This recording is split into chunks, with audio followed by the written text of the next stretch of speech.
Colleagues, there's tea and coffee here. So before we start, we can just grab something quickly.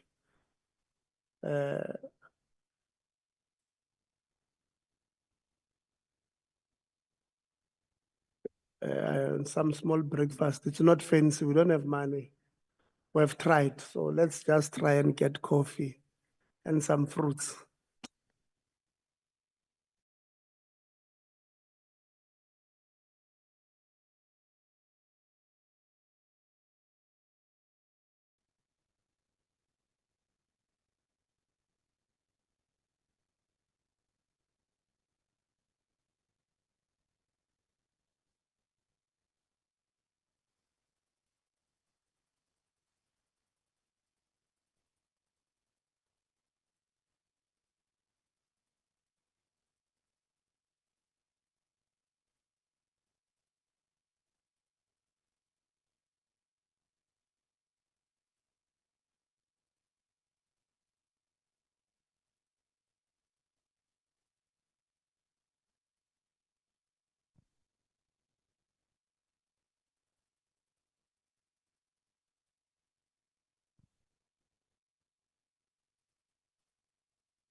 Good morning, colleagues. Let's start at 1 minute past 9. We will start with introducing ourselves. My name is Tebo Kholitsie. I'm a member of the Portfolio Committee. After introducing ourselves, we'll go to apologies and then we'll then open the meeting. Anela? Thank you, Chair. Good morning, honorable members. Good morning to our guests. My name is Aneli Kamingis and I'm the Committee Secretary. So we'll go this way, row by row, just like this, and then we'll come this side. So we'll start with you that side, moving that way. Then when you introduce yourself, your name, the organization you represent or the institution you represent, and the position that you hold in that institution.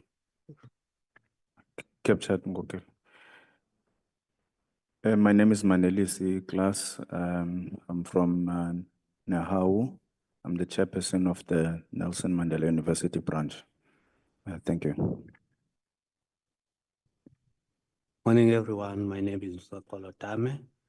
I'm a branch secretary in Nahau, NMU.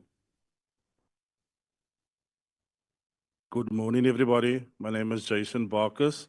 I'm the chairperson of NATEO, National Tertiary Education Union at Nelson Mandela University. Thank you and warm greetings from our President Kulani Tom at NATEO and our GS, Grant Abbott. My name is Lynette. I'm the branch secretary for NATEO, but also the National Deputy President for NATEO.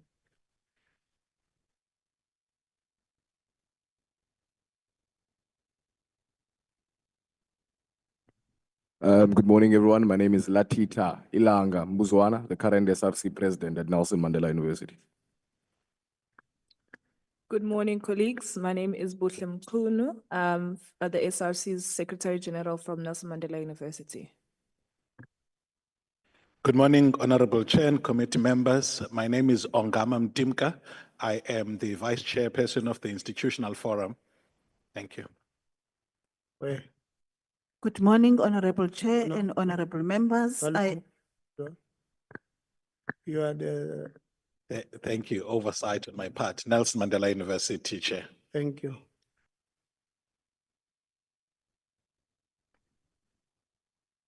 Good morning, Chair and honorable members.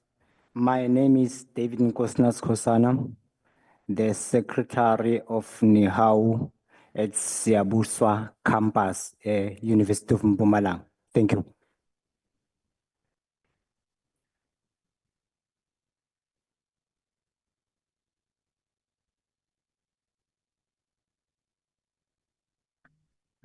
Good morning, Honorable Chair and members.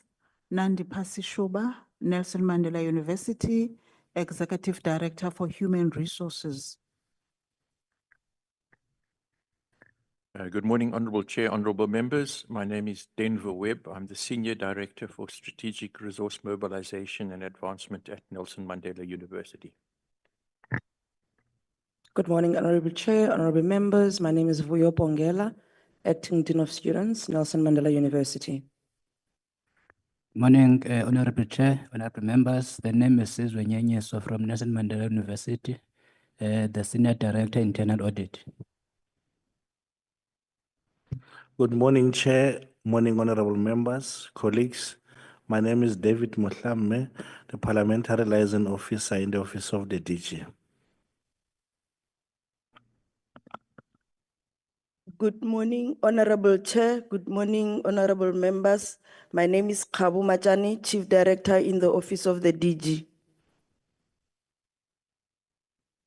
Good morning, Chair, honorable members, DG, Vice Chancellors and colleagues. My name is Marcia Sotikwa. I'm the DDG for University Education Branch. Good morning, Honorable Chair. Good morning, everyone. My name is James Malesela, Deputy Director, Governance Support, Department of Higher Education and Training. Thank you.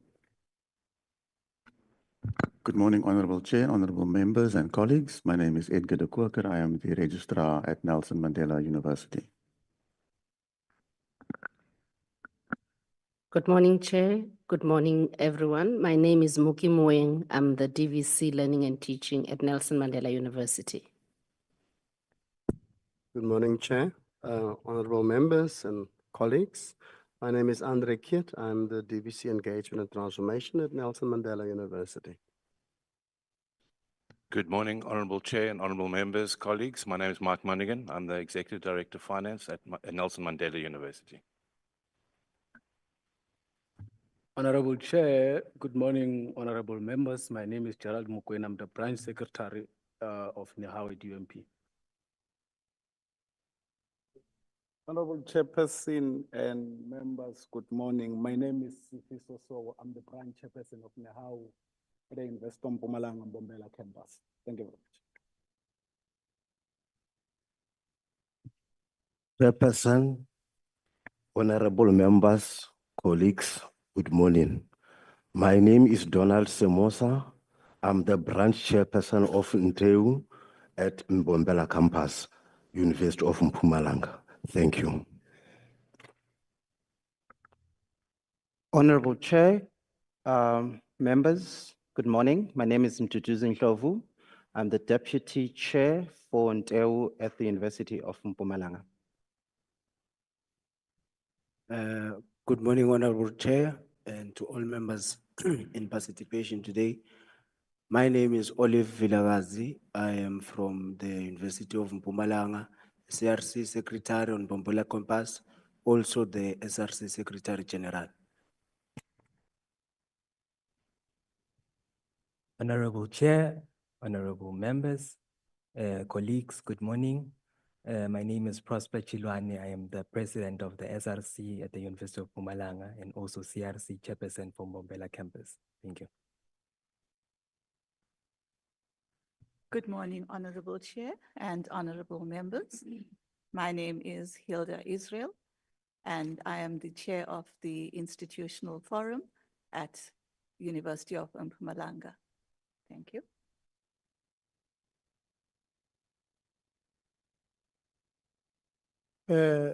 It's either you have not pressed the button or it's not working. Use the one next door.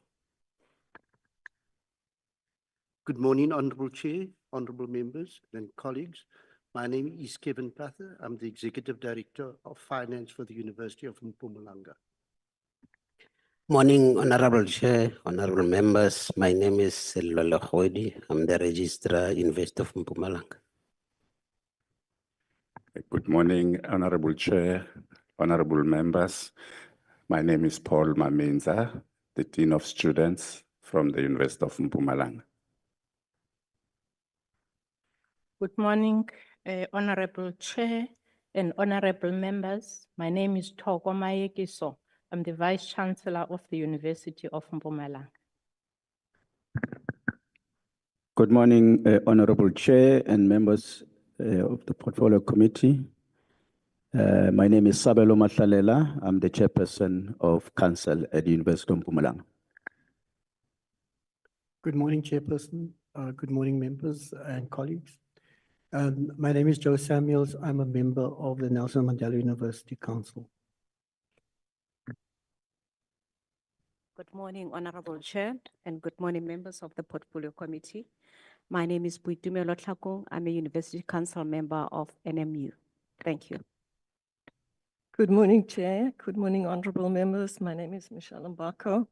I'm the Vice Chairperson of the Nelson Mandela University Council. Thank you. Good morning, Chair. Good morning, honorable members and colleagues. My name is Sibongile Mutwa.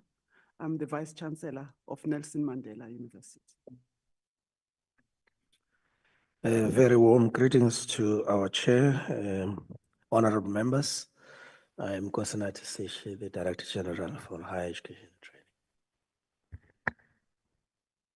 Good morning to you, Honorable Chair and honorable members. My name is Heather Null, and I'm the Senior Director for Institutional Strategy at Nelson Mandela University. Thank you. Good morning, Chair. Good morning, ladies and gentlemen. My name is Rugat Natsepolo. I'm a member of the committee. Good morning, Chair. Morning, colleagues, members of these two institutions. My name is Sihle Ngubane. I'm the member of this portfolio committee. No, morning, Chair. Morning, everyone. My name is Khaulatli. The surname is Khabo. I'm also a member of this committee. Thank you very much. Good morning, Chair. Good morning, members. My name is Tiribari Mkondeleri. I'm the Senior Manager responsible for University Support at NSFAS. Thank you. Good morning, Chair, members, DG. I'm Agnetha Aronson, the researcher for this committee. Good morning, Chair and members. Good morning, everyone. My name is Mampaho Mudiba. I'm the Committee Content Advisor. Well, thank you very much. There was a gentleman who just stepped in. He went out again. Okay, so we've all introduced ourselves. Just when we're doing presentations, maybe let's put the mic closer to our mouth so that we are recording the session. So we don't want to accuse you of saying something you have not said tomorrow. So please speak directly to the mic so that we are able to hear. On apologies,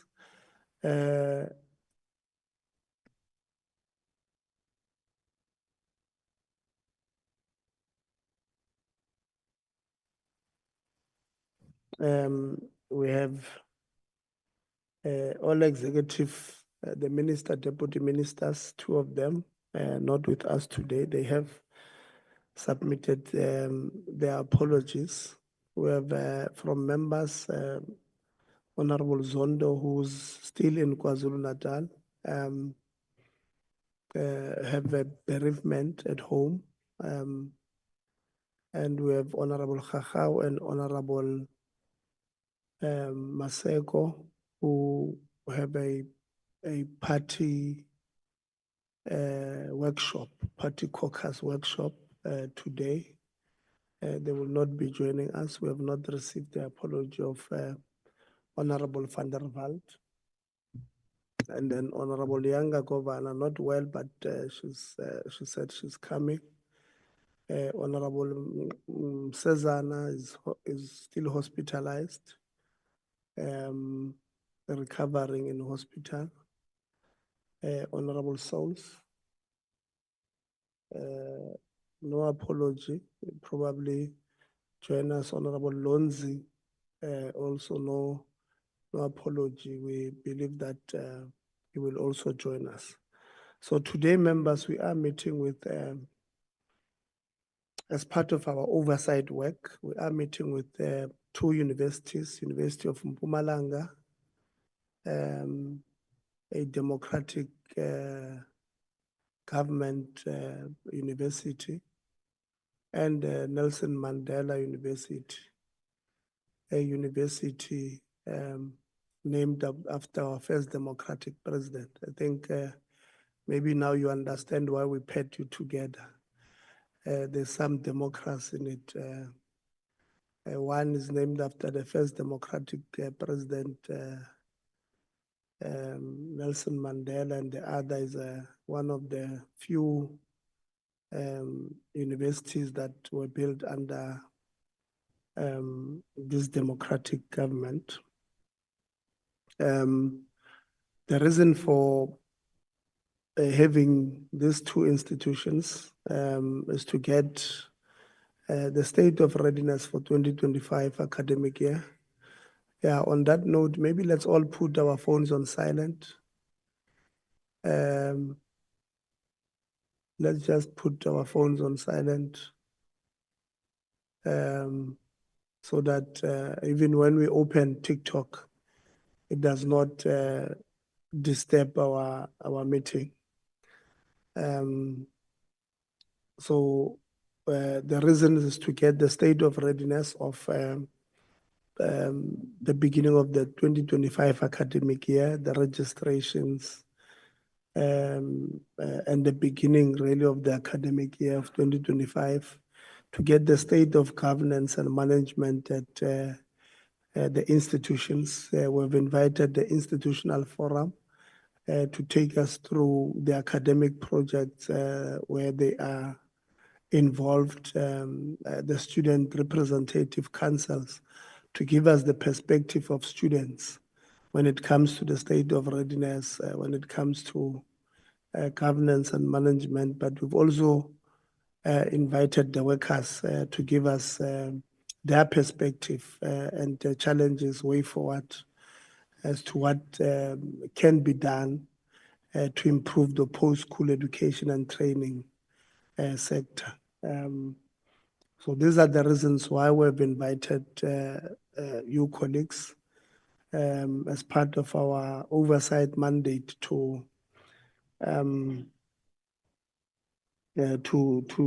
department. So before we start, I just want to say, DG, because we are going to give to you to, lead the presentations from the department side. Just want to say that we did write to, on the 1st of November 2024, we did write to University of Mpumalanga chairperson, Mr. Mashalela. I wrote to him on the 1st of November, and I'm going to go through the letter that I wrote to him. It says, obviously, after addressing it to him, I said, "Dear Mr. Mashalela, request for a response regarding the allegation of governance flaws at UMP. The Portfolio Committee received correspondence from South African Union of Students, SAUS, requesting it to investigate allegations of governance flaws at the institution. SAUS alleges that the Council of UMP resolved to appoint the current Vice Chancellor and Principal, Professor Thoko Mayekiso, as interim Vice Chancellor and Principal for additional 12 months period after completion of a two-term appointment, 10 years in bracket, on interim basis pending the recruitment and appointment of the new Vice Chancellor and Principal. SAUS also indicated that the UMP statute, paragraph 12, subparagraph 1, which deals with the appointment of VC and Principal, stipulates that an incumbent cannot occupy the position for more than 2 terms, which is equivalent to a total of 10 years. As the Portfolio Committee, which has a constitutional oversight role over universities, we view the allegations raised by SAUS as serious and concerning. Thus, the committee requests the Council to provide a detailed response to these allegations. The response should be submitted to the committee within 7 working days upon receipt of this letter. And the letter was duly signed by myself. The university did respond to us.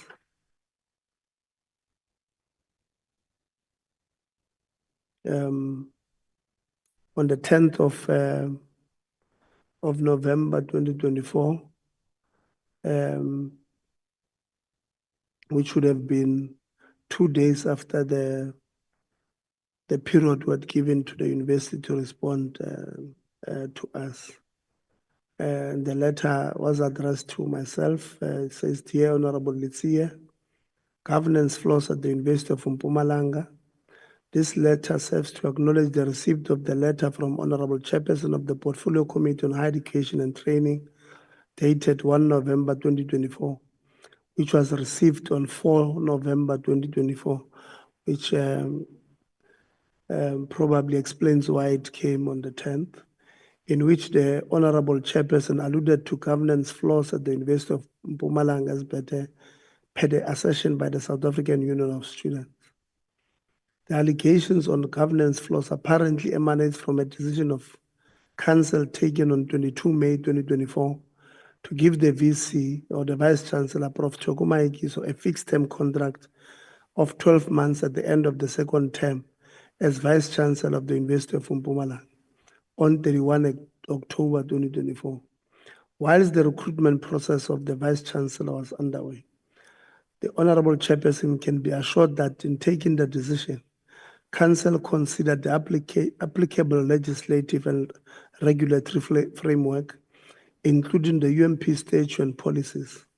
The decision to enter into a fixed-term contract is intended to provide stability and continuity during the transitional period, and is considered to be in the best interest of the university.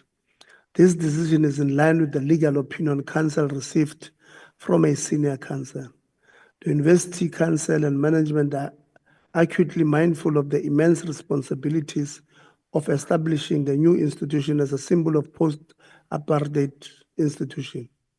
We are building a relevant, creative, innovative, and entrepreneurial university which will serve the needs of the province of Mpumalanga, those of South Africa, then Africa, and indeed those of the world. The year 2023 marked 10 years of UMP's existence since its establishment on 22 August 2013. The university celebrated this milestone under the theme, Decade of Excellence and Creating Opportunities. The achievement of the university in all its core missions of teaching and learning, research and engagement over the first 10 years of existence are evidence of a functional management and an effective oversight role by council. Any governance flaws, as alleged, would have impeded this achievement. The University of Mpumalanga has received unqualified audit opinion from the external auditors for 10 consecutive years since inception in 2013. In conclusion, I wish to impress to the Honorable Chairperson of the Portfolio Committee that there are no governance flaws at the University of Mpumalanga. Finally, would like to register our appreciation of your interest in UMP. This includes your visit in 2023 when we were able to observe firsthand the strides UMP has achieved since its inception or since its establishment in 2013. We're looking forward to the opportunity to meet you again at UMP. Duly signed, Mr. S.G. Masalala, Chairperson of Council, University of Limpopo. I'm reading this letter so that at least we understand the context when members would ask questions so that we are on the same page, but also DG, to give you an opportunity to, assist us in your opening, which we're going to give to you now after the gentleman there at the back introduces himself. If you can just introduce yourself there at the back, I think everybody else has. And when you introduce yourself, tell us where you come from and what position do you hold? Thank you, Chairperson. Josiah Take Mdia. the mic closer. Yeah. Thank you, Chairperson. Morning to members of Parliament, management of both institutions. I'm Josiah Mdia. I'm from the NCOP. Thanks. Thank you very much. Honorable Souls.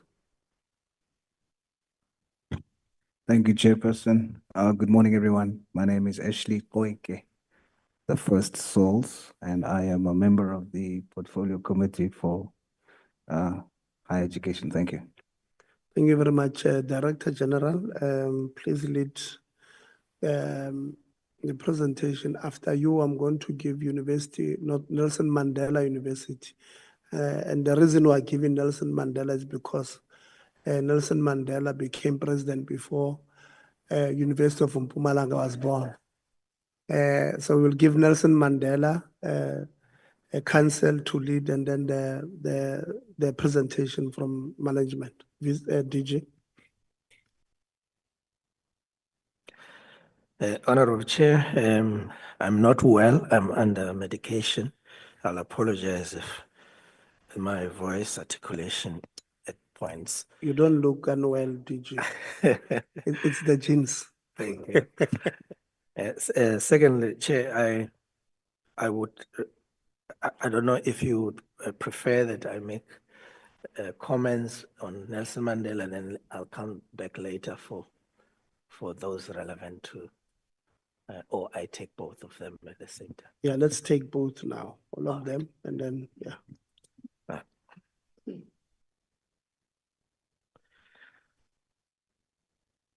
Honorable Chair of the Portfolio Committee,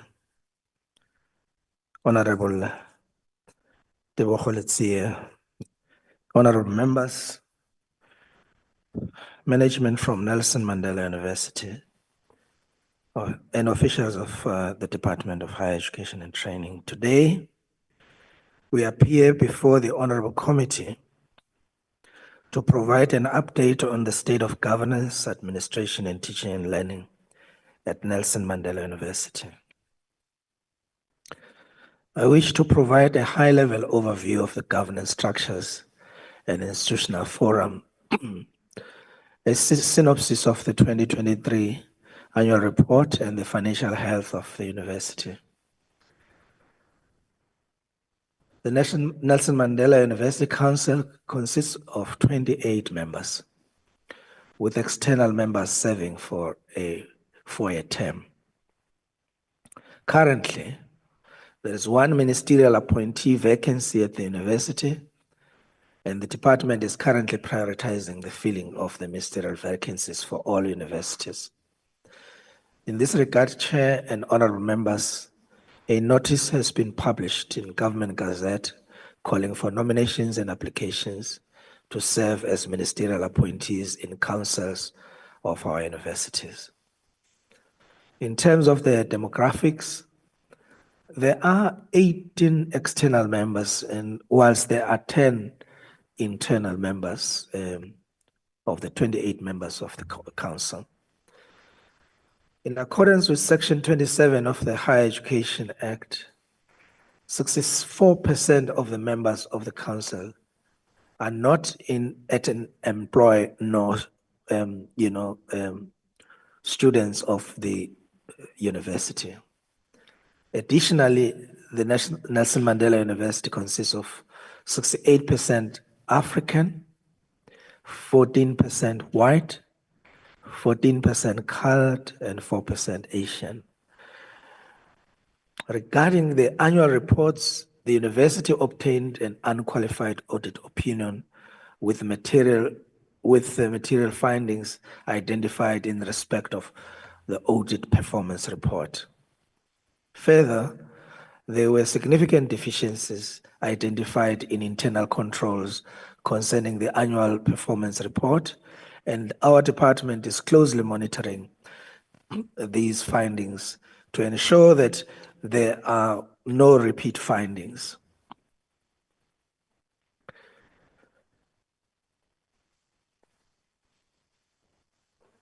On student debt, the total student debt incurred by the university for the year 2023 was 376 million rands. We are doing an analysis to obtain a comprehensive view across all institutions. Similar with other universities, the department assesses council performance using a self-assessment tool that we refer to as a governance scorecard. And this is based on 5 governance key areas. We do acknowledge that this is not an ideal to assess the efficacy of the university. Hence, the department is exploring other mechanisms to assess council. But the data generated from this kind of instrument is useful, and at some point we share it with the honorable members.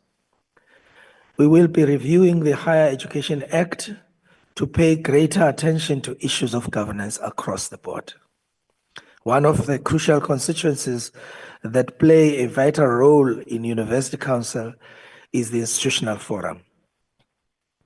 The department commits to capacitating this IF body to ensure that they exercise their statutory role effectively. I wish to conclude, Chairperson, that there are no serious governance challenges at Nelson Mandela Universities or major concerns except those that I have cited. However, I have noted that in the recent times, there are issues that have emerged at the university, concerning student protests that disrupted the first day of lectures, pertaining to financial aid clearance, accommodation, and registration.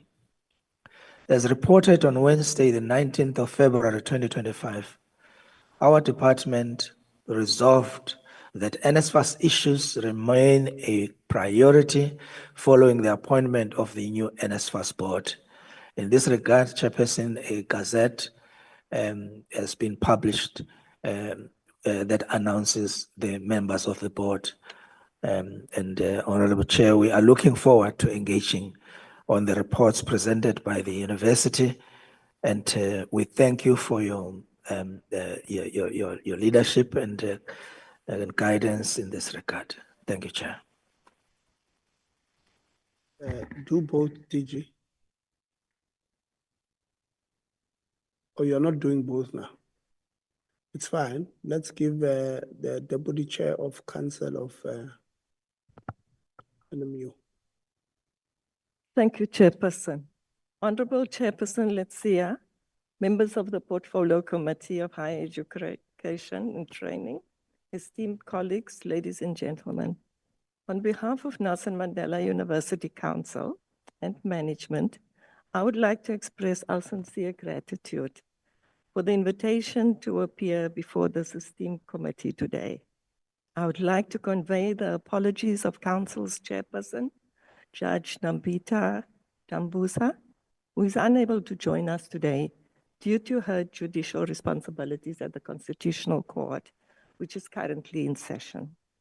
As the Vice Chairperson of the Council, I have the privilege of leading our delegation, which includes our Vice Chancellor, Professor Sibongile Mutwa, and other members of our university leadership. We are here to provide the committee with an overview of our institution's governance and administration and our progress in addressing key issues facing the higher education sector as outlined in your letter of invitation. Our collective mandate to enhance and oversee the higher education and training sector is critical for fostering innovation, empowerment, and economic growth across our nation. We meet at a time when the higher education sector faces challenges and opportunities, rapid technological advancements, increasing demand for accessible education, and the need to upskill for a rapidly evolving labor market are reshaping our educational landscape. Our focus is on addressing these dynamics to ensure a resilient and future-ready education system. Chairperson, please allow me to introduce the members of council present with me today. To my left, it's Mr. Joe Samuels, Chairperson of the Governance and Ethics Committee, and Advocate Tlakung, Chairperson of the Human Resources and Remuneration Committee. I would now hand over to Vice Chancellor Professor Mutwa to introduce the members of the University Executive and Administration team and lead the presentation to the Portfolio Committee. I thank you. Thank you, Chair, Honorable Letsia and the Honorable Committee. I want to recognize our members of council. Please lower the, yeah. Bring it closer. Thank you. And to greet the DG and the DDG and all the colleagues here. Chair, I will take it that the colleagues have been introduced, so I will not introduce them again. Thank you very much. I want to just walk over what our Deputy Chair has said to thank the committee for this opportunity to present the vital matters about our university. And just to, Chair, perhaps expose the approach that we have taken. We've sought to follow the process that was proposed by the committee. But we start by contextualizing our mandate as the public university, where we get that mandate and what dependencies we have in the operational environment in which we work. The bulk of the presentation follows through the letter, the guidance that we received from the committee. We are happy, Chair, to supplement this information if there are missing aspects in the presentation that we are going to be presenting to the committee. I want to also stress that we do take portfolio committee oversight quite seriously. And then we're really grateful to be able to present our university. Chair, if you'll allow me, I'm going to request Professor Heather Nell, who is the head of institutional strategy, to present to the committee on behalf of our university. Thank you very much, Chair. Thank you so much, Vice Chancellor, and again, a very warm greetings from our university to the Honourable Chair and the Honourable members. It is indeed a pleasure to present to you on our university. So as our Vice Chancellor pointed out, the overview of the presentation will just provide some context as to where does the university find itself and what does it set out to achieve in its vision and mission. And then we will take the committee through the various points that were raised in the letter from the chair. So moving on, firstly, Nelson Mandela University in context. So we have a Vision 2030 strategy, which takes us obviously up to 2030, and the strategic aspirations that are expressed in that strategy were informed by the backdrop of the development goals in United Nations Sustainable Development Goals, Africa Agenda 2063, as well as our very own National Development Plan 2030.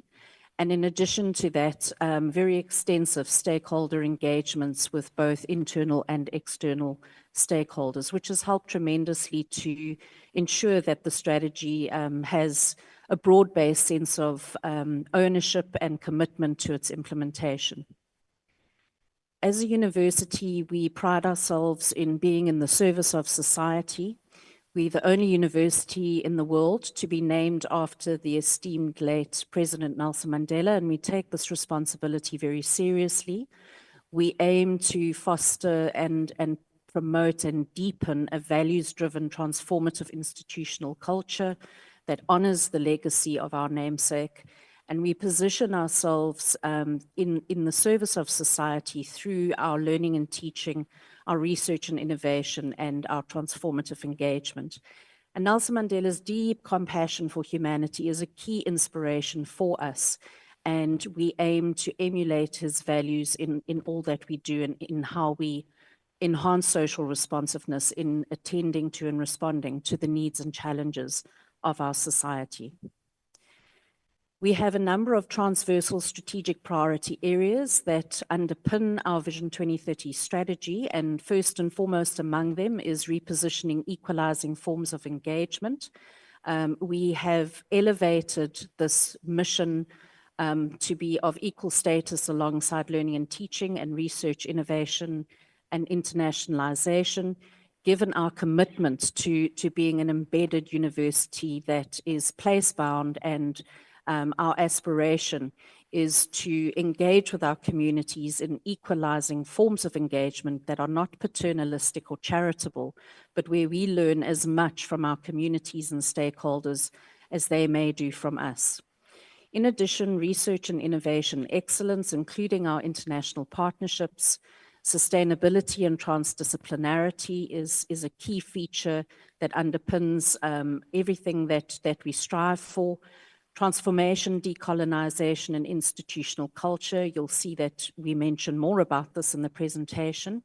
And then given what our Deputy Chair pointed to in terms of the technological revolutions that are taking place in society, we are looking very carefully at a digitalization transformation strategy and the creation of a virtual academy to garner all the strengths and capabilities that the university has and take that to the next level in terms of advancing our responsiveness and even proactively leading in a humane way the digitalization journey of the university. We pride ourselves on being a comprehensive university that aims to promote student access and success. And you'll see that this features strongly in the presentation.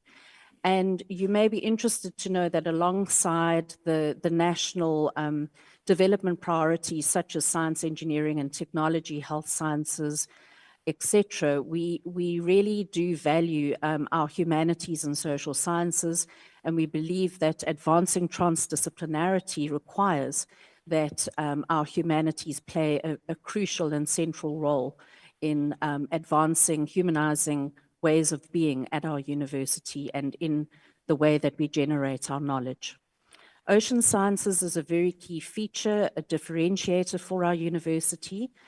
We have the only ocean sciences campus in the country amongst all 26 universities, and we have a range of competencies and capabilities across all 7 faculties in this important trajectory. We have the 10th medical school in the country, and it follows a very interesting paradigm, quite a transformative paradigm of being very community-based, and it fosters interprofessional education where our emerging and aspirant doctors and other health professions work alongside each other and with the communities they serve as part of their training. And then given our situation and our context, both locally, provincially, and nationally, we are looking very carefully at the issue of food sovereignty and security, given that many of the people that we serve, both our students and many of our communities, are facing precarities that were worsened by the COVID pandemic, and we are looking at ways of advancing our knowledge and putting that at the service of society through investigating sustainable ways of promoting food security.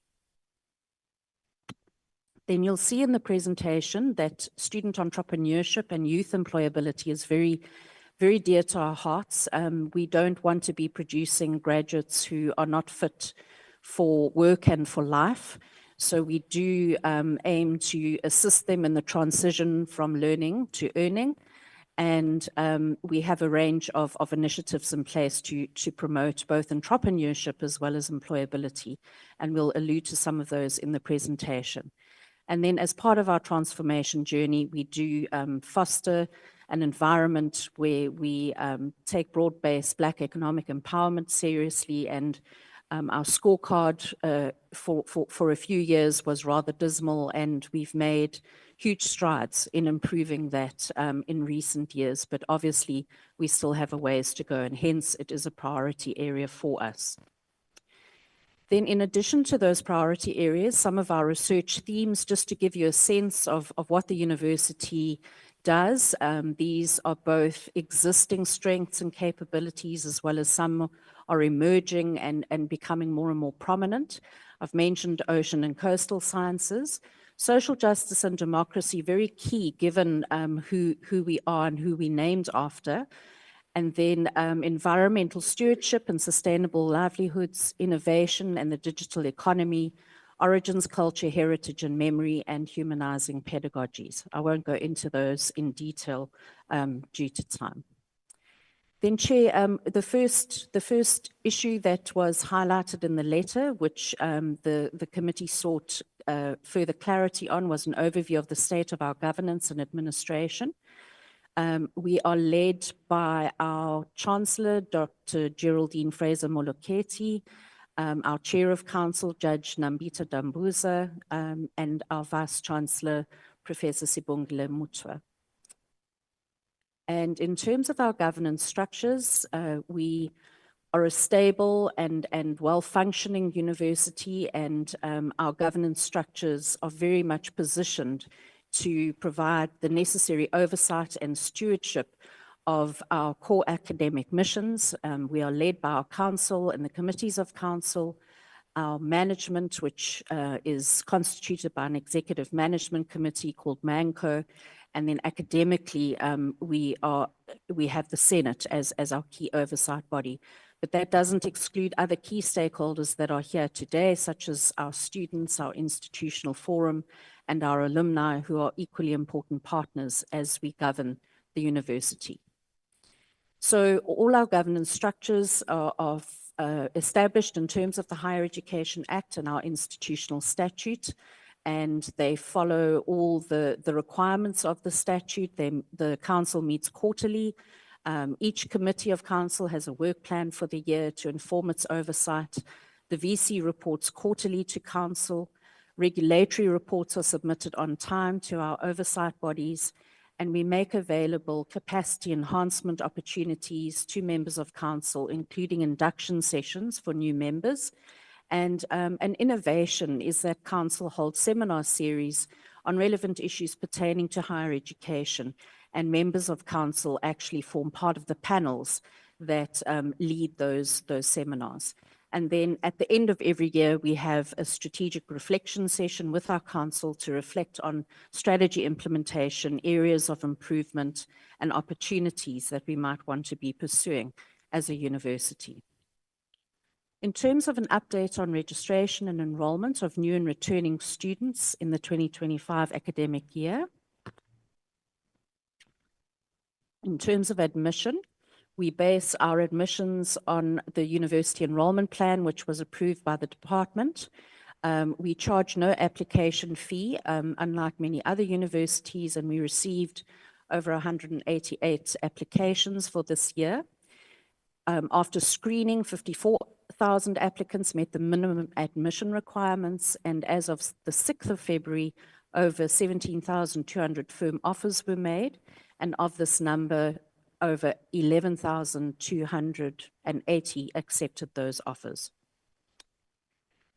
When we approach our enrollment management, we led by a multi-stakeholder enrollment management committee, and we pursue inclusivity as part of our enrollment management approach.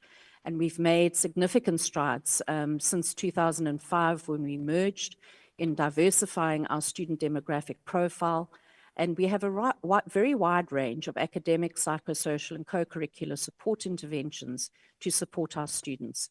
And we use grants from national government, such as the University Capacity Development Grant, optimally to try and put measures in place to support our students and our academic and professional staff in their efforts to promote student access for success. And some of these success interventions are outlined on the slide. I won't go through all of them, but you'll see the range of them in place. We have innovated in terms of student success coaching, where there's a coach in each faculty who will come alongside students who are identified quite early as being at risk and vulnerable, and that coaching assists them with plans and strategies to promote their chances of success.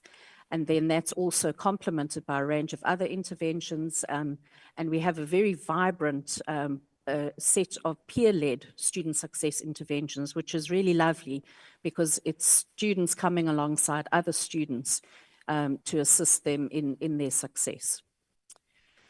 We do acknowledge that we have a range of access-related challenges, some of which are sectoral and national in their orientation, others that are more local and specific to the institution.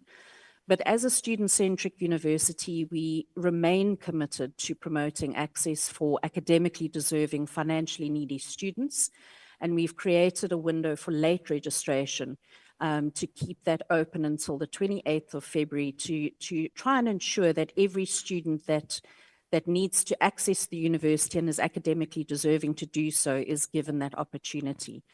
But students with access-related issues, we're encouraging them to attend classes while their registration challenges are being addressed. And we are doing everything within our power to make sure that they have every opportunity to succeed. In progress with funding of NSFAS new and returning students, some progress on that front for new students, first time entering. As at the 14th of February, obviously these numbers have changed quite dramatically since the 14th, but as of that date, we had over 6,780 students registered, and then returning undergraduate students, more than 11,600 registered. And then allowances are being dispersed as students register, and you'll see that over 18,000 have received student allowances as well as book payments. And where there are challenges administratively or otherwise with NSFAS, we work very closely with NSFAS to try and resolve those in the best interest of our students. I did mention that we do everything within our power to promote student access for success. So we have introduced various interventions in addition to and complementing NSFAS to support those students who deserve to be admitted to the university, but they experience financial challenges. And this includes the so-called missing middle students. So these include, firstly, concessions. This is a relief mechanism that was introduced after fees must fall, that primarily targets missing middle students who experience financial challenges that prevent them from registering. So what the university does is exempt those students from down payments for tuition and on-campus accommodation, and the student signs an acknowledgement of debt. There are criteria attached to those concessions, and we're happy to take you through more information in that respect should you wish us to do so. Then our trust is doing a lot of excellent work in mobilizing funding for bursaries and scholarships, and you'll see there that over 78, well, close to 78 million rand was mobilized in 2024, and 937 students benefited from that funding, which is quite sizable. And then in addition to that, the university itself commits funding to bursaries and scholarships, and at undergraduate level, the council allocated nearly 35 million last year to undergraduate bursaries, and at postgraduate level, council set aside more than 60 million rand for postgraduate research scholarships, which have helped many, many students. So an overview of our student academic performance, and we've done this from 2022 to date. You'll see that this is a breakdown of our student success by faculty. I won't take you through each faculty. I will focus on the total. You'll see that we have experienced a decline in our student success rate from 2022 to 2023. The 2024 data is not yet available. It will only become available towards the end of March, but there was a decline from 81% to 74%.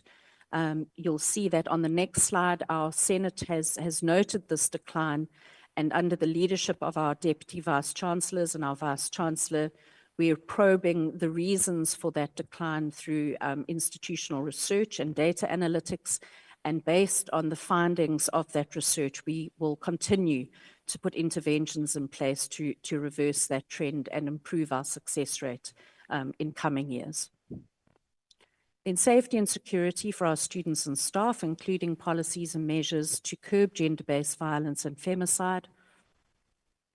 In promoting a safe and secure living and learning environment for all our staff, we conducted a 360-degree security assessment to proactively identify those risks on all 7 campuses. And given the increase in crime, particularly in the Nelson Mandela Bay Metro, we also looked at our infrastructure and the alterations that were necessary to enhance security and migrate towards a closed campus.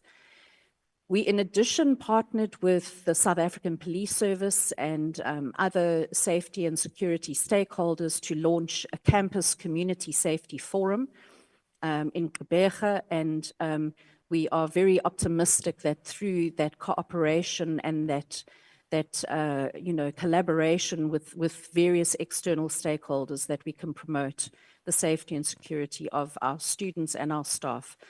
And in addition to those measures, we do have measures and protocols in place to strictly monitor access and egress, and that includes requiring staff and students to carry their cards at all time.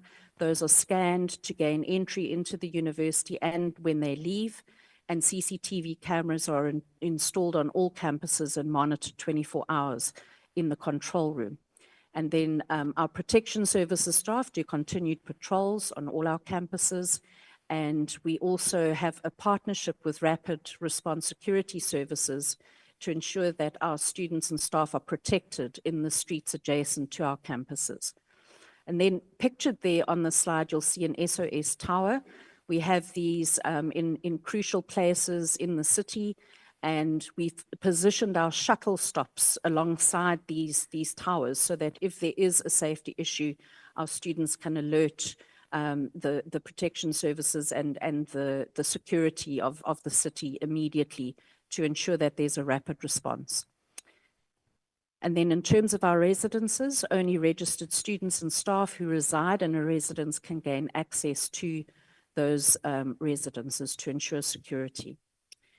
Then moving on to gender-based violence and femicide, we have an absolute zero tolerance policy towards GBV, and we are committed to creating a safe, inclusive and supportive environment for all our students and staff. We are aware of the Commission for Gender Equality's report and the very, very concerning issues that were raised through that report, and our council as well as our executive management committee are seized with that, and they are busy with a probe which is currently underway, and we're happy to report back to this committee on the outcomes of that probe once the findings are available. Then we also provide support to survivors of GBV where those cases do unfortunately happen. We provide counseling, medical assistance and legal support through our structures, and we also have a safe house available for victims of GBV.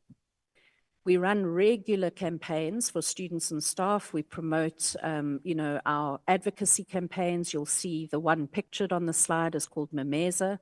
And students are given a yellow whistle when they register at the university, and we encourage any potential victims to blow that whistle, both literally and figuratively, should they become threatened in any way through the scourge that affects our society.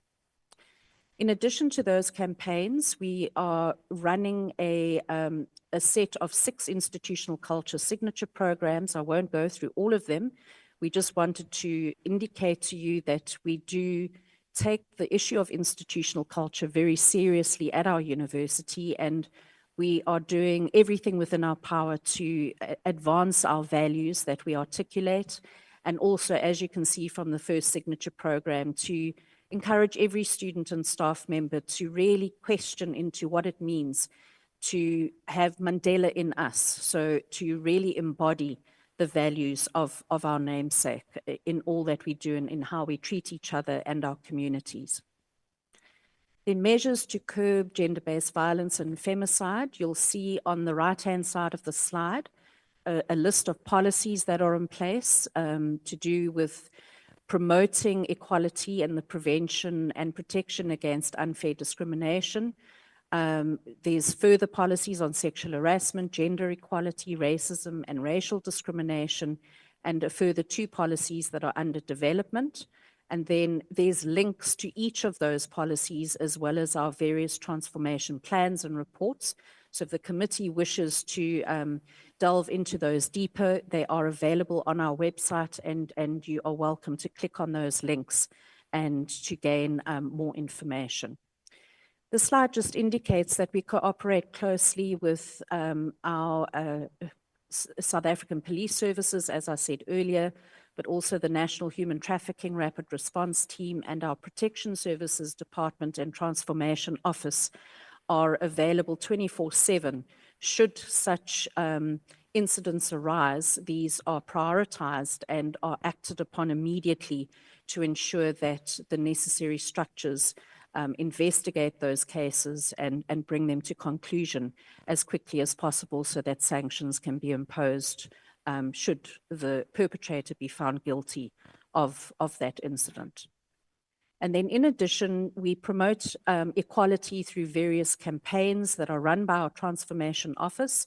This includes equality promotion and social inclusion. I mentioned our Memeza campaign.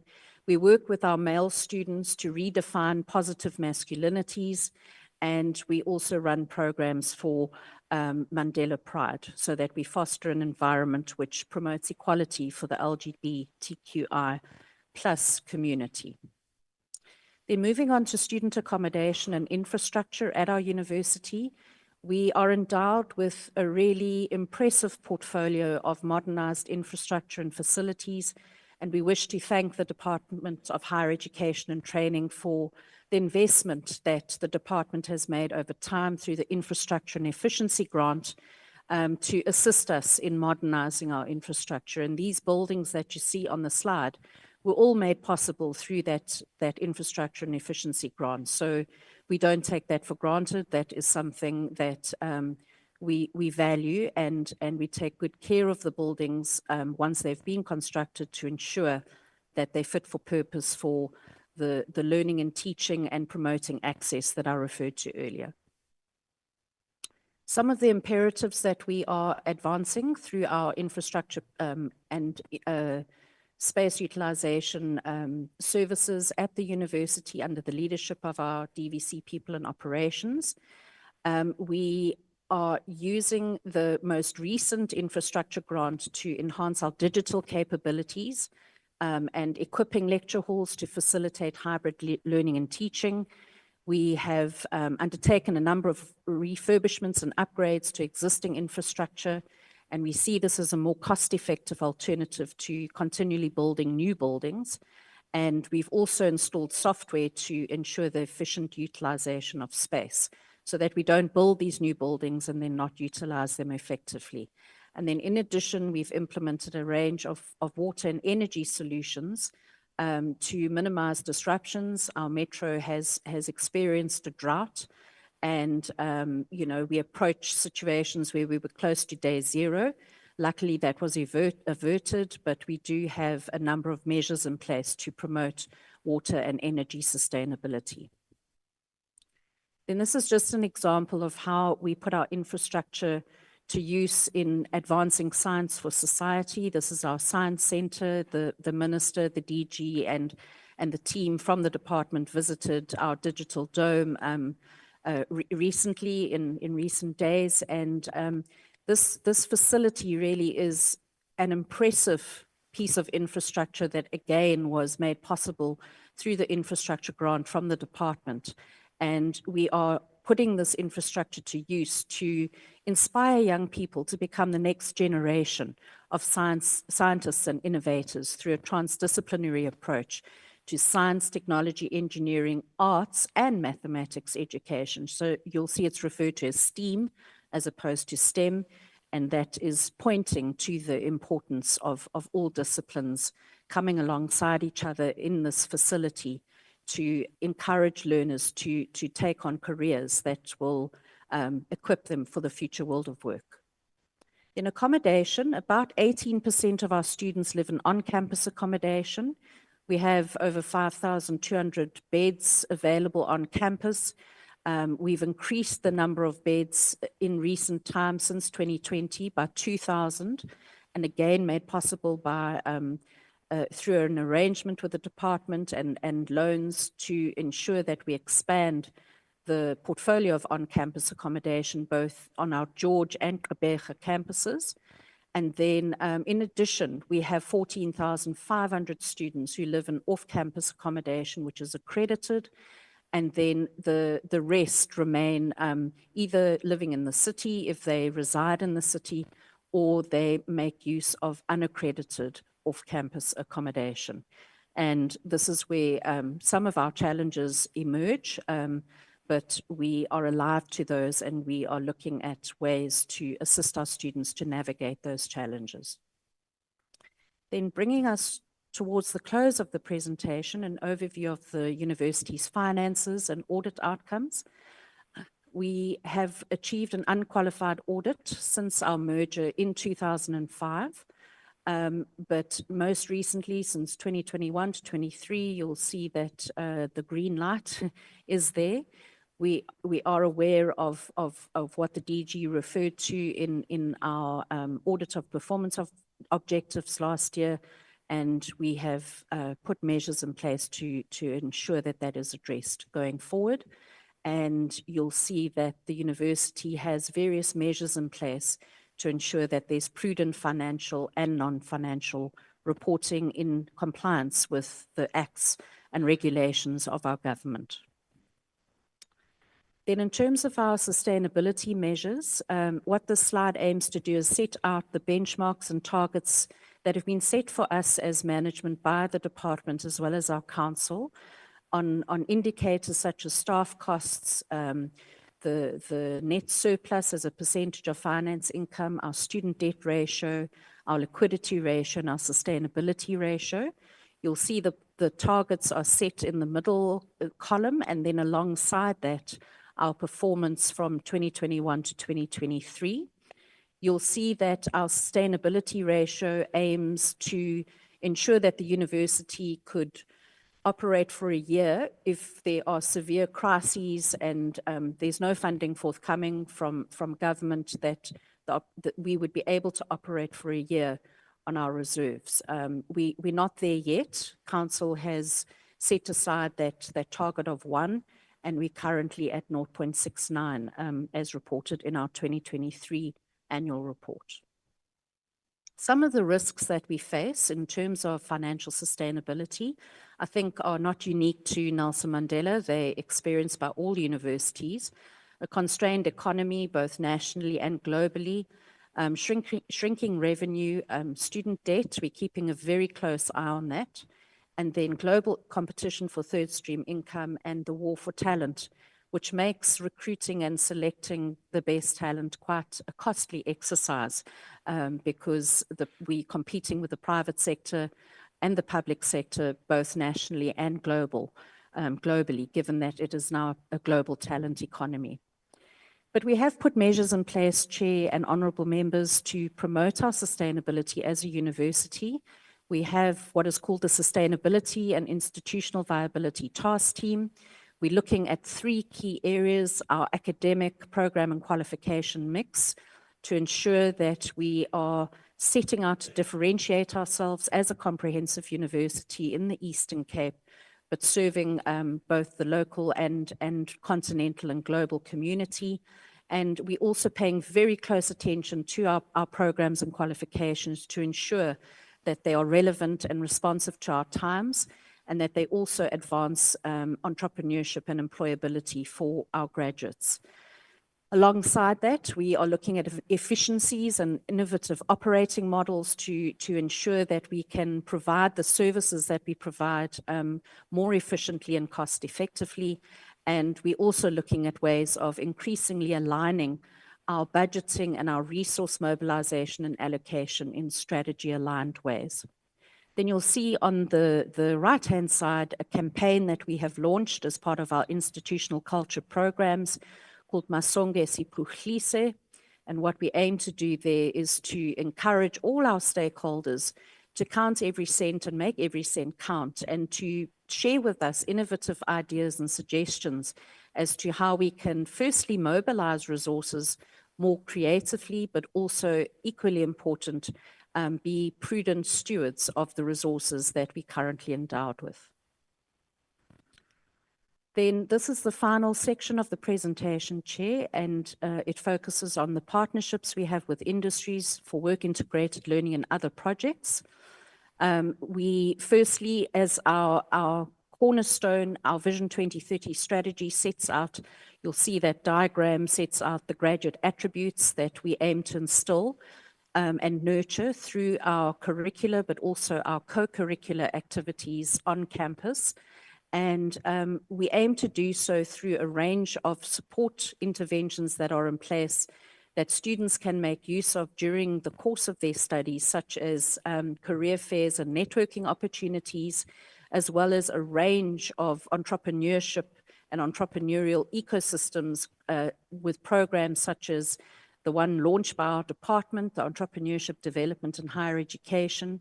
We have what's called a Student Employability and Entrepreneurship Development Program, SEED, and we've also launched a Youth Entrepreneurship Lab and a Center for Entrepreneurship Rapid Incubator. And our students really actively take up these opportunities, and it's really exciting to see them achieving nationally and even internationally in these domains. Our perceptions of our graduates of our university are measured by historically by Universum, which is an external body, and you'll see that in 2023, our students and the graduates from our university, the top 3 attributes they attributed to the university is that their studies are a good reference for future career and or education, that there's a strong focus on professional development, and that we support and develop innovation, which is always good to have a mirror put up before you as a university to understand better how your graduates perceive you. And then in answering the question around partnerships with industries, we haven't mentioned all the industries and government departments and civil society organizations that we partner with, but we wanted to reassure the committee that we have partnerships in sectors such as the automotive sector. You will know that in Gqeberha, that is a very strong part of our provincial economy. And then engineering and the built environment, IT, media, forestry on our George campus, agriculture, healthcare for our health sciences students, pharmaceuticals like Aspen are in our city, financial services and banking, hospitality and tourism. And then our education sector is very important, particularly for our aspiring teachers and educators, and then energy, government, parastatals, and state-owned enterprises. So it's quite an impressive network that we have in place to ensure that our students can get these opportunities to experience experiential learning and work integrated learning during their studies so that they are employable. But in addition to these more conventional work integrated learning opportunities, we do advance quintuple helix partnerships with civil society and beyond through our hubs of convergence, which are an innovation at our university where we partner in particular with communities and place our students in communities to co-create knowledge alongside our local communities in addressing some of the challenges that they experience. And some of these include gender-based violence, student hunger, climate change, poverty, and mental wellness. And what we're finding is that this equips our students with the skills and the resilience and ethical grounding that they need to become solution-oriented change agents. And it's really wonderful to see how this set of opportunities develops graduates who really have a passion for making a difference in society in line with our vision and mission. Then concluding remarks, Chair, if I can ask permission for our Deputy Chair to make those concluding remarks, I'll hand over to you, and thank you very much for the opportunity to present to you.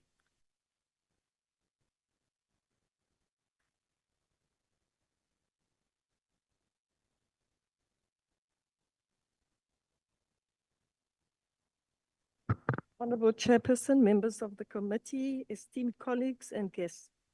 As we bring our presentation to a close, I want to take this opportunity and a moment to express our gratitude to all the portfolio committee members and for giving us this opportunity to present today. Nelson Mandela University is deeply conscious of the responsibility to be the intellectual and academic expression of our iconic namesake. The university therefore seeks to advance a values-driven, humanizing institutional culture that liberates the full potential of our students, our staff, and communities. We take cognizance of the counsel and feedback that we will receive from our stakeholders to ensure the continuous improvement of our operations. I thank you, Chair. Thank you very much, Nelson Mandela. IF, what is the IF of Nelson Mandela? Yeah. Okay. Oh, thank you, Chair. I was projecting. Did you email? Yeah, please Yes. project the presentation for IF. Thank you, Chair. We've shared the presentation with Prof. Nell, who's going to kindly move it for us. Honorable Chair and committee members, as well as the leadership of our university, we're grateful for the opportunity as the institutional forum to present our perspective on the university's readiness this year and general issues of governance. In terms of the slide, we are going to be reflecting on it, the higher education funding crisis, economic barriers to accessibility, and the IF's perspective. In terms of the legislative framework, we are guided by the Higher Education Act in terms of how we operate and fulfill our responsibilities, and the institutional statutes and rules of the university, as well as the constitution of the institutional forum.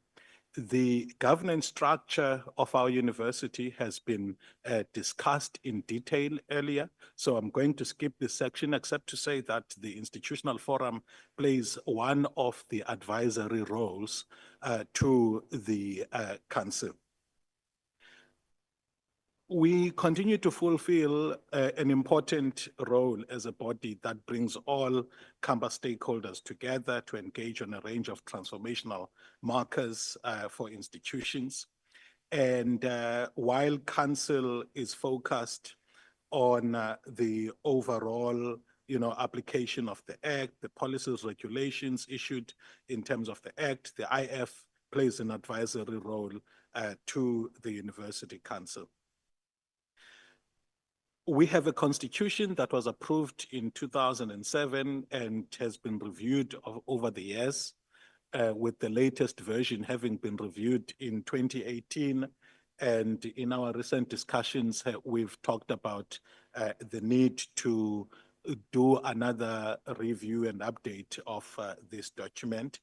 And it deals with key aspects such as how we are, the composition of the IF, the roles and functions, which I will touch on briefly, the procedures for appointment and election of members, meeting procedures, as well as the code of conduct.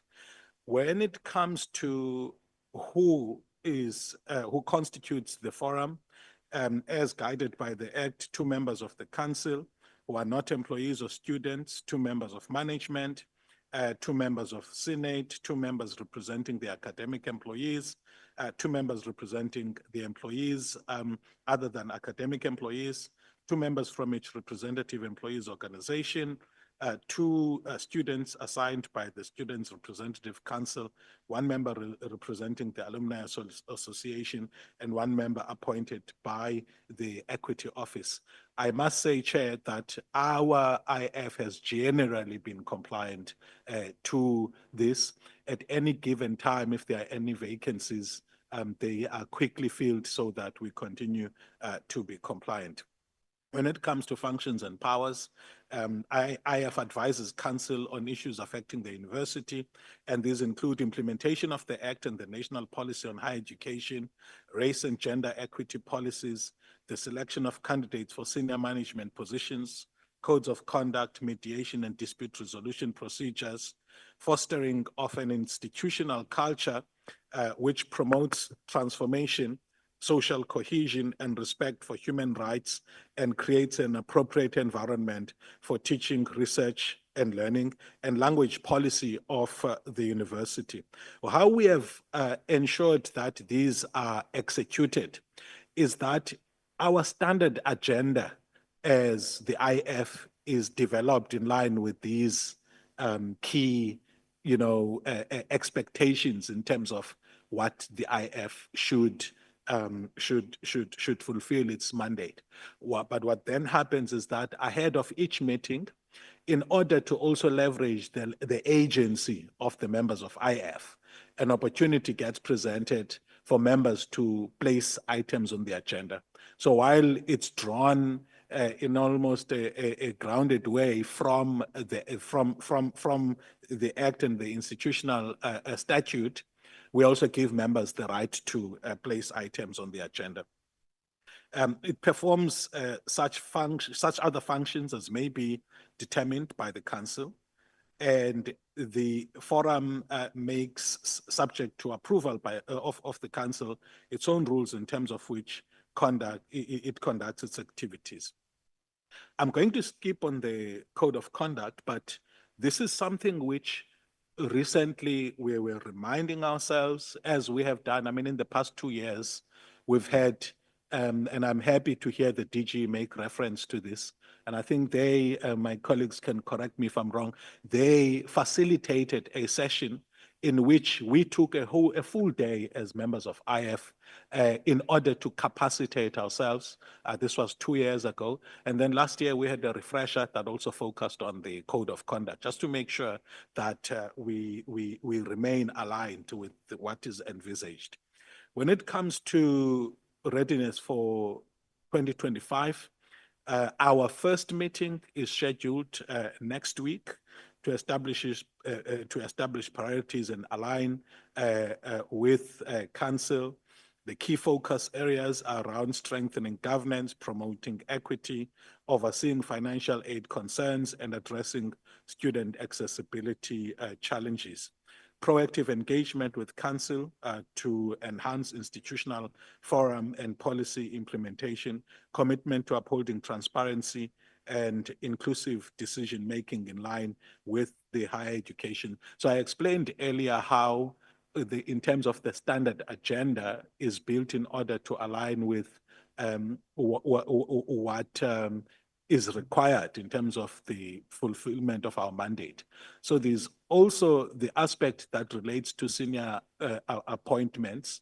What happens there is that members then get invited to serve in the structures, they participate in the structures, and then once that process is concluded, there's a way in which IF members then vote individually on whoever are the recommended senior management appointees before Council can make its final decision.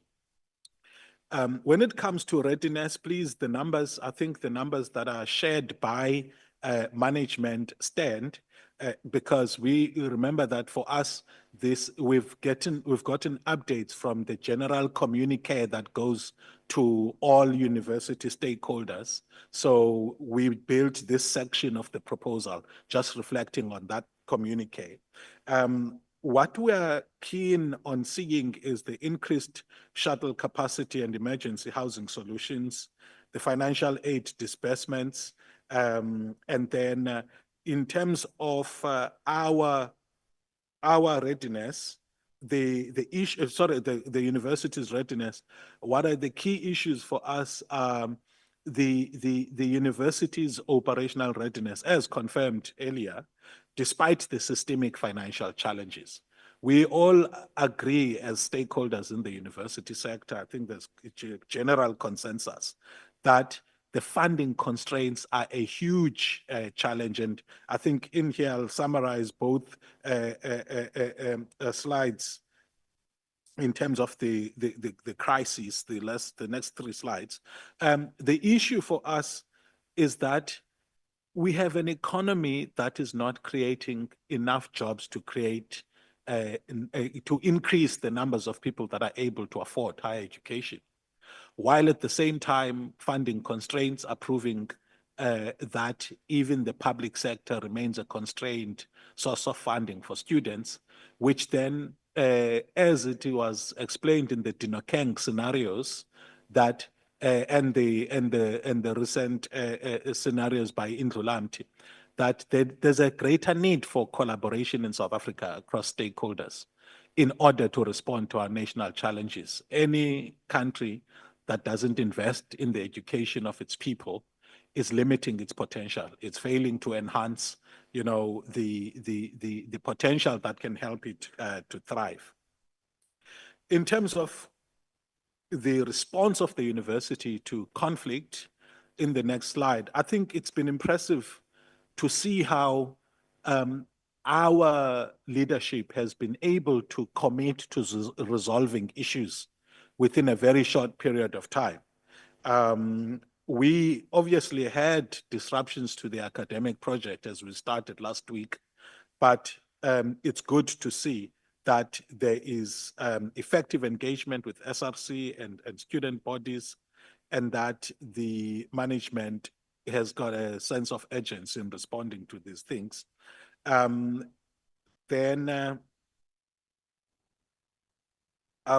already dealt with these two slides.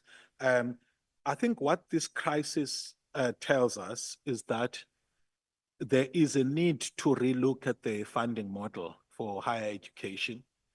The economic pressures that increase student vulnerability, we're seeing reports across the sector of how students need to survive by sometimes doing degrading means to earn income. And as mentioned, stronger collaboration is needed between government and universities. The NMU is operationally ready, but faces funding constraints that are facing the sector. It's good to see also in terms of cash backing of its budget, you know, what does it mean in terms of what we have in the day that, how long would the university operate in the day that there weren't enough resources? And the bottom line is that there should be sustainable solutions which are developed for long-term success and long-term access of the sector. And I think it's really commendable that the committee applies itself to, you know, at a micro level, what's happening. Thanks a lot, Chair. Thank you very much, IF. Right on time. Workers. I'd ask you to give a consolidated presentation. Let's go, workers. We have 15 minutes.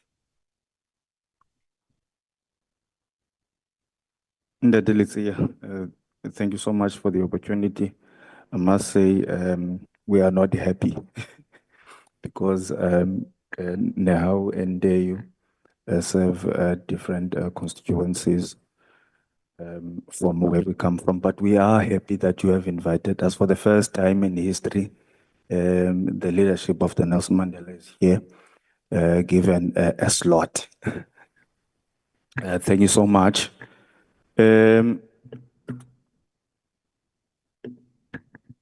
Safe to say, we thought that let's say what we were going to do as organized labor was to split the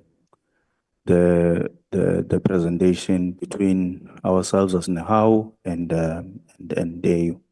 So if we have 15 minutes, it would mean 7.5 minutes together. I see my colleague there, Sis Lynette Roth is already preparing for her second half. All right. Thank you so much. So we take that the presentation is read by Parliament. So I'm just going to jump into the slides and toggle with of course our synopsis of a reflection.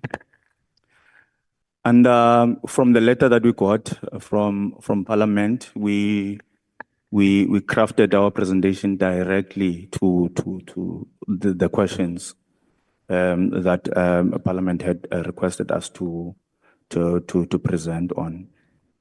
So I'm not going to read everything like the other speakers, but from the House perspective, committee members, and at Elitsia, when we talk about the readiness of the university for 2025 academic year, from an organized labor perspective, really, when we sat down and listening to the issues on the ground, we got to an understanding. And formal and informal engagements with some student leadership, the aligned students that is aligned to us, for example, SASCO, that NSFAS is at the heart or at the center of the chaos that is happening in our higher education space. And although internally in the universities, the academics, the deans would be well prepared from the DVC learning and teaching leg. for the start of the year. The disruptions, they come from a view of a third party, where you would see that a majority of our students are NSFAS funded. And whilst they are NSFAS funded, the funding model that NSFAS has, it's really not working for our students at the current moment, because students would come and really reflect about being partially funded, being provisionally funded. Others get defunded during the year whilst they are in their academic year. For example, a student would get payment done for their studies in the first semester, and in the second semester, there's no more payment that is coming in, which then creates a debt for the student going to the following year. And now the issue of concessions that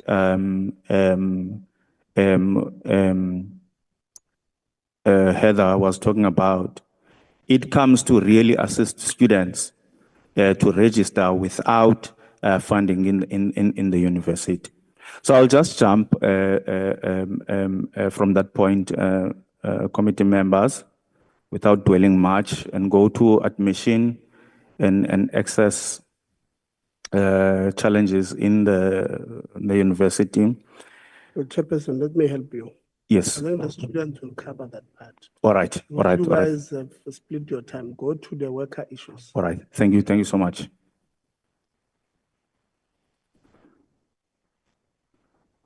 So we have delayed salary negotiation processes within the university. From year to year now, we start late. And this came as a proposal from the CFO at one stage that we must start our salary negotiation after the budget speech of each year, when our conditions of service document actually instruct us that we start the year before, around about the end of September, and that creates unhappiness within the employees' space. That is a Chairperson. So most of our salary negotiation processes, actually, we get to finish them maybe as late as June or July every year.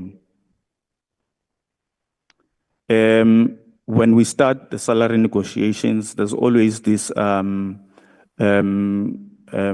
presentation of reserves that we get told about. The last value that we were told about, it was to the value of 830 million plus deficit, which then gives or informs the tone to which we need to negotiate with the university management. And this, we felt that it needs to be demystified with really proper financial statements, because the current financial statements that we get given, we don't feel that they reflect the true nature of the finances of the university. Going to the funds to write off student debts, which is also linked to the project of salary negotiations. This usually gets said to us that, you know, we don't have enough money because we had to find money to address the debts of students. And I think it's really difficult for the CFO to rather find money to satisfy the CPI that is on our documents, and even perhaps give us a 1+% during our salary negotiation to have a fair salary offer. And then we jump over to the conduct of council members. We have experience from a NEHAWU perspective that some council members they are in the SMEC committees, in some of the council, in the sub council committees, not welcoming to organized labor. And I think it's because organized labor is not represented at council. And when we meet them there at the sub-council committees, when we express our views as organized labor, we are almost met with so much disrespect. And I see that my colleague is timing me there and is telling me my time is up, Chairperson. I'm not sure. Just make that final point. You are about to take 10 minutes. I'll also give you 10 minutes. Just finish the final point that you're making. Okay. Perhaps, Chair, let me also give to my secretary just to have 2 words before we give to the other organized labor. I was giving you 20 seconds to finalize the point. You've already gone to 10 minutes. The recommendations are there, Chairperson. We would have wished for more time. Sitwekiwe ngolhlobo nisinika ngalo. And I think it's very difficult for us to really give enough substance in this presentation. Thank you. Thank you very much, Nteo. Thanks, Chair. We're going to skip our introduction and also, Chair, that I'm going to split. The Secretary will follow me within the 7 minutes. Slide 5. Nteo wish to present on staff readiness with focus on line management, academic staff, past staff. This area functions well. The DVC Learning and Teaching, Deanery, HOD's plan for different scenarios to start off the academic year. The first 2 weeks of lectures are less content focused to allow for new students to settle and some to join late. Thus, the academic calendar is planned to include a slow start. The management structure is able to respond swiftly to challenges and communicate and implement the plan of day. The COVID mode of teaching created the benefit of online and remote and hybrid options, which are used mainly to engage senior students during disruption. Concern: the first year students are affected the most if student protest action takes place in the first, second 2 weeks of lectures, as they might not have devices, data of knowledge, yet of the online engagement platforms. The longer the delay, the greater the impact on the academic lecturing staff, who need to ensure that no student is left behind. Past professional staff, structures such as the EMC, Student Access Committee, jointly manage the preparations and operational implementation of applications, registration, student funding and housing issues. Challenges are identified at these platforms and interventions fast-track to ensure that the bottleneck critical issues are resolved as soon as possible. Past professional staff, the start to the academic year typically creates high-pressure service delivery and engagement with all past staff, but even more for staff in student governments, financial aid, student housing, student finance. The online registration process functioned well, assisted the registration at the central venue from the 3rd to the 7th of February. Challenges of the workers. The new normal. Student protest action has become a norm to the start of the year, and staff are more agile and able to continue functioning under the guidance of line managers. We have areas of absolute excellence in service delivery under very stressful situations, which you won't see on social media. Security of tenure, conditions of service. Management gave notice in 2024 that it would be terminating the current conditions of service. Engagements is ongoing.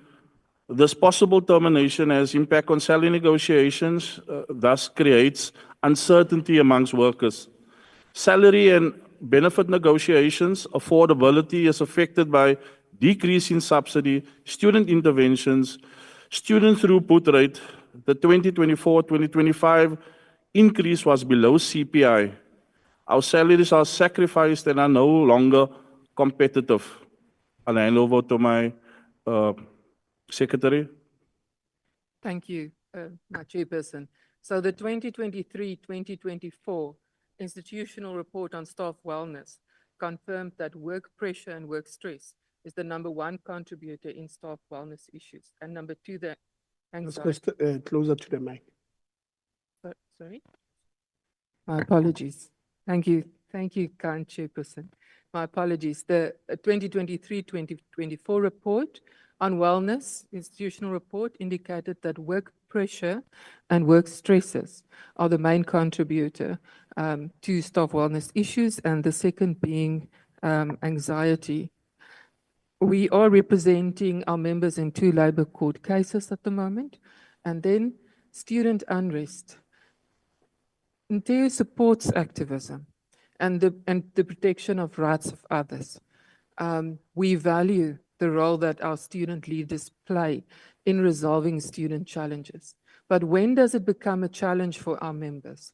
It's when that unrest or threat action prevents staff from executing duties, create an unsafe workplace, fear or damage.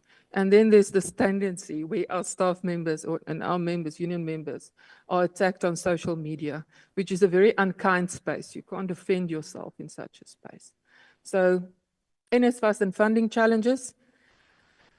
When planning, staff have to move away from what used to work processes and need to plan on what to expect from the NSFAS situations. At the beginning of the year, staff need to deal with students and support and guide them when they are facing challenges due to NSFAS and funding issues. Very often we find that staff members adopt a student in dire need, and the faculties have food bank initiatives to support students who are hungry. It is indeed very sad to see queues of students waiting for a food parcel handout. And we need to ask ourselves, how did we get to this space? Student housing. Honourable Chair, we take note of the concern raised in your press release or media statement of 11th of February. We also had the luxury of the minister's visit recently, and in 2024, we had the deputy minister himself coming to address landlords at Gqeberha due to the NSFAS pilot payment issues and the struggles related to that. It's a complex issue, and the interventions of the minister and the deputy minister an indication of the level of intervention required. We have disgruntled landlords that makes it very difficult for our staff in student housing to secure more housing for students when they are reluctant to take in NSFAS students due to these challenges. Unfunded and partially funded students who cannot be placed in residences. As the institution and as the role player to the institution, we want to focus on the areas where we can find possible solutions, identify programs that could possibly go online, like the postgraduate diplomas and advanced diplomas. They are articulation programs. Unfunded by NSFAS, cannot apply for NRF. Management and the institution needs to carry partially funded students, excluding accommodation. So if we can take these one-year programs online, it could resolve a situation for possibly 1,600 PG DIP and advanced DIP students. Recommendations. We need stability in our critical leadership positions. And we welcome a new director of sport that director of student governance who hit the ground running on the 1st of February. We are anxiously awaiting the finalization of a dean of students. These positions are critical regarding student engagement, and we need to find stability. We need closer engagement with our ER, HR, and management. We have platforms, but we believe that we have enough expertise in-house not to end up in CCMA and Labour Court. We need to strengthen our past staff response structure so that it is in line with the DVC's learning and teaching structure. And we need to negotiate safe spaces for our staff to assist first-year students within the first 2 weeks if there's disruption.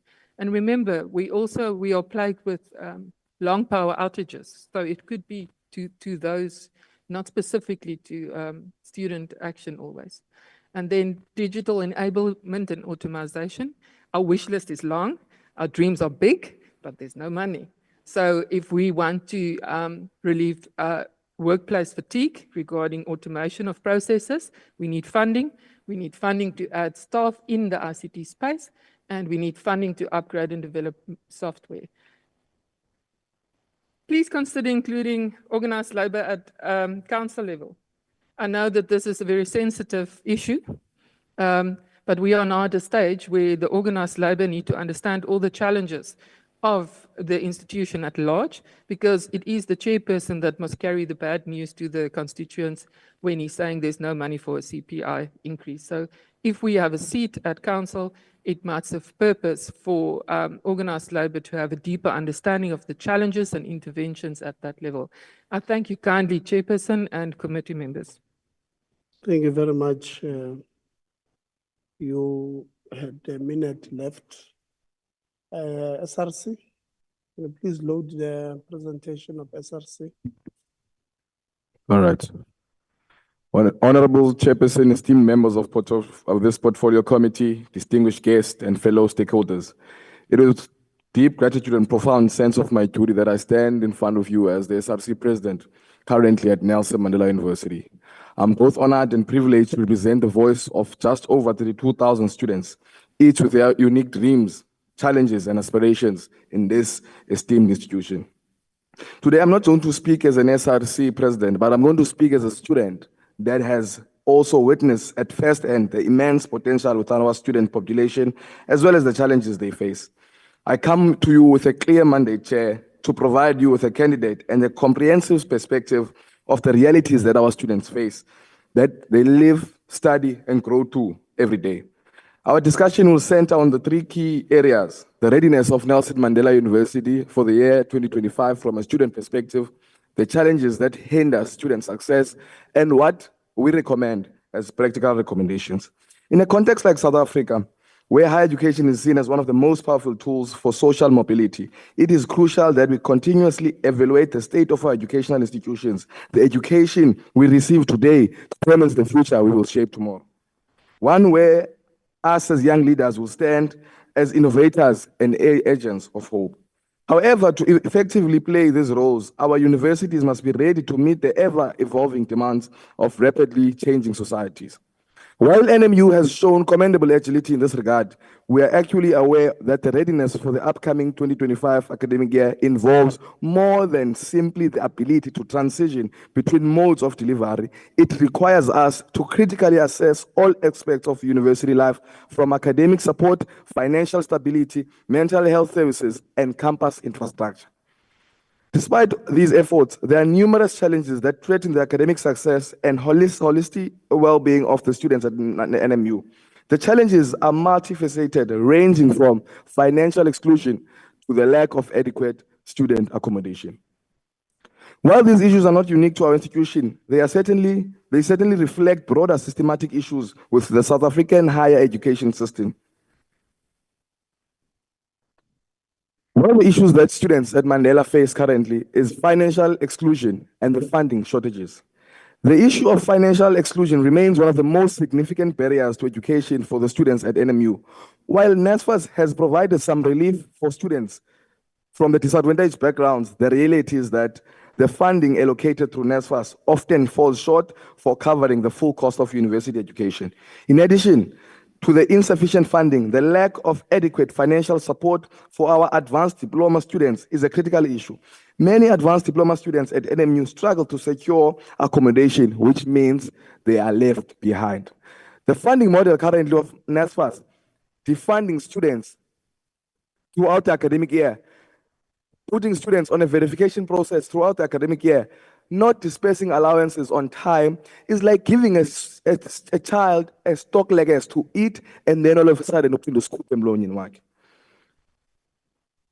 Student accommodation. As many of you are aware that student accommodation is a central pillar of student life at universities. It is not just merely a place for you to sleep, but a space where students study, build community, and cultivate their personal and academic growth.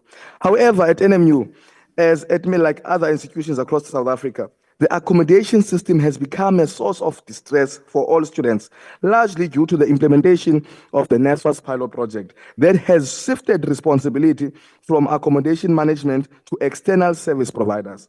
While this shift was intended to streamline and enhance access to accommodation for financially excluded students, it has instead led to the lack of accountability, substandard living conditions, and financial mismanagement, ultimately hindering student academic success and well-being. Shuttle services is a big crisis currently at NMU because it is an issue that has been raised time and time again with the university. The insufficiency of shuttle services to meet the demands of our growing student population. The number of students enrolled at NMU has increased significantly in recent years, and with it, the pressure on transport services to efficiently and reliably move students between various campuses. Currently, the shuttle services offered by the university are simply not enough to accommodate the large number of students that rely on them. Noting the fact that NMU has about 14,000 accredited beds of campus and only about close to 6,000 on-campus beds. Today, as we speak, the first shuttle at City Hall in Port Elizabeth left about 168 students. This means that these students didn't access any academic activities today, which is going to go back and contribute to the low pass rate that we have, the low graduation rate that we have, and the number of re-exam students that write re-exams. The issue of data provision is a big issue because when NSFAS, the pilot project, took over, it left then students having to submit themselves to low Wi-Fi quality in residences because the accreditation of NSFAS now does not have a good criteria in terms of accrediting for Wi-Fi connectivity, which means now when you say for the first week students must go and study online, being in a laptop, being in a data, what are they supposed to study? And you expect them at the end of the year to pass and achieve. Student debt has reached a crisis point at Nelson Mandela. For many students, particularly for those that come from disadvantaged backgrounds, the cost of higher education, coupled with the lack of sufficient funding and support, has left them trapped in a cycle of debt that prevents them from graduating, entering the job market, or pursuing further education. This debt crisis is a major barrier to pursuit for a better future, and it impacts actually those who can't afford it. But I want to call upon this House today that to support the Nelson Mandela SRC bailout fund to assist in this regard. The SRC at Nelson Mandela University has already taken about 500,000 from the SRC budget to try and assist in the need and the cries of our students. We call upon all relevant stakeholders who can assist so that our students can be bailed out. We urge the Minister of Higher Education and Training to work closely with the Department of Finance and relevant stakeholders to devise a solution that provides debt relief to graduates, especially those who come from disadvantaged backgrounds. There was a new policy that was introduced of admissions policy, which seek to take the top of the cream. If you are not not like me, who I come from Solomon Senior Secondary School, I have lesser chances to get in the institution than someone who comes from, say, a college at high. Stands good chances. So we need to revisit the admission policy at Nelson Mandela University. These are the recommendations that the SRC at Nelson Mandela is recommending to this House today. We need to increase the funding for NSFAS and improve the disbursement of allowances, the entire process. Accommodation, we recommend that the accommodation goes back to the university management so that when the pilot project and professional IT are ready to take over, they can take over. But the past 6 months have proven beyond reasonable doubt that the current system of NSFAS is failing students. And if Aunanda Yoktala, we also recommend that shuttle services at Nelson Mandela University must be increased. It can't be when we meet with management to discuss these critical issues, to make decisions, we are told this is not a decision-making meeting. Data provision, like in the past, must go back so that students can access their academic activities. Noba umdanoki, nobuhlala kwi-resenja. Clearing of student debts, as said previously, that we urge the minister to try and find and come with an immediate action to address the student debt crisis and ensure that students, regardless of their financial background, have access to education they deserve without being held by a big amount of amaja. Second last point, MMS, all students staying on campus have an issue to be forced to eat from the cafeteria, which seeks then to give them food they don't want to eat with no variety and at a high rate for low quality. So we urge that the MMS system to be scratched because it's failing students on campus. I want to say the minister was there on Monday. She gave us hope. She spoke to us. However, all the issues are still not resolved. The agents that were there from NSFAS, they were there for only one day, from Tuesday, as the minister promised. They were not there from Tuesday up until today. They were only there on Monday. And it was a matter of content creation for them to be there because our students are still, their issues are still not resolved. We are left with 4 working days up until registration close, late registration close at NMU. But our students, as of yet, are still waiting for concession appeals to be responded to, clearance SMS, first year's clearance SMSs, responses of admissions from the university. In conclusion, we acknowledge the efforts made by Nelson Mandela University to prepare for the 2025 academic year, but we cannot ignore the reality that there are significant challenges that must be addressed. I thank you. Thank you very much, students. You have taken exactly 10 minutes. NSFAS, I hope you have noted all the issues, including the substandard connectivity challenges at your accredited accommodation. DG, let's move to Mpumalanga.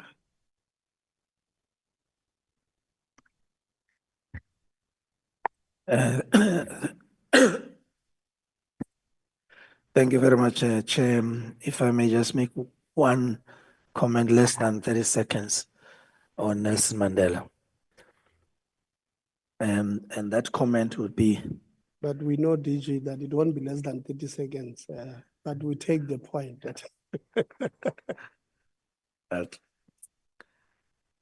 Thank you very much, Chair. I think it's important that I indicate to the Honorable Chair and members that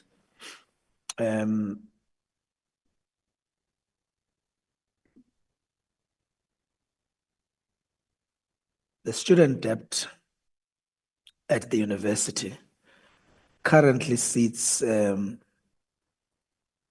376 million rands in 2023, which is above the 343 million rands in 2022. There is a need for us to engage our institutions around the reserves and how we utilize these to maximize opportunities for solution to some of our problems. We take this matter as a sensitive matter that requires an engagement that is properly structured, but we will initiate a conversation because the institution is sitting currently at 5.3 billion rands in reserves, which is higher than 4.8 billion rands for the previous year, 2022. I wish to conclude by saying we would like to acknowledge good work that we observed in our visit to Nelson Mandela, and we do not wish that this is not clearly indicated.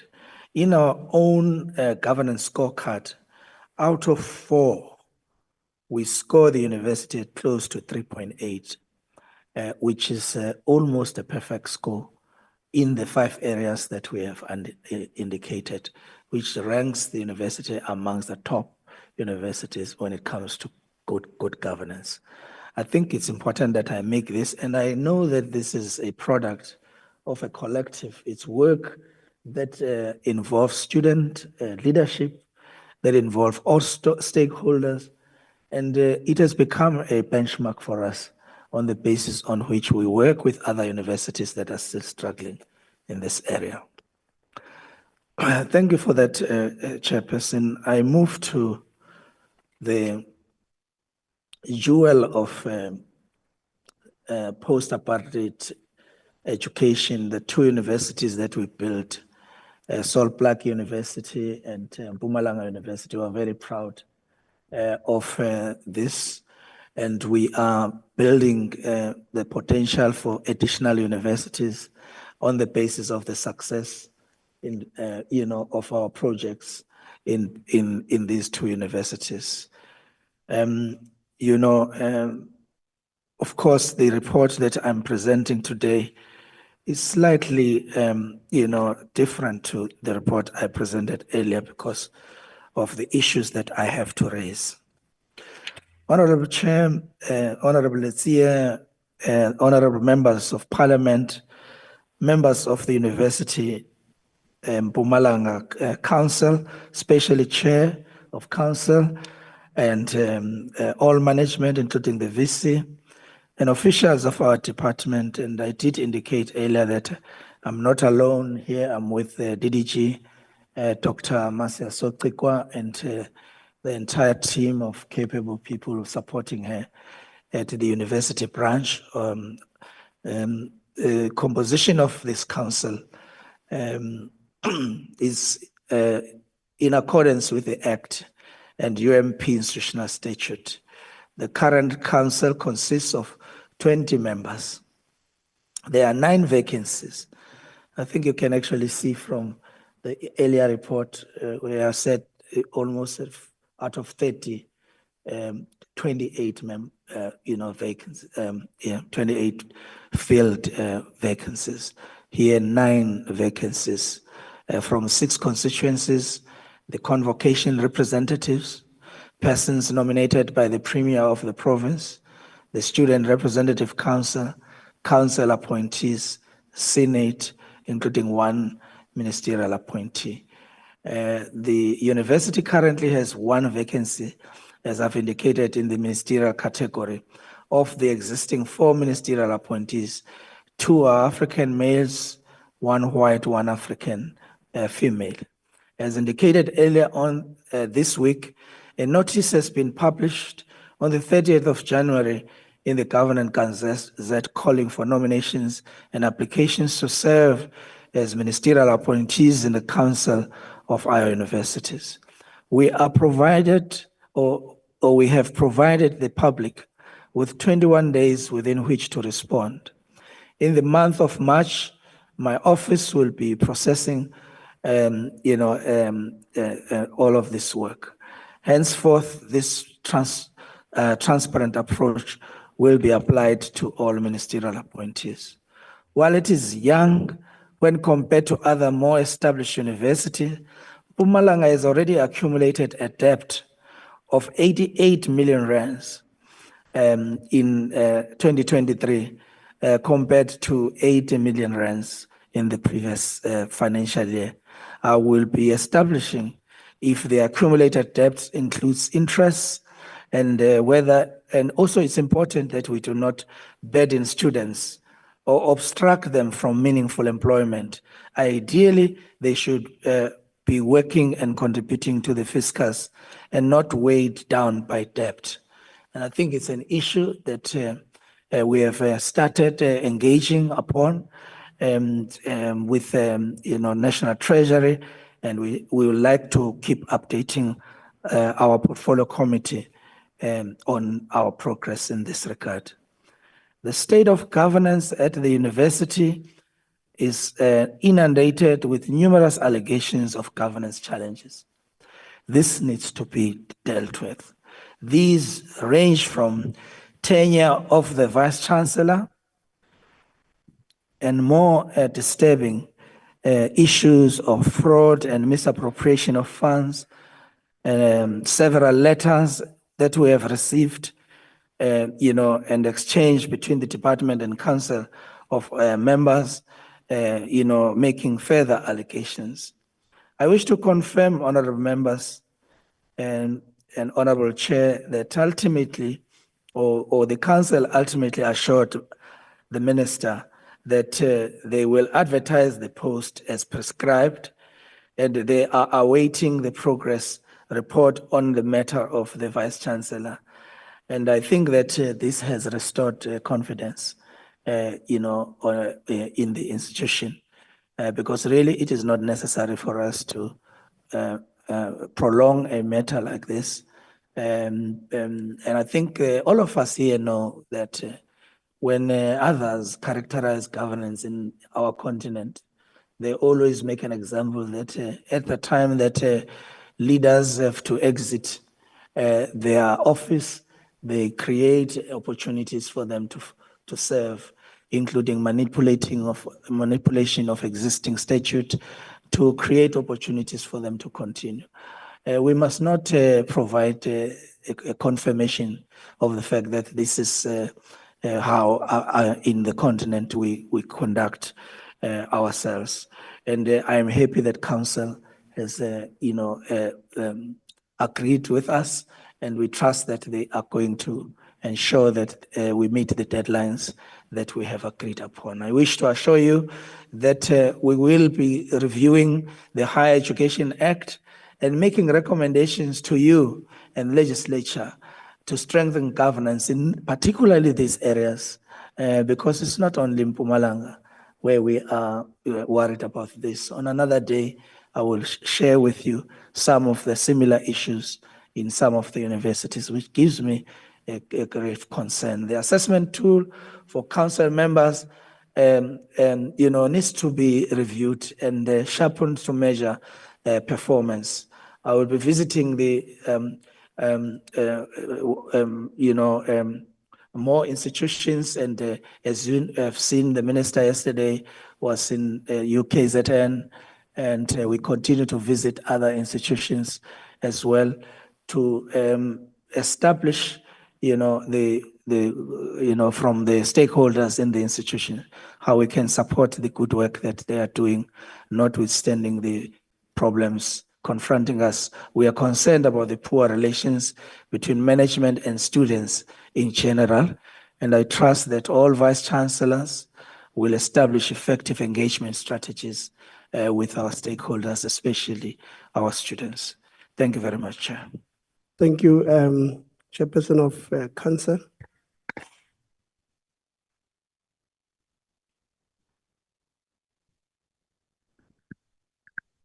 Thank you very much, Honorable Chairperson. And once again, greetings to all the honorable members of the Portfolio Committee. It is a great opportunity for us to be here, Honorable Chairperson, and we thank you so much that you have invited us to be here.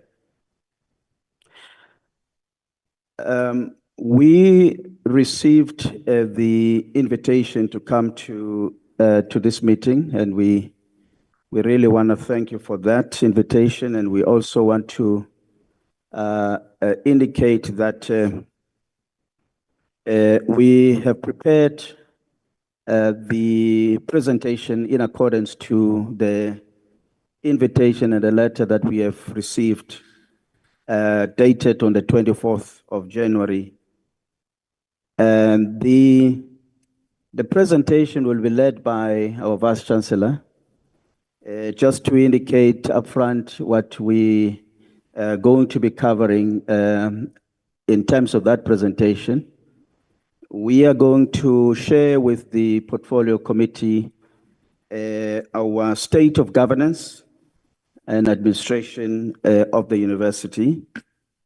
We are also going to update the Portfolio Committee on the registration and enrollment of the new and returning students in the 2025 academic year. We're also going to update you, Honorable Chair, on progress regarding the filling of the position of the Vice Chancellor and other vacancies. We also going to give you also progress on the funding of the NSFAS new and returning students. We also going to give you an overview of the students' academic performance from 2022 to date. We're going to talk about also the safety and security of students and staff, including measures that we have in place to deal with the incidents of gender-based violence and femicide. We're also going to also cover in our presentation just to give an overview of the student accommodation and infrastructure development, in the university. And also we're going to talk about our finances, also the outcome, the audit outcome, as the Honorable Chair has requested. We're also going to talk about the partnerships with industries and yes. Yeah, so Chairperson, I want just to talk about just a comment that came from the DG because we have not, it was not part of our presentation, but we are more than happy to provide information on some of the allegations that have come our way, some of them which we have embarked on a process of investigating these allegations so that we really come to the conclusion. If the DG is referring to allegations that have been made that deals with fraud and other irregularities, we are at an advanced stage in completing a report, investigating. We've gone in detail in terms of dealing with those allegations. So we are very much close to complete that report. In fact, the minister had asked us to investigate those allegations, and which we have done. So we are just about to complete that report, and that will then deal with those allegations accordingly. So with that, Chairperson, I would like to then, firstly, I just want also to thank you, Chair, that you have extended an invitation also to Student Representative Council that are here, also to the Institutional Forum, the Chairperson is here, and also to labor unions, they are also here. So with that, Chair, I would like to then hand over to our Vice Chancellor to lead us. Thank you. Thank you very much, VC. We have 30 minutes. I see you have 70-something slides. Please concentrate on the issues that would have asked. It's 11:13, so 30 minutes, it's 11:45. Thank you, Honorable Chairperson and members. I can't hear you from here. Please take the mic closer. Thank you, Honorable Chairperson and members of the Portfolio Committee.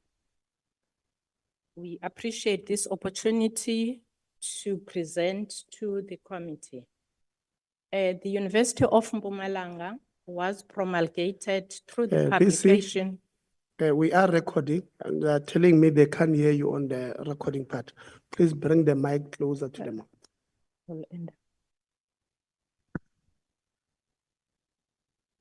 Hello, can you hear me now? Because when you are putting it this way, yeah, when you are looking this way, you're speaking to it. But when you turn, you are not speaking to the mic. So we'll struggle to hear you when you are not speaking to the mic. Okay. The university was established in 2013 and was launched in 2013 October. The first cohort of students were enrolled in February 2014. At the time, we had 169 students, and the students were registered in 3 programs, the B.Ed Foundation Phase Teaching, Diploma in Hospitality Management, and Bachelor of Agriculture, Agricultural Extension, and Rural Resource Development. UMP celebrated the 10th year anniversary since its establishment on the 3rd of November 2023 under the theme Decade of Excellence and Creating Opportunities. We have two campuses, the main campus in Bombela and the second campus at Seabuswa. UMP is a comprehensive institution, which means that we offer qualifications from a higher certificate to doctoral degree. As a comprehensive institution, we provide access and articulation possibilities. We offer 3 qualification types: career-oriented qualifications, professional qualifications, and general formative qualifications. We have a vision, which is Vision 2030, which positions the university as an African university, leading in creating opportunities for sustainable development through innovation.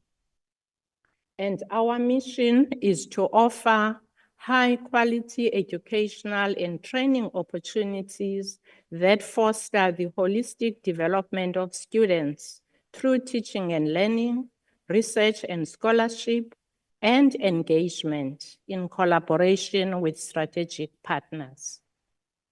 We have 8 strategic priorities, the first one being governance and strategic leadership and management, followed by research and innovation, teaching and learning, institutional support, quality student experience, engagement and partnerships, finance, and human resources. We are a values-driven institution, and our top value is excellence. We have integrity, diversity, adaptability, collaboration, relevance, and inspiration as our core values. Let me just talk a bit on relevance and link to what the Honorable Chairperson mentioned, that we believe that as one of the institutions that have been established during the democratic dispensation, it's important for us to provide qualifications that are relevant, conduct research that is relevant, and also engage with our critical stakeholders. Our graduate attributes are: we produce students who are resourceful, responsive, and responsible. Students who are critical thinkers, who are innovative and entrepreneurial, who are confident and effective communicators, ethically and socially aware change agents, and of course, being adaptable, which links to our values. We come to qualification types. I did mention earlier on that when we started in 2014, we were offering 3 qualifications. In 2025, we have 78 qualifications, ranging from higher certificate, diploma, bachelor's degrees, advanced diploma, postgraduate diploma, honors degree, master's degree, and I'm very happy to share with the portfolio committee that in 2025, we're offering 7 doctoral degrees. We come to the area of state governance, state of governance and administration. We're showing there the council, institutional forum, which plays an advisory role to council, Senate as the highest a governance structure as far as the academic project is concerned, MENCO, which is the management committee, and the student representative council. Let me emphasize to members of the committee that all our governance structures are functional and comply with relevant legislative and regulatory framework. We mention here as the primary one, the Higher Education Act of 1997 as amended, the UMP statute, and other key legislation, policies, and procedures. Our council and council committees have the charters. There is a clear council code of conduct. There is a clear delegation of authority document, and we provide capacity development programs for council members, including induction of new members. Our composition is 27 members, and currently we have 24 members, which gives us a ratio. The complete council would give us a ratio of 62 external and 38 internal. We have 3 vacancies, 2 convocation members and 1 ministerial appointee.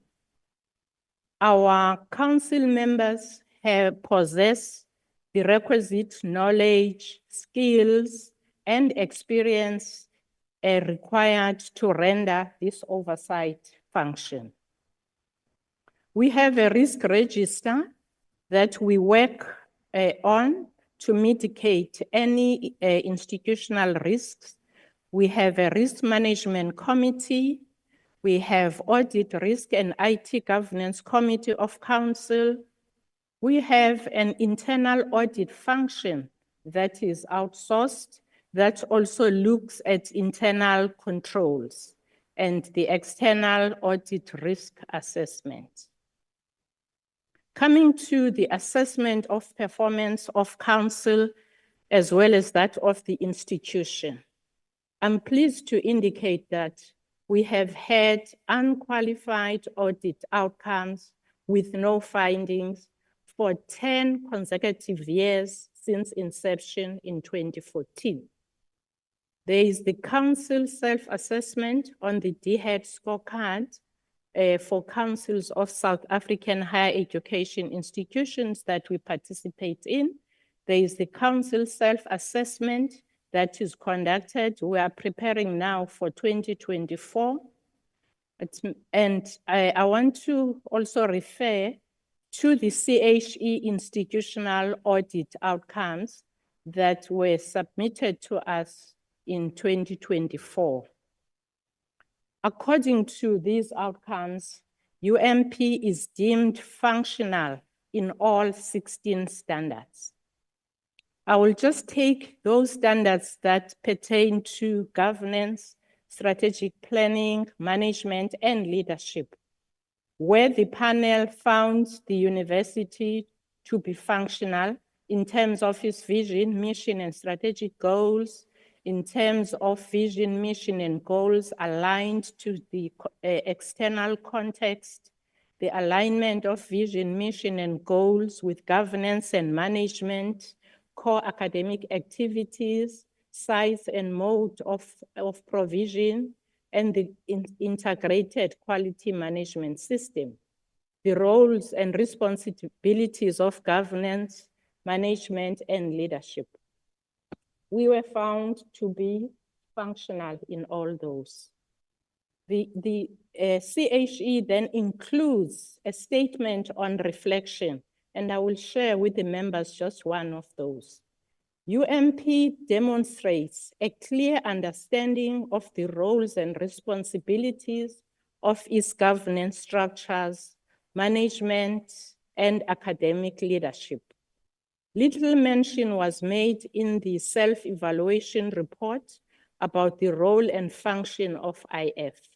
However, during the interviews, it became clear that IF actively contributes to shaping the institutional culture. UMP's academic leadership structure is well defined, with responsibilities cascading from the Vice-Chancellor to program coordinators. This delineation ensures individuals at various levels of responsibility. We take one of the standards, which is standard number 10, where it deals with governance and management oversight of the integrated quality management system. The panel found UMP to be functional in areas covered by this standard. And the reflection is as follows. The university's quality management system is effectively overseen through its governance structures. Best practices are shared with the university and with external stakeholders. A strong awareness exists among staff regarding reporting ethical behavior with confidence in the priorities set by MENCO to address such concerns. We come now to registration and enrollment of students for the 2025 academic year. UMP opened on the 2nd of January, and applications received were over 200,000, and registration of students who are on work integrated learning was conducted from the 2nd to the 6th of January. And according to our enrollment plan, spaces for first-time entry students are 3,300. Registration of first-time entry students was from the 3rd to the 7th of February. The registration of returning students from the 10th to the 14th of February, that is in-person registration. However, from the 2nd of January to the 14th of February, we had online registration. Late registration commenced on the 17th of February and will continue until the 5th of March. The registration of master's and doctoral students commenced on the 2nd of January and will end on the 30th of April 2025. Orientation of first-year students was conducted from the 10th to the 14th of February.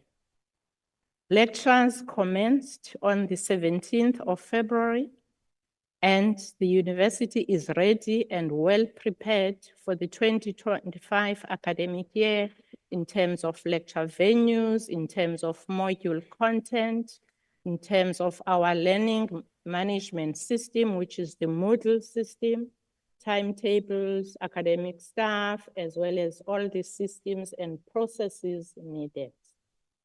This is the registration data for new students. Currently, we have registered 3,743 students. These include first-time entry students, as well as those who would be transferring from the higher certificate or transferring from other institutions. Returning students, we have registered 6,831 to date. As I have indicated to members that registration is continuing. We are busy now with late registration. This is the student enrollment from 2014 to 2025, just to show members the growth that we have experienced over the years, and that in 2014, we started with 168, but in 2025, our projections are 10,800. Student funding, here we're indicating that higher certificate students at present, 77% are funded. Undergraduate students is 87%. Those advanced and postgraduate diploma students at present is 18%, and postgraduate is 17%. Student funded by NSFAS, 93.66 of funded students at higher certificate level are funded by NSFAS, and undergraduate students, 95% of funded students are funded by NSFAS. UMP pays the monthly allowance after students have registered within 48 hours. And we pay the 50% of learning material allowance as well. The next area is student academic performance. We're showing there the pass rates in 2022 of 84.9%. It dropped to 79.7 in 2023. And we put in place measures to improve the pass rate, such as structured tutorials, identifying at-risk students and at-risk modules quite early in the year. And we see now in 2024, our pass rate improving. There, we wanted to share with the portfolio committee information on our graduates, that since 2019, we have produced 5,000 graduates and we're providing the stats in terms of males and females. Our first graduates were in 2017, but for the purposes of this slide, we've just started in 2019. In total, starting from 2017, we have produced 6,001 graduates. Coming to this part, the progress with the recruitment of the new Vice Chancellor, we are pleased to indicate that the constitution of the Appointments Committee was completed, the advertisement as well as the headhunting process was completed, and shortlisting has been completed, which means the next step now is that of interviews and the internal consultations within the institution. We were asked to report also on other vacancies, and I can indicate that for the position of the registrar and the dean of the Faculty of Education, we are now at the stage of internal consultation because all the other processes have been concluded. Gender-based violence and femicide, we have structures in place to deal with this, and one of them is the Transformation Committee, the Gender Forum. We have a GBV Student Society. We have the Rainbow Alliance Student Society, and our SRC plays an important role in this regard. The policies that we have in place is a sexual harassment policy and a sexual orientation policy. We have information sessions during the first year orientation and during the whole year of the first year experience on making students aware as well as the measures to deal with GBV. There are annual GBV awareness campaigns, and those are themed at UMP as creating safe spaces at UMP. There are articles on anti-homophobia and GBV in the UMP monthly newsletter and social media platforms. We participate in the 10 days of activism against gender-based violence every year, as well as creating safe spaces at UMP Men's Dialogue or Men's Indaba. We have a number of collaborative relationships here with the Ehlanzeni District Municipality, NPA, SAPS, Tutuzela Care Centers. We work with the Tshwane University of Technology and the Ehlanzeni TVET College, social development, as well as participate in the South African Higher Education Institutions community practice on gender-based violence and femicide. We come to safety and security measures, and these are the policies and procedures that we have in place: the UMP Security Management Framework, UMP Search and Seizure Procedure, Access Control Procedure, crime reporting procedure, procedure for seizure and disposal of narcotics and unauthorized liquor found on the premises of the university. UMP closed circuit television management procedure, weapon-free campus policy, protest management policy procedure, procedure on the safe use of university facilities in the student residencies, safety at campus events, policy and protocol, UMP master safety and security plan. When we look at we have safety, health, and environment management framework, safety, health, and environment management policy, UMP business continuity plan, and guidelines for the provision of personal protective clothing, PPE. We come to student accommodation. Here we are indicating that we have the requisite number of beds for 2025. In fact, we are recording a surplus. When we look at our enrollment target, the number of beds on campus, the number of beds in accredited private accommodation, and also the number of students who stay at home.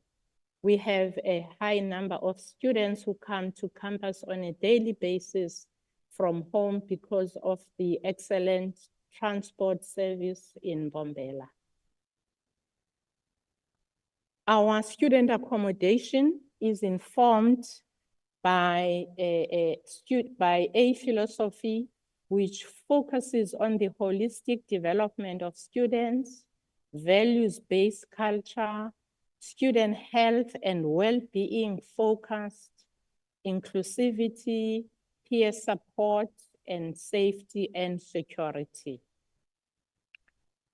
Our objectives for student accommodation is the promotion of academic success and excellence, the promotion of living and learning communities, living of the university values, and contribution towards the achievement of the graduate attributes.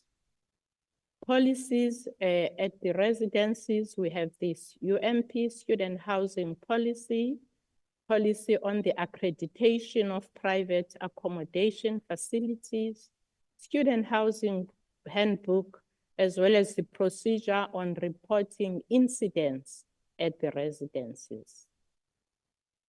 We have those amenities, the 700-seater state-of-the-art dining facility, and another dining facility that houses 250 students. We have coffee shops on campus. We have 2 tuck shops on campus. We have a self-catering cooking facility for students if they want to cook food for themselves. And of course, laundry, fridges, and microwaves that the students can use. We have a... VC, we're left with about 6 minutes. You are reading word to word. Let's go to some of the issues you want to cover. You're now left with 6 minutes. Okay.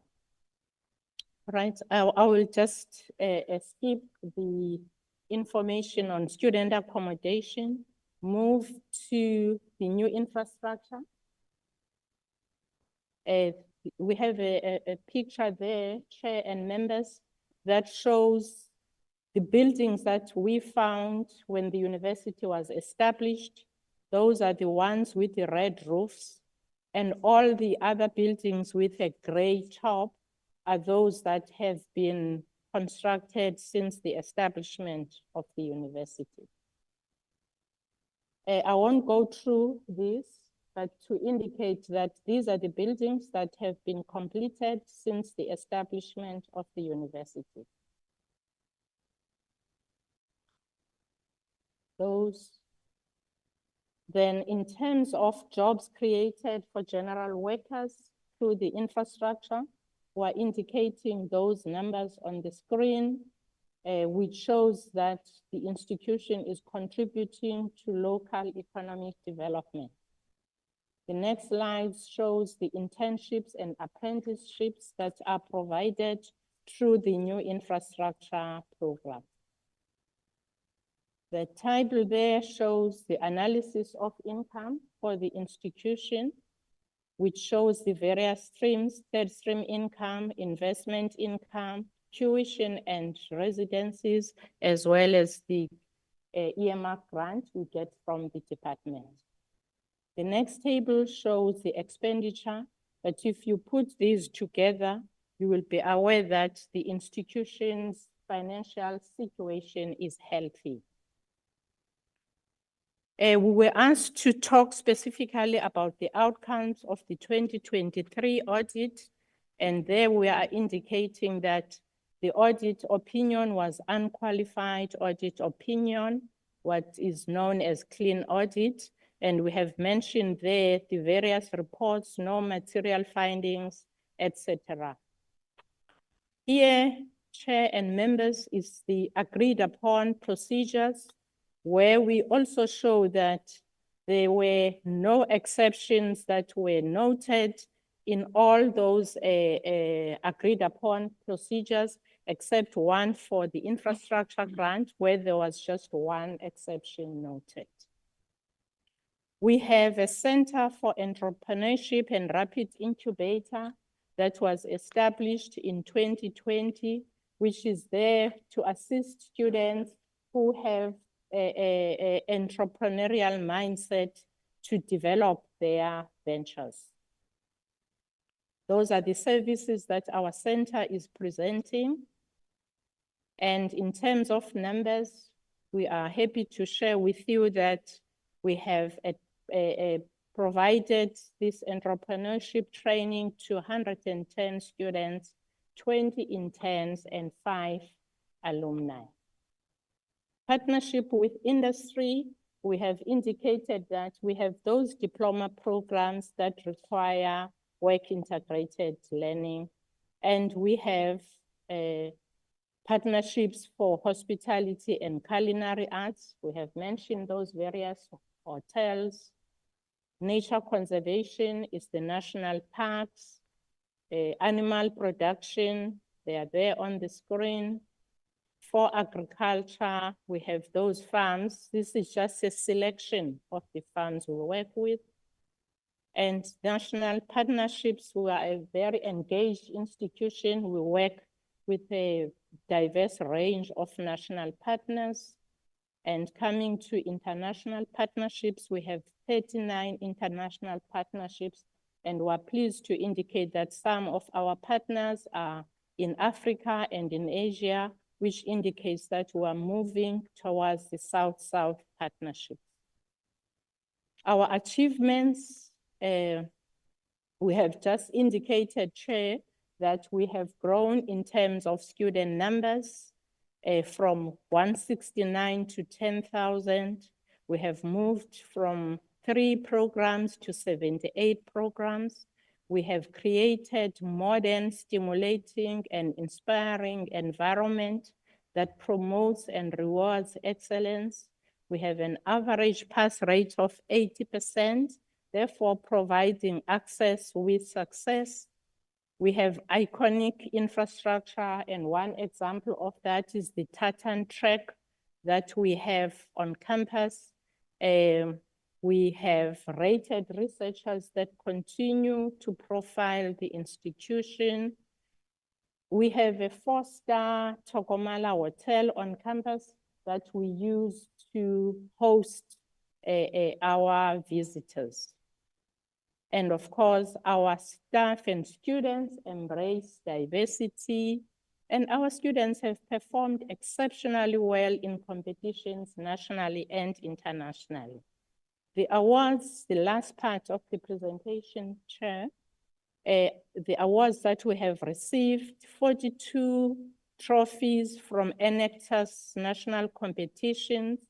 Students won the Best Pitch Award at the Entrepreneurship Summit in Kuala Lumpur, Malaysia, Best International Award in Austria, the NRF Acceleration Award, the NRF CEO Special Recognition Award, but also very important is the Built Environment Award from the Council on Built Environment as an entity, state entity that finished its projects timelessly.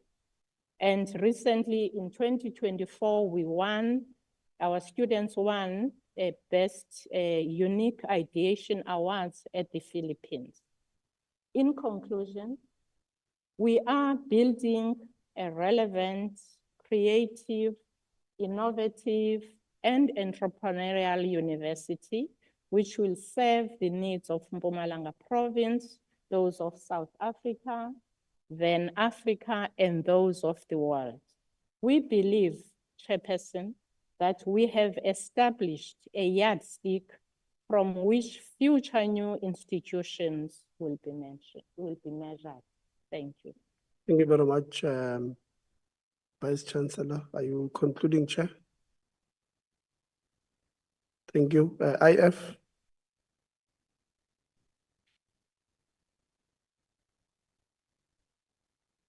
You don't have the presentation of IF there. You also don't have the one from Labor and students. Email him your presentations in the meantime so that you can just project it from the same. Yeah.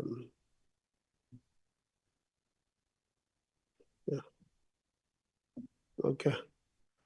Labor and student, please email her. Do you have her email address? IF. Yeah, please email her. After she presents, then you will present where you are, and then she'll run the slides from here.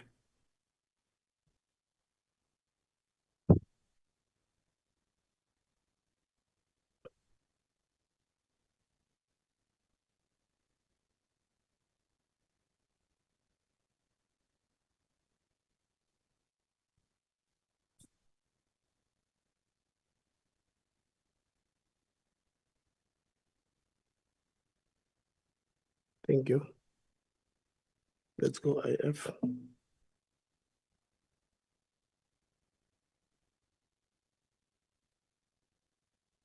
Good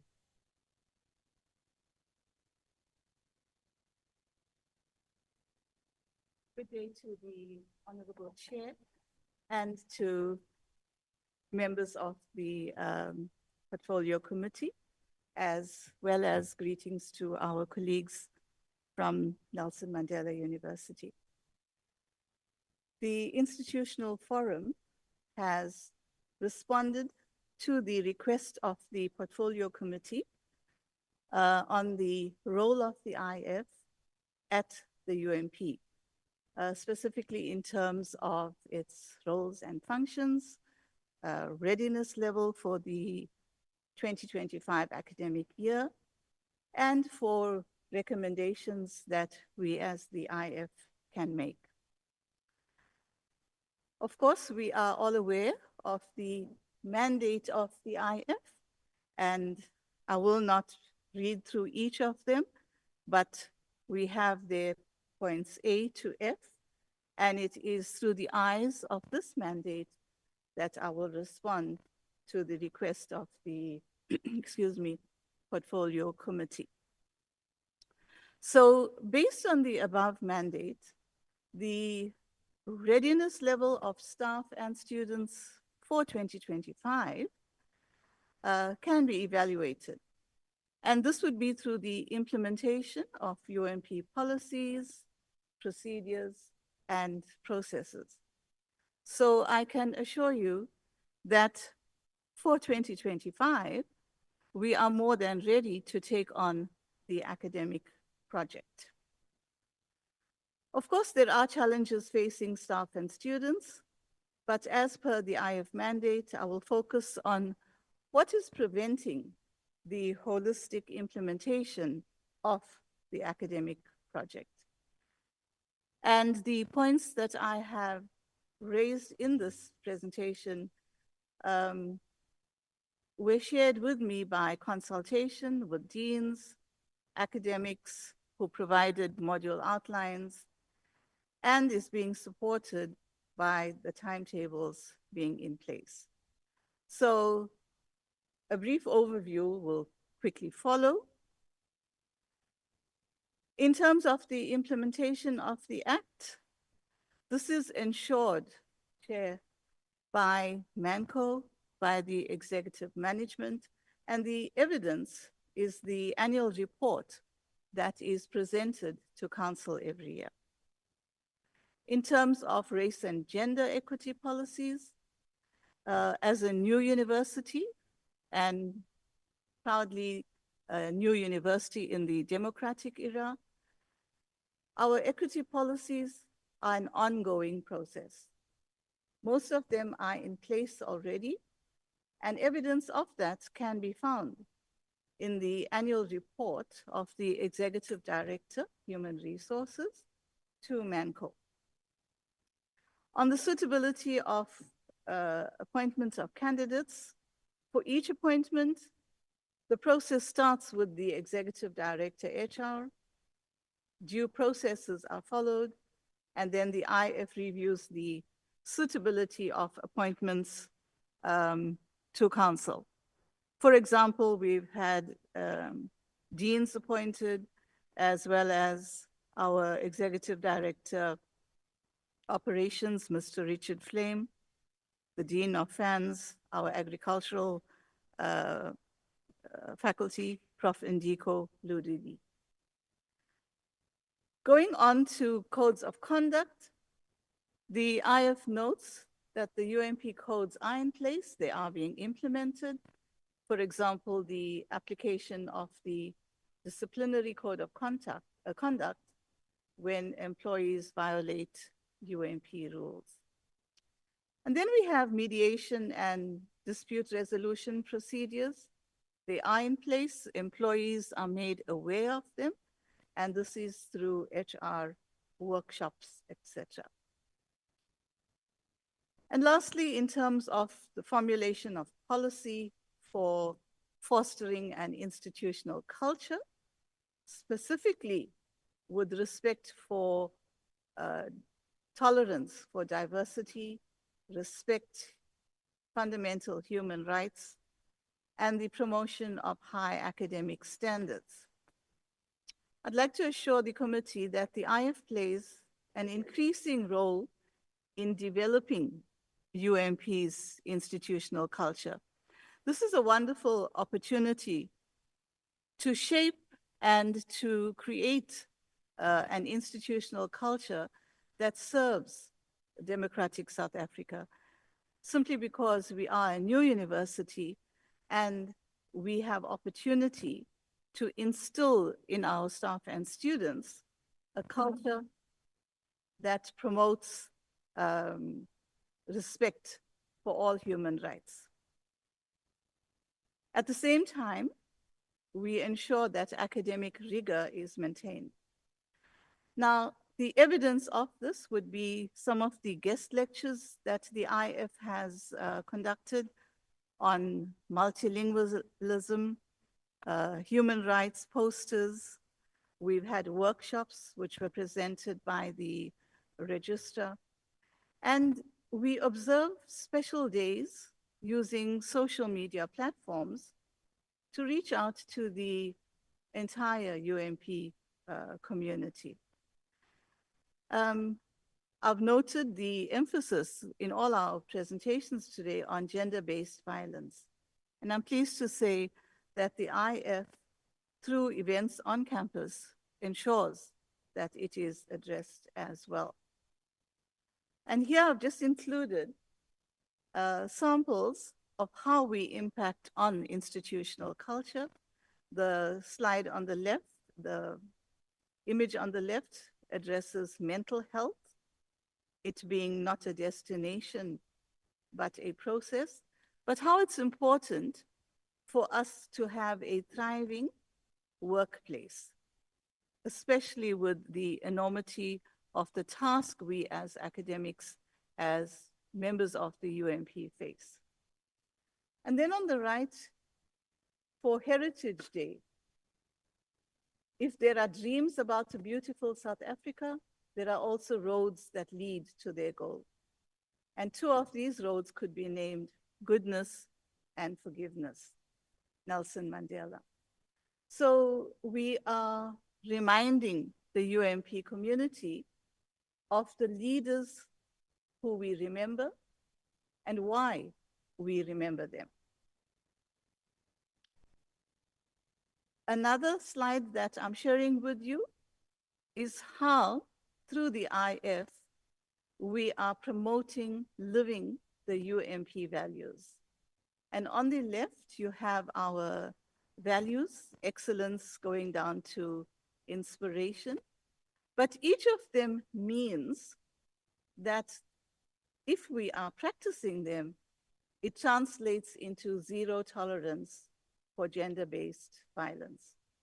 So as the IF and through committees on within the UMP, we are saying enough. We need to stop gender-based violence. And as requested, what are the challenges to the implementation of the academic project? I'm going to speak to just 3. Firstly, efficient administration of NSFAS funding is needed in order for our students to plan their studies better. We do not need to impact on the mental health, the safety of our students, with them having the big burden of not knowing how they're going to be funded, when, and this obviously will impact on their academic performance. Being a new university, we are also in the process of having lots and lots of construction happening. The context of a new university is very different to that of an established university. And the threats from the construction mafia obviously will create an atmosphere of fear at times. We need this to be addressed because it prevents the smooth flow of new building construction. Despite it, I'd like to say that we have met our building deadlines. I think for me, as an educationist, the last bullet there is critically important. Basic education needs to prepare students for a changing world. In ethics, 4IR, the global village, employment opportunities. COVID-19, HIV, inequality, racism, and preparation for TVET and university education. Yeah, last minute. Yeah. I'm talking social justice. And lastly, recommendations for consideration. We'd like better administration of NSFAS funding. We'd like resolution of the crime and violence in our community, as well as addressing the water and ESCOM crises. Basic education should be reviewed. Content should be relevant to South Africa 2025. And so to conclude, we are, as education leaders, leading in extraordinary times. It's uncertain. And so we have to come up with innovation and change in our teaching and learning. This quote by Gallus and Ballman, 2021, speaks directly to the committee and to the colleagues from both universities today. In 2025, we have AI, 4IR online teaching, and a student admission crisis, all leading to unemployment, inequality, and social unrest.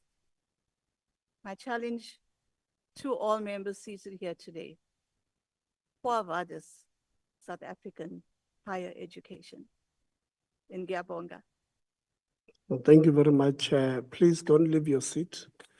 on the email, the workers should have emailed you.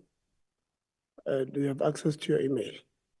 Open your email and open the presentation of workers. The joint presentation of 15 minutes. Go ahead. Chairperson, thank you. Thank you very much.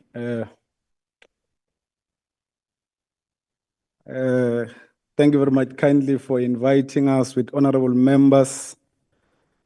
Chair, as per your directive, this is going to be a joint presentation of organized labor in the University of Mpumalanga. The joint presentation is combining of NEHAU and NTEU. So what, Chairperson, we're gonna attempt to do in our presentation is that there's going to be strong points that are raised by NEHAU and strong points that are raised by NTEU. So it's going to be a distribution in between both parties on how we see or perceive challenges of workers that are mobilized in the University of Mpumalanga. Chairperson, the first question the committee has asked workers at the University of Mpumalanga is the state of readiness in relation to workers. In the University of Mpumalanga, we mobilize these 5 constituencies. The constituency that we mobilize constituency of cleaners, we mobilize constituency of maintenance team and farm laborers, we mobilize the constituency of support that include HR and finance and administrators in the institution. We mobilize a constituency of academics that teaches students at the University of Mpumalanga, and we also mobilize the hotel and catering services staff in the institution. And those 5 constituencies, Chairperson and the members of the committee has given us a clear mandate, and the mandate was that we must come and report to the committee that as far as they are the ability to support the institution to do their work, they've done their work, and as far as they are concerned, that means the university is ready for operation in the financial year 2020-2025. What then that present then members of the committee and the chairperson is that it then present the second part that was requested by the committee to present, which is the challenges of workers at the University of Mpumalanga. Because of the flow of the mobilized constituencies, the challenges of workers at the University of Mpumalanga, if you have a constituency of cleaners, cleaners will require cleaning material to do their work and do their work right. Cleaners will need the university to support them with uniform and so forth and so forth. Academics will require the institution to provide them with lecture halls that have got all the adequate infrastructure for them to facilitate learning for effective and quality teaching of students. That will then mean, Chairperson, if there are areas of disagreement between the manner in which the day-to-day operation of workers are conducted, they will rise out of that core. Are the university management having an adequate ability to respond to the need of workers as hired? If it's cleaners, can you be able to provide with them all the necessary material that they require and so forth? So those are the conditions that flow out of that. And what then is the responsibility of us as mobilized or organized labor is to go to the institution and protect their condition of service as prescribed in the Labor Act of South Africa, which, Chairperson, as far as we are concerned, we are performed that adequately. So, Chairperson, we will try and respond to the Chairperson to the challenges of workers in question forms. We'll try to respond to the challenges of workers in this fashion. Because what the workers have mandated us to do is that they said to the workers, go to the committee and respond to the following. Does the university management engage with workers fairly? It's a question we must respond to. Does the university management resolve workers of challenges fairly? It's a question that we must respond to. Does the University of Management comply with institutional policies, rules and regulations as stipulated? Is a question workers that said we must respond to. Does the university management do its best to keep peace and harmony in the workplace? And the response to all these questions, Chairperson, depends on the complexity of the issues that are discussed. So in relation to, if we were to take an example of a matter of right that is a recognition or collective agreement in relation to agency fee, there's been a deep delay because of the of not understanding each other on how the effecting of that particular process must unfold. As such, it relates to the issues that we find ourselves in issues of deadlock in relation to a number of issues that are in this regard. So it's the issue of the degree of the complexities on the matters. It's some issues where the university management has got an easy ability to resolve issues, but in some of those issues, it's an issue of how complicated the matter could be, and that then complicate the matters in relation to resolving issues. So what the workers have been saying, then, Chairperson, is that on the degree of complexity between the engagement in the institution with university management, sometimes there are issues that have led to deadlock. Those deadlocks can cite examples such as the inability to conclude the harmonization framework, inability to agree on position on policies, inability to prioritize specific policies and anything of that age. And that then gives an indication where there's this complexity of antagonizing one another between the university and workers' management.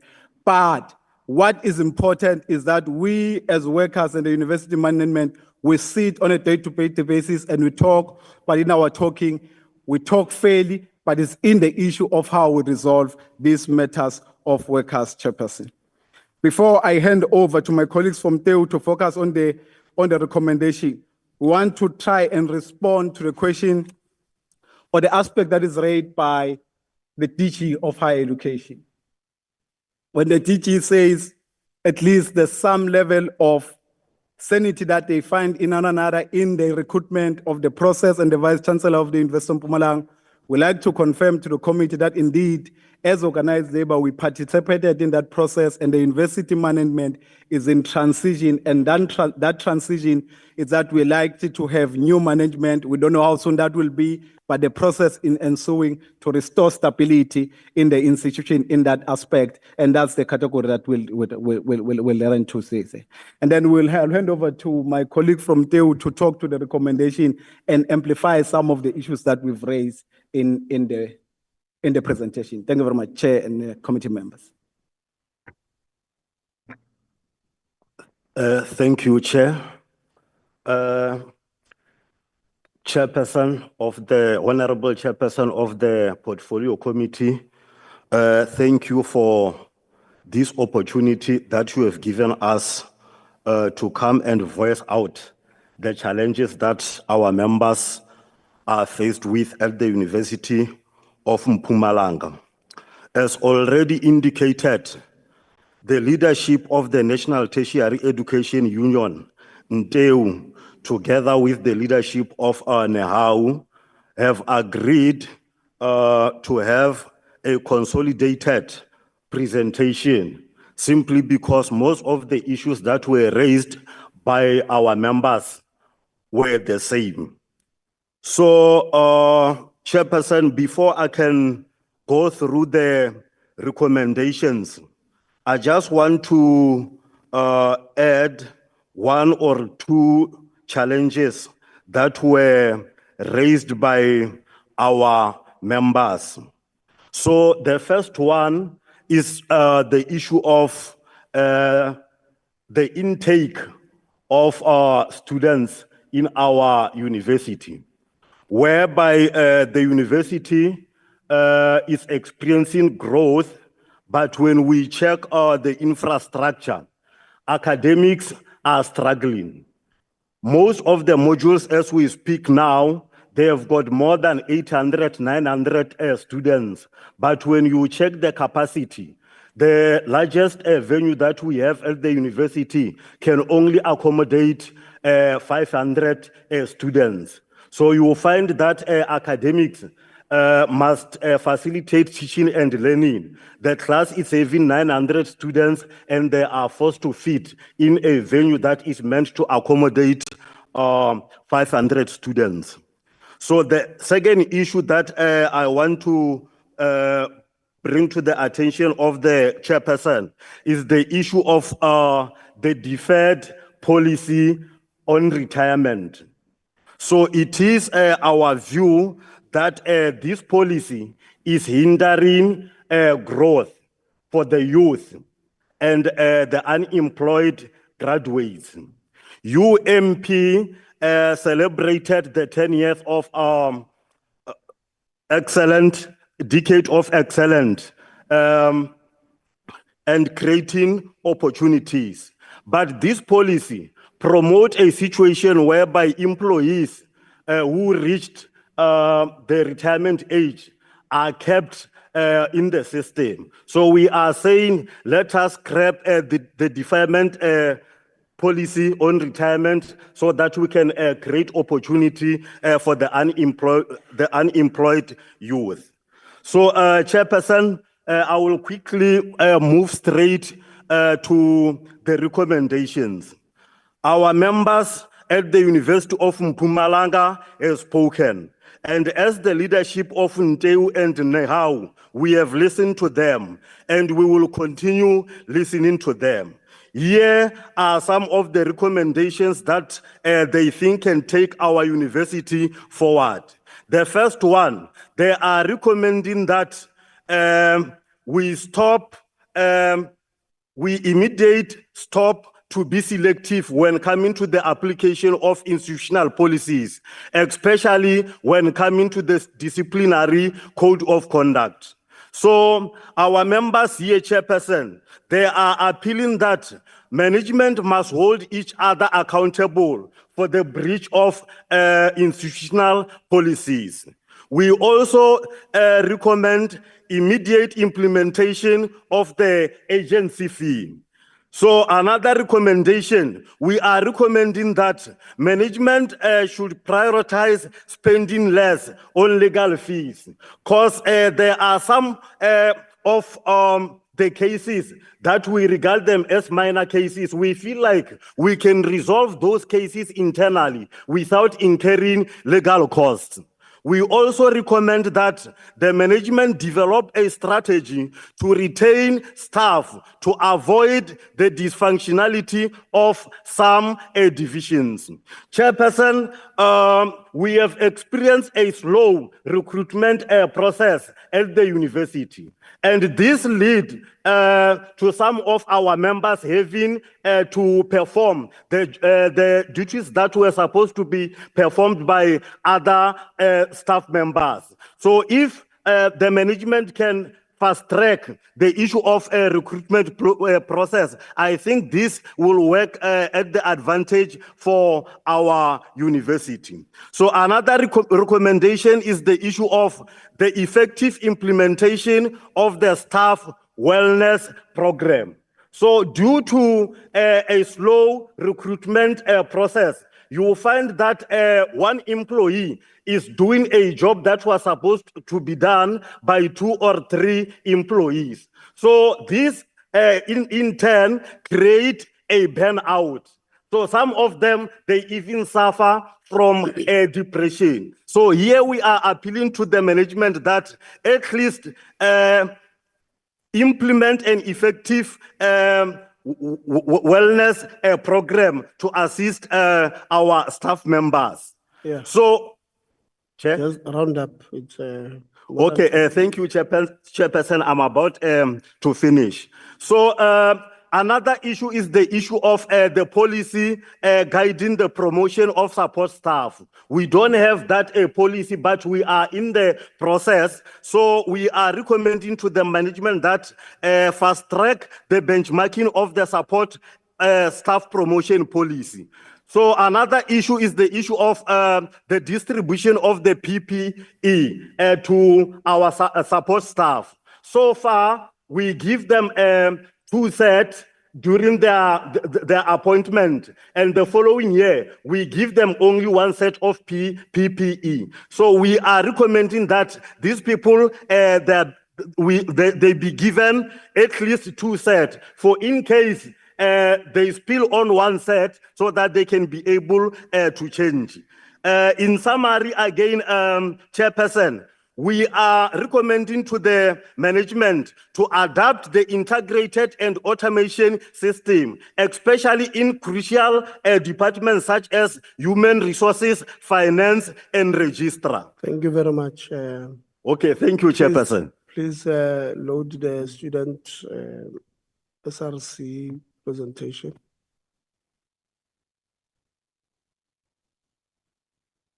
Is it loaded? Or you don't know? It's a new computer, it's not.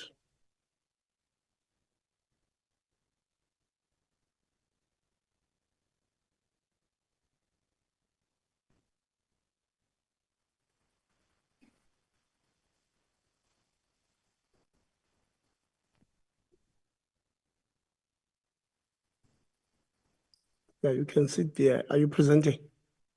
Okay. No, thank you, Chairperson. I'll be presenting on behalf of the SRC of the University of Mpumalanga. Honorable Chair, esteemed members of the Higher Education and Training Portfolio Committee, I extend our sincere gratitude for the opportunity to present the state of student affairs at the University of Mpumalanga. The SRC 2025 has compiled the presentation that would outline the structure, outline the university's readiness for the 2025 academic year, the student challenges during our term, and recommendations for improvement beyond resolving the challenges that would have outlined. The UMP structure is as follows. There's this campus representative councils, which are 2, 14 in total, 7. SRC elections were held on the 25th of October, whereas the SRC was constituted by the 2 CRCs on the 30th of October.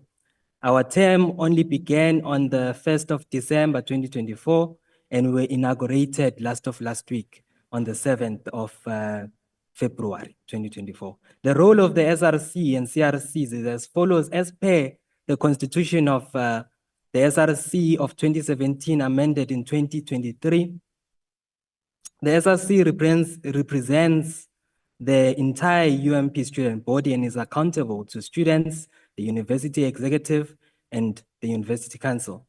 The CRCs represent students at their respective campuses, ensuring that specific campus-based issues are addressed effectively. We sit in 21 institutional committees from the Council, Institutional Forum, Senate, Senate committees, and Manco committees.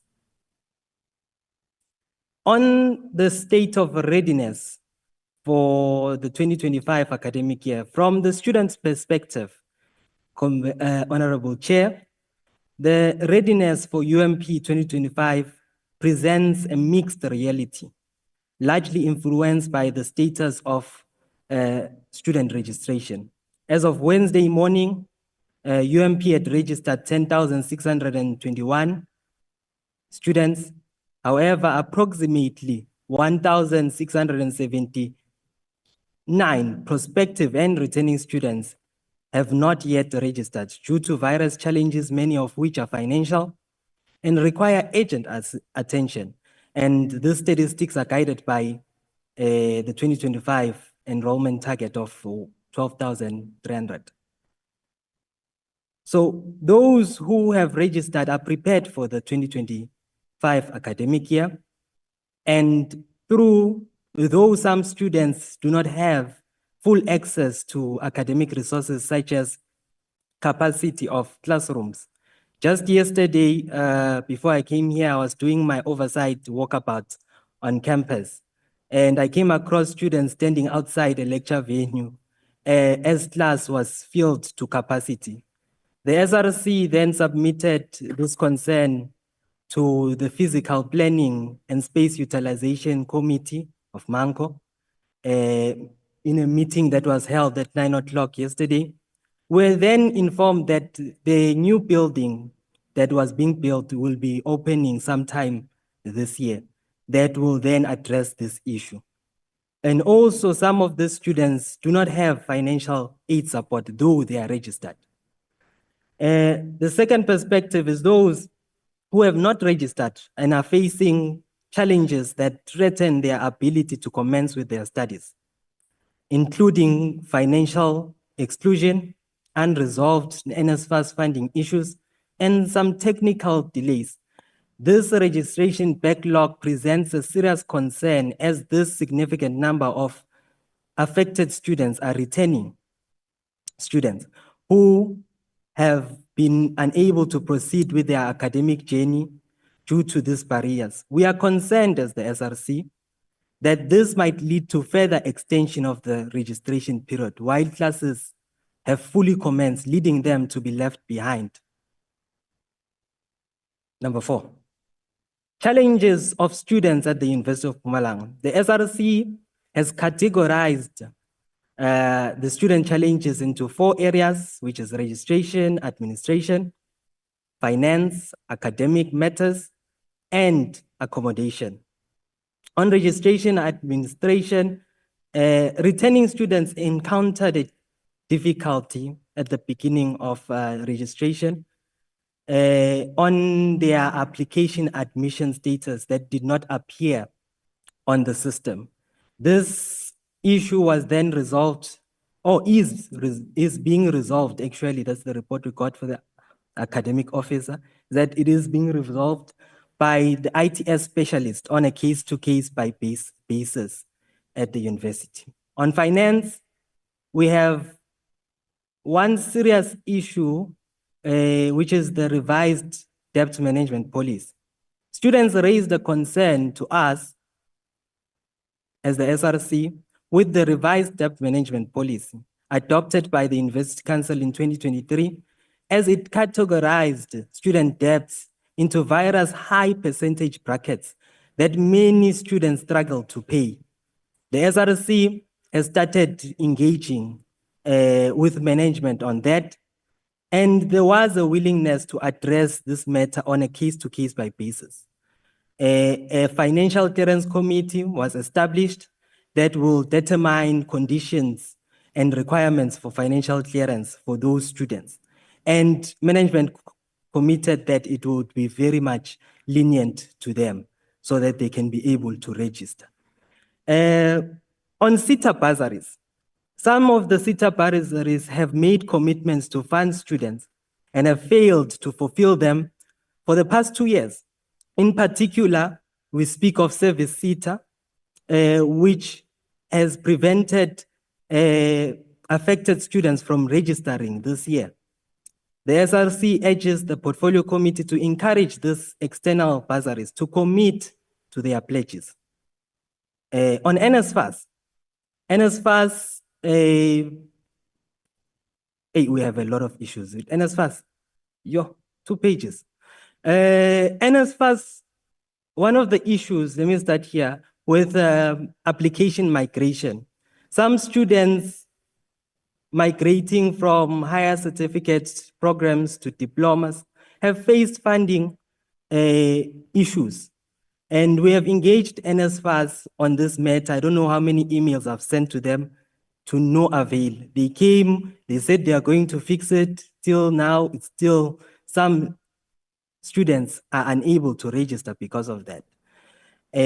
On trimester and semester application, many prospective students were not given clear guidance when applying for NSFAS and mistakenly applied for trimester funding instead of semester funding. As a result, we have over 200 students that were affected by this. Some of these first entering students had to go back home to say, I do not have the money to register. Those that were able to register, it's above around 50 of them, but they are still without funding. This thing has not been resolved. We also had an issue, it's persisting, this one, of the funded list being incorrectly categorizing some returning students as F10s, meaning first years, delaying the registration process, despite the financial aid office engaging NSFAS, even ourselves engaging NSFAS. This issue remains unresolved. Documents were sent to NSFAS, but seemingly there's no response. So some appeals, next point, some of the appeal period opened in December for NSFAS during the holidays when university offices were closed, preventing students from accessing certain documents, even accessing their heads of schools, accessing the registrar's office for signatures, and they were closed then. Other appeals were opened and closed early 2025 before the propensity letter was released, leaving many students being defunded unfairly. On NSFAS outstanding payment, NSFAS has yet to settle outstanding payments for 2024, leaving many students in debt and unable to register for the 2025 academic year. Honorable Chair, I must plead with you to say NSFAS must be honest with us if they can no longer sustain the call for free education. They should say it openly. What we are experiencing is a complete lack of transparency. In fact, we are being treated worse than stepchildren. The way NSFAS operates is not different to a father that is on maintenance. 1 month he gives you 200, 1 month is giving 500. Year after year, NSFAS introduces new changes, whether systems, policies, or implementation. Instead of improving, the situation becomes worse. For far too long, we have been told that NSFAS is still busy with reconciliation and mock-ups. We're yet to know when that mock-up is ending, honestly. According to the statistics I obtained from the Student Financial Aid Office in January, more than 7,000 returning students at the University of Mpumalanga rely on NSFAS for education. Given this reality, DHET must also be truthful about the state of student funding, and rest assured that we will respond accordingly. Lastly, on finance, we urge the Portfolio Committee to intervene in addressing the funding gap for advanced diploma and postgraduate students. Currently, there is no dedicated funding model to support these students. NSFAS only funds for a diploma and as a first qualification, while NRF funds honors, masters, and PhD. As a result, advanced diploma and postgraduate students fall into a missing middle category, leaving financially disadvantaged students who have no viable pathway to progress in their academic journey. This lack of support makes it nearly impossible for diploma graduates from low-income backgrounds to further their studies and ultimately limiting their career perspectives. On academic issues, some students' scripts, examination scripts, have not yet been returned to the institution due to delays in external moderation. The SRC engaged the Teaching and Learning Committee of Senate on this matter. There was a commitment to improving the turnaround times and ensuring moderation. We just want to emphasize that because many students have lost opportunities, both in funding and academic opportunities because of these delays. On accommodation, back to NSFAS. NSFAS pilot accommodation system, this introduction has caused several issues for students at the University of Mpumalanga, particularly the fact that we have over 500 accredited residences. Some landlords have held students hostage last year in December by confiscating their belongings, laptops, IDs, clothes, some due to delayed payments of NSFAS. Some residences have demanded unreasonable top-up fees and deposits ranging from 600 to 1,000 per month, which is exploitation, if I may say. Following engagements with NSFAS, this is the first time NSFAS responds. On the 2nd of February, it then publicly issued a statement to clarify its stance, and we appreciate that. Some landlords at the moment, refuse to refund self-funded students who later secured bursaries. Whether it's NSFAS or some bursaries that they would have secured, they are refusing to refund them. Recently, MASA, an association of student accommodation landlords, appeared on SABC threatening to evict students. This threat is both absurd and unlawful. Their concern lies with NSFAS, which has not yet settled their outstanding payments. However, we as students should not be caught in the middle of this dispute. This is an issue of NSFAS and the landlords. Students must not be made to suffer as a result. We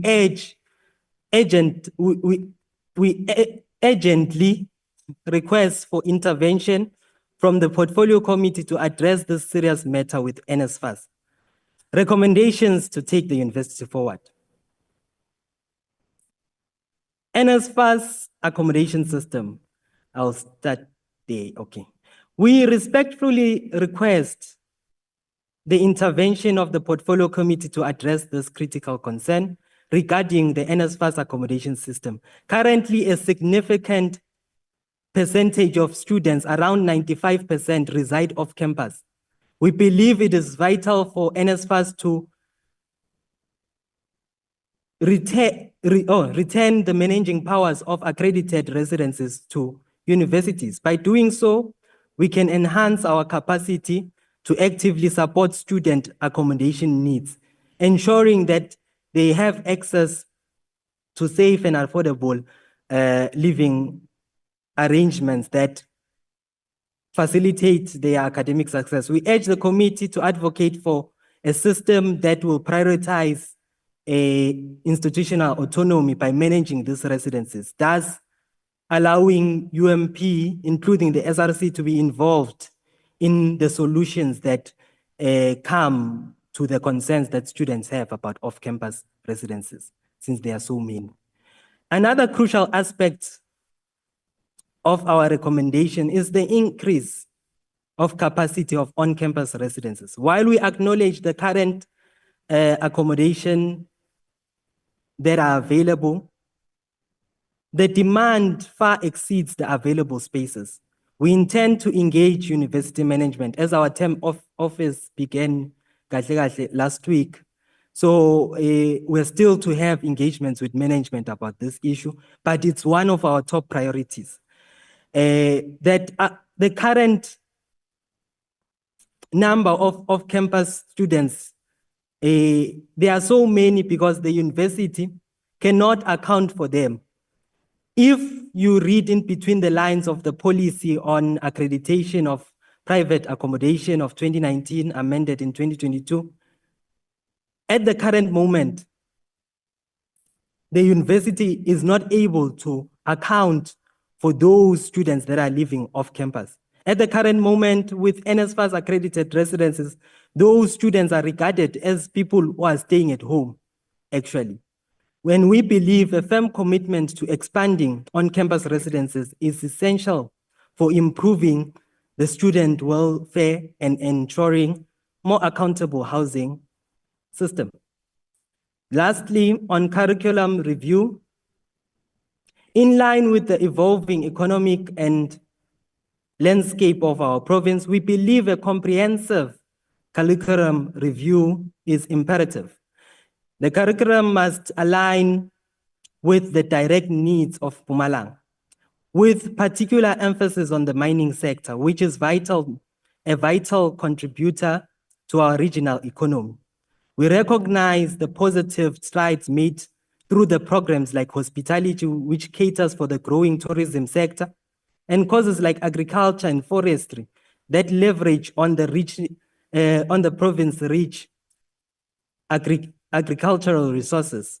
By prioritizing these areas, we can ensure that UMP graduates are equipped with the skills that are necessary to strive in a competitive job market while contributing to a meaningful development of the province. In conclusion, Honorable Chair and honorable members, we express our sincere gratitude to the Higher Education and Training Portfolio Committee for your interest in the growth and progress of the University of Mpumalanga and your commitment to improving higher education in South Africa. We believe that by addressing these challenges and implementing these resolutions, we can propel the University of Mpumalanga forward, ensuring that it not only meets the needs of students, but also contributes effectively and significantly to the socio-economic development of our province. We appreciate your attention on this matter, and we look forward to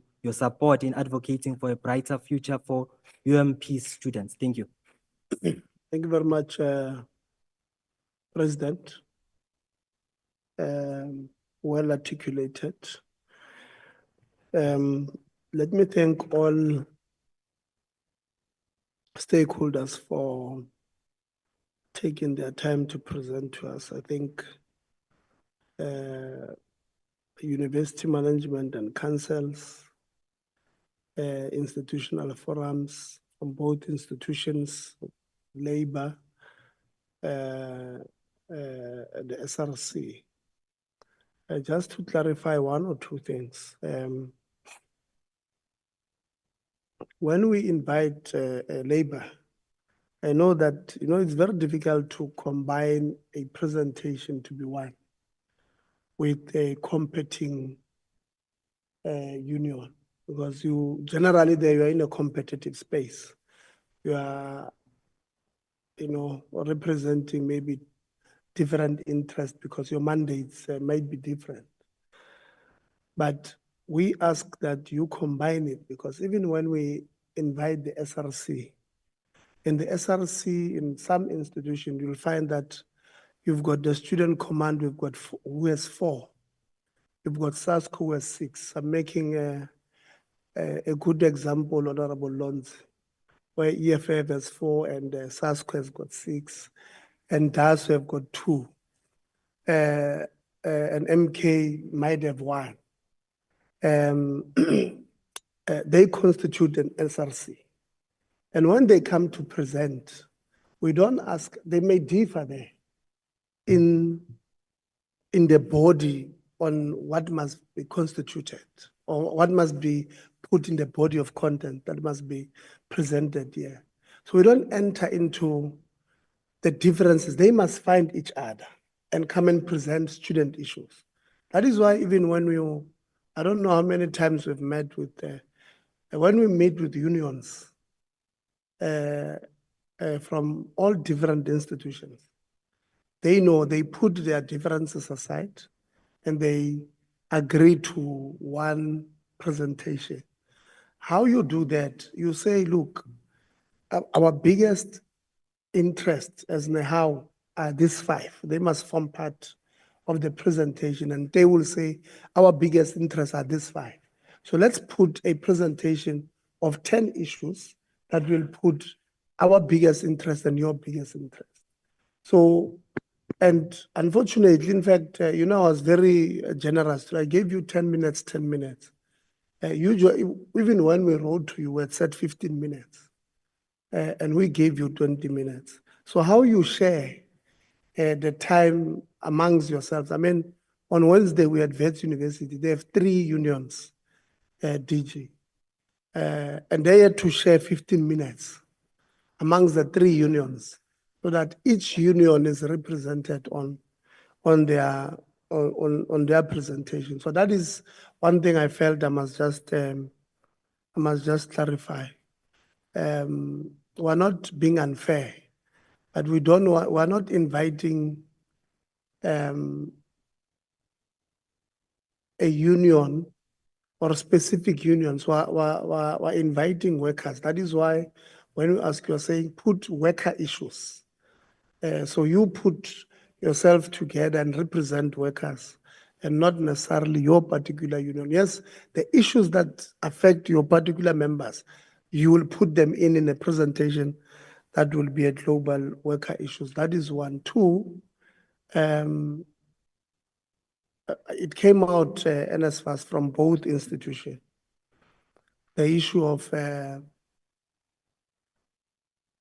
the accommodation pilot, that the people that you have appointed are messing up the system.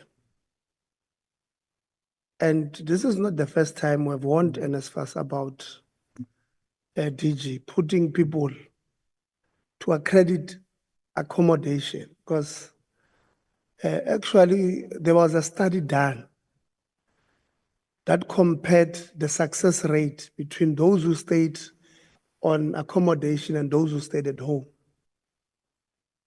And that study showed that those who stay on accommodation, student accommodation, succeed more than those that stay at home. Because, and it's very simple. I mean, if you come from a family of 15, for an example, or 9, you don't even have your own bedroom, let alone a bed. You sleep with your siblings and your cousins in a dining room. So you wait for everybody else to go sleep first. And you share a government intervention house called an RDP house with all these siblings and cousins of yours. And you are still expected to pass. That is why the issue of student accommodation to some of us is extremely important. We believe in student accommodation. That is why this government is funding, including student accommodation, so that the access that we're talking about in Section 21 of the Constitution, the access to higher education, is met with success.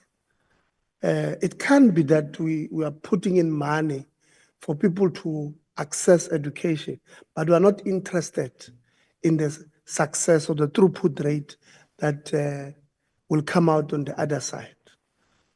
So in 2020, I was a member of this committee in the previous term.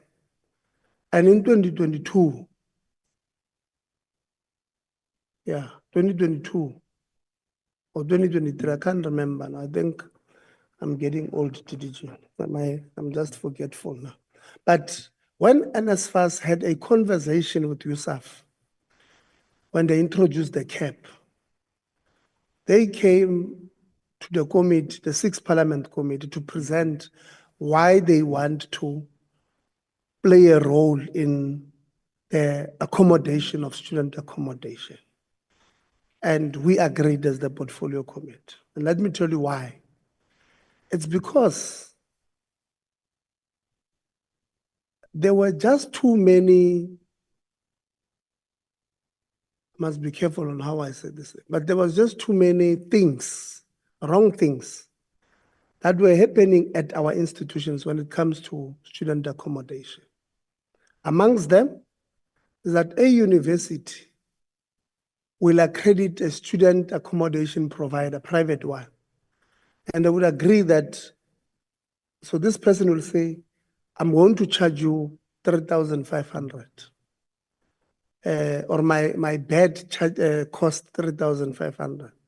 And the university will sign a lease agreement with then private accommodation providers. But the university will charge NSFAS 5,500. And they will have this 2,000 rand. I mean, that is criminality. the university, and that is why some of this closeout project that the SIU and institutions with NSFAS are busy finding out, that you would charge the state, NSFAS is the state, you will charge the state extra money for no reason. In essence, universities will defraud, we're defrauding the state. That is one. Two, you had in many institutions, and I said this thing in 2023, and Yusuf did not take kindly to it when I said corruption runs deep in all our institutions. And Yusuf felt I meant our vice chancellors and senior managers are corrupt. I actually said to them there, pick any university in South Africa, any, and I'll show you where these people are stealing governments, man. That's a bold move. But Yusuf felt I was attacking university. I was not. But you go to your student support services. I made an example, VUT in the Val, Vanderbilt Park. 51 houses that were privately owned. And this is not me, this is a forensic report that says NSFAS for donkey years have been paying for 12 students in this house, 12 students in that, for 51 houses, this amount of money. And forensic says there's no single student that stays there. NSFAS could not be blamed. I mean, they pay the institution. But these people who are in the system of the institution are defrauding the state. The third issue, Letaba in Tanin, Letaba College, since NSFAS, I'm just making 3 examples, but there are many everywhere. I can even go to MUT, I can go everywhere. Why we supported that NSFAS must play a role. Letaba College puts students literally in shacks, komikuku. Literally, it's not a joke. We ask NSFAS, how do you pay for students? So they go and look on their files, they say, no, we don't have that file. Our file that we have, this student is staying at this accommodation. You can't blame them, they were not involved in either in any process of accrediting student accommodation. So an institution defrauds NSFAS, defrauds the state by putting in a false application for student accommodation. Says we have approved this student accommodation. Here are the pictures. Those pictures don't exist. They don't exist. The last one, NSFAS in that year had paid 17 billion in student accommodation. 17 billion rands in student accommodation. And they don't know where these students stay. They don't know what kind of accommodation is that. All they do is to pay. We felt that can't be true. That doesn't make sense. That doesn't happen anywhere in the world, in the private sector, anywhere. So we said they must play a role. But we warned them, we said, even when you enter there, send ethical people to do these things. They themselves, it does not come out here, but I can tell you, NSFAS hired unethical people to go do accreditation. They get there, they will hold it here, private student accommodation. I've got 50 beds in Nelspruit. I'm making an example. In Nelspruit. NSFAS says, here are the grades If a student accommodation is looking like this, we pay this much if it's in this particular area.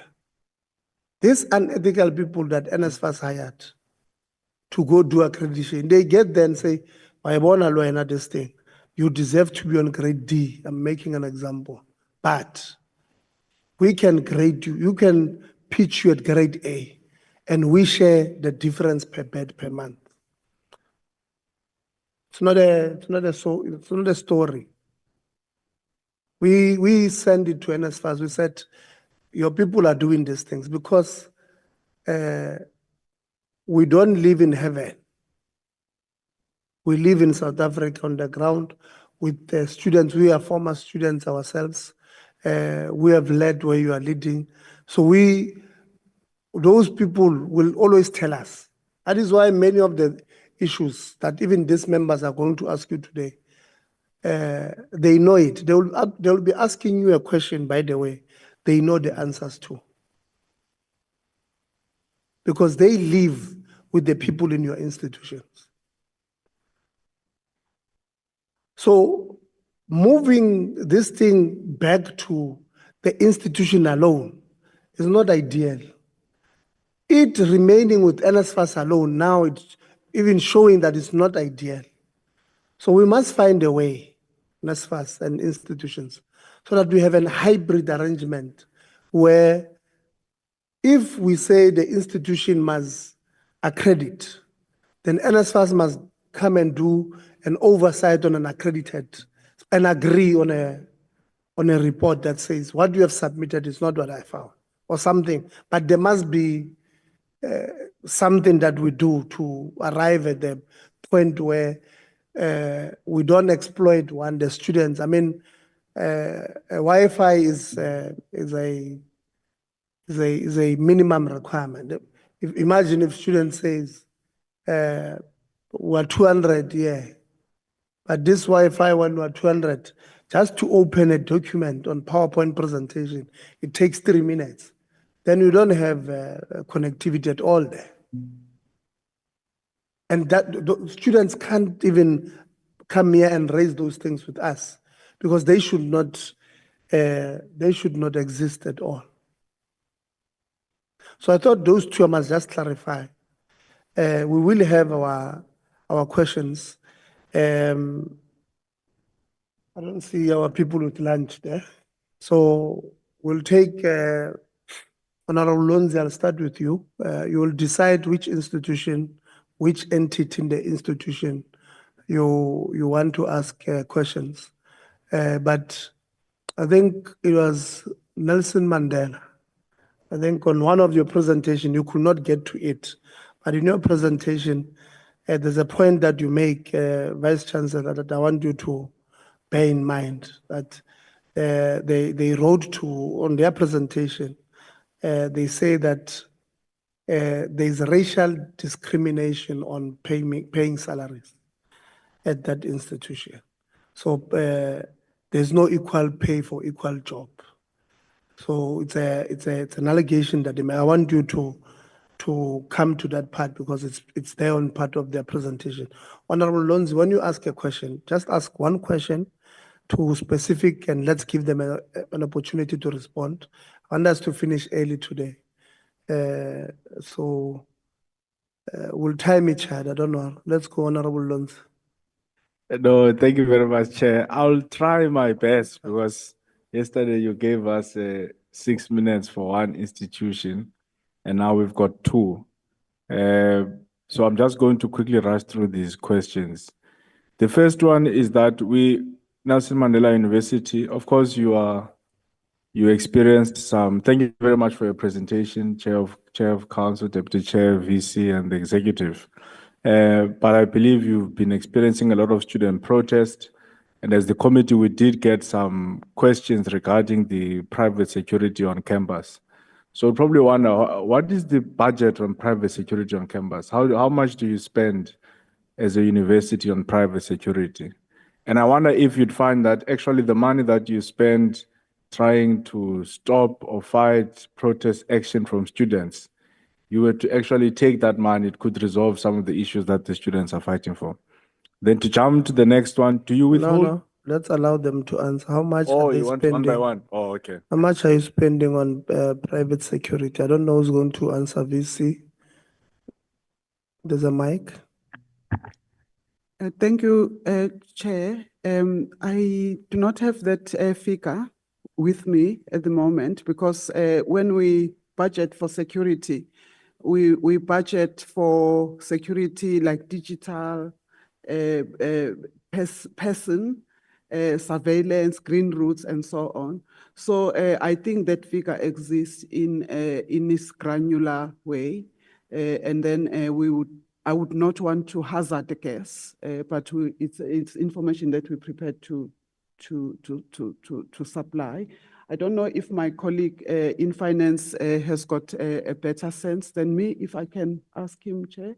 My understanding is that that figure, as it is, we would not have it. And also what I wanted to say on the spot, another thing is that the private security is not the same because it's not a permanent arrangement of the university. So we actually increase or decrease private security based on the needs of the university at a certain time.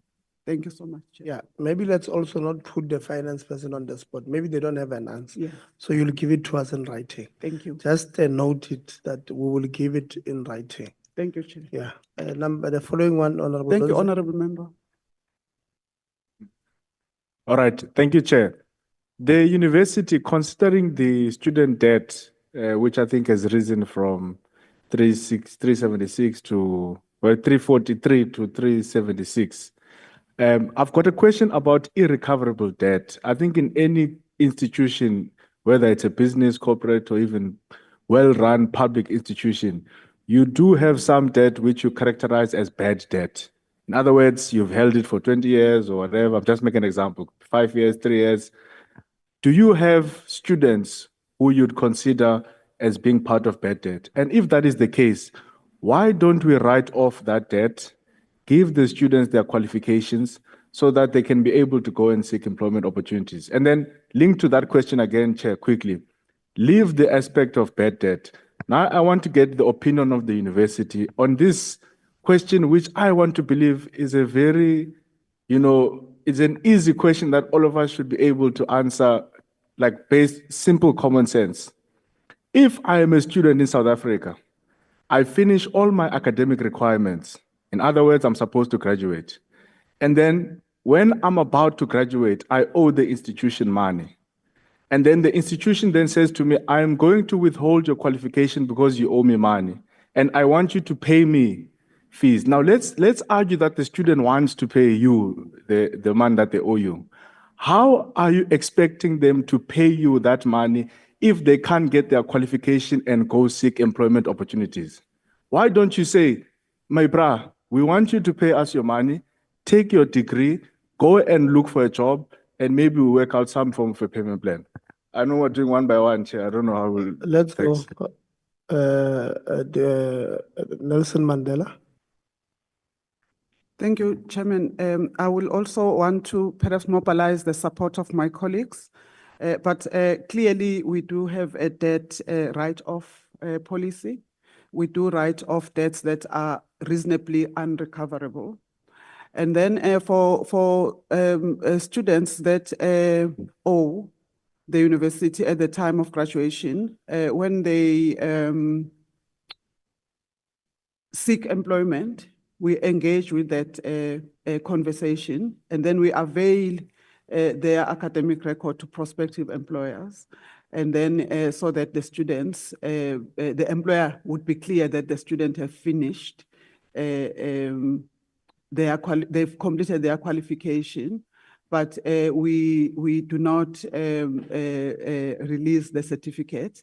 And I suppose that is there's something that I cannot pronounce on it on my own because it is the policy of the university. But the prospective employer would know everything about the quality and the facts around that qualification of the student because it will be given to the prospective employer.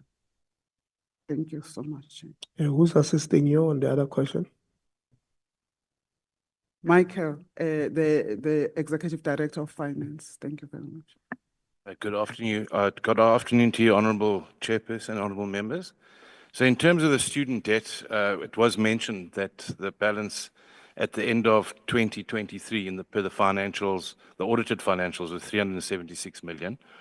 221 million of that is impaired or provided for as potentially bad.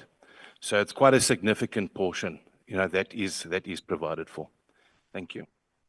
VC, you say you do give them a transcript, and I understand why you'll not, give a degree maybe as a certificate. Maybe, if I were to put myself in your shoes, I think I'd understand. But do you allow them to graduate? And then maybe keep only the certificate, but are you allowing them to graduate? Yes, Chairperson, we do. Okay. The next one, Honourable Lonze. No, thanks. I'll do the follow-up maybe with UMP on this question of withholding of degrees. I don't want to dwell on one point. There was a question that was raised about Labour not being represented on council. Can you please clarify that? Because I think according to the Higher Education Act, it may not necessarily be specific that unions must be represented, but it says employees must be represented, both academic staff and non-academic staff. So can you please clarify that for me? Yes, indeed. Through you, Chairperson, Honourable Member, we do not have the representation of the seat of a union, but we have a representation of workers, non-academic workers, which are called PAS. They send a delegate to council, and then academic staff send a delegate to council. Both those positions are filled, honourable members. Thank you, Chair. Second last question, sorry, Chair. I believe the Nelson Mandela University benefited a lot from the infrastructure grant from government, especially when it came to building some of your buildings and student accommodation. Now, I've got a question. Have you got student accommodation that charges higher than the National Student Financial Aid Scheme cap? And if that is the case, why would government support you to build student accommodation and then you still charge beyond what NSFAS is able to pay for in that particular student accommodation? I'm interested in the reasoning behind that, because if maybe you are talking private, and we also problematize the private accommodation providers, by the way, but now I'm interested at a university point of view. If this is a university building, on top of it being a university building, government also helps to build it. And the intention of it is not to make profit, really. It's not the primary objective. Yes, you want it to be sustainable, but you're not running it's not a profit-making, maximizing business. So why would an institutional student accommodation building want to charge our students more than what NSFAS can provide, which I believe is 45,000 or could be 50,000, I don't know. Chairperson, I just want to say, Honourable Member, that the matter of caps has been a new development, if you recall. So I don't want to speak out of turn, but my recollection was that we aligned the on-campus accommodation with the cap so that we do not exclude our students. But I would like Mike to actually confirm that, our CFO. Thank you very much. Mike. Thank you very much, Honourable Chair and Honourable Member. So, correct, our off-campus, we align to the caps, being the 50,000, the current cap. What we also have aligned to is the fee compact that has been agreed to for the last number of years, I think since 2016, in terms of agreeing with that fee compact. We do have certain accommodation that's lagged quite significantly behind the cap, and then our new infrastructure that is around the cap or slightly more than the cap. But we have obviously stuck to the fee compact increases as agreed from the sector on an annual basis. Thank you, Chair. So in simple terms, you are saying at your institution, there's no NSFAS funded student who stays in a university-owned accommodation who will have a shortfall at the end of the year, in simple terms. Chair, there are some on campus that are slightly above the cap. Again, I think we could provide that information, the granular information, together with the first question. Another question from Honorable Lonzi was, why would the university have on-campus, university-owned accommodation that creates that barrier for NSFAS students? Remember, when you are an NSFAS student, the assumption is that you don't have anybody who will help you. You are literally on your own. You are a SASSA beneficiary. So NSFAS is paying for you because of that. So what is the rationale behind those ones that you are saying you do have, or you don't, on those ones, you are strictly not taking NSFAS funded students? Chair, forgive me if perhaps I don't give the direct answer, and then we are prepared I'm attempting to respond to this. If we're not giving the full answer, we will provide the facts soon. But what I want to say is that our university have got accommodation that fall below the cap, and then it has got accommodation which is new, which is the combination of the loan that we took as the university from the banks, and then and part funded by the department. So what we charge per room for those that were paying the loan off, we obviously need to cover, because accommodation is not part of the mainline budget of the university. Student accommodation has to fund itself. So everyone that is employed in student housing, we need to match their salaries and operations against what student accommodation make. That has been the model of the university. So we would not, in the new accommodation, which is not fully funded, our newest stock is partially funded by the state and partially loan amounts. So we need to charge according to the sustainability measures of that accommodation. So you would find then that some of the students that fall within the cap, obviously, if we were to move them to the newest accommodation, they would have to pay below what we need to earn in order to pay the banks back. So in terms of numbers, and I'm not saying that students that are NSFAS students, they do not live in new accommodation, but I just think that we need to provide a more granular response to this question, because it's a little bit more complicated. Thank you very much.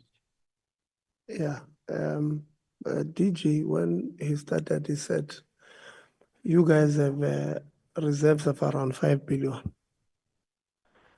And, you know, and this is not necessarily an NMU isolated problem. But the issue here, VC, is that you build student accommodation that costs 600 million. The department gives you 300 million. The reason why they give you 300 million is to subsidize the poor. It comes from government. It's a responsibility of government to make education accessible, to including those who can afford. So the department gives you 300 million, says, let's build student accommodation. And the formula that the university, the one that we've just explained, sorry, it's problematic to me because the university looks at this project from a banking point of view, that I must charge, well, I'm charged 3% or 13% from the 300 million that I've borrowed from whichever bank, and I'm going to pay it in 6 years. The 300 million will be 420 million that I'm going to pay back. If I charge the cap, it's going to take me 6 years to pay off the bank whilst I'm fulfilling my other duties, paying staff, paying water and lights, tax and rates, whatever the case may be. Why do we want to charge this? Education, the way, the model that you guys are using, you're making it a commodity, and it's not an NMU isolated problem. Universities, we are making education a commodity. It's something that somebody with something must get. And that's where the problem is. It's no longer a social good. So instead of paying off the loan in 9 years, and we'll still have that accommodation if we are confident that we have hired competent people to build it, it will be there for 100 years. But we will pay this loan in 9 years instead of wanting to pay it in 3 years and making somebody else somewhere who does not have anything not access this accommodation or go and borrow. The grandmother must go take out her ID, go to Mashonesa at the beginning of the year because you don't allow them to register because they do have a shortfall of 9,000 or 8,000 at the end of the year. So it's a conversation I think we must have in the sector that education is a social good. Let's not treat it as a commodity.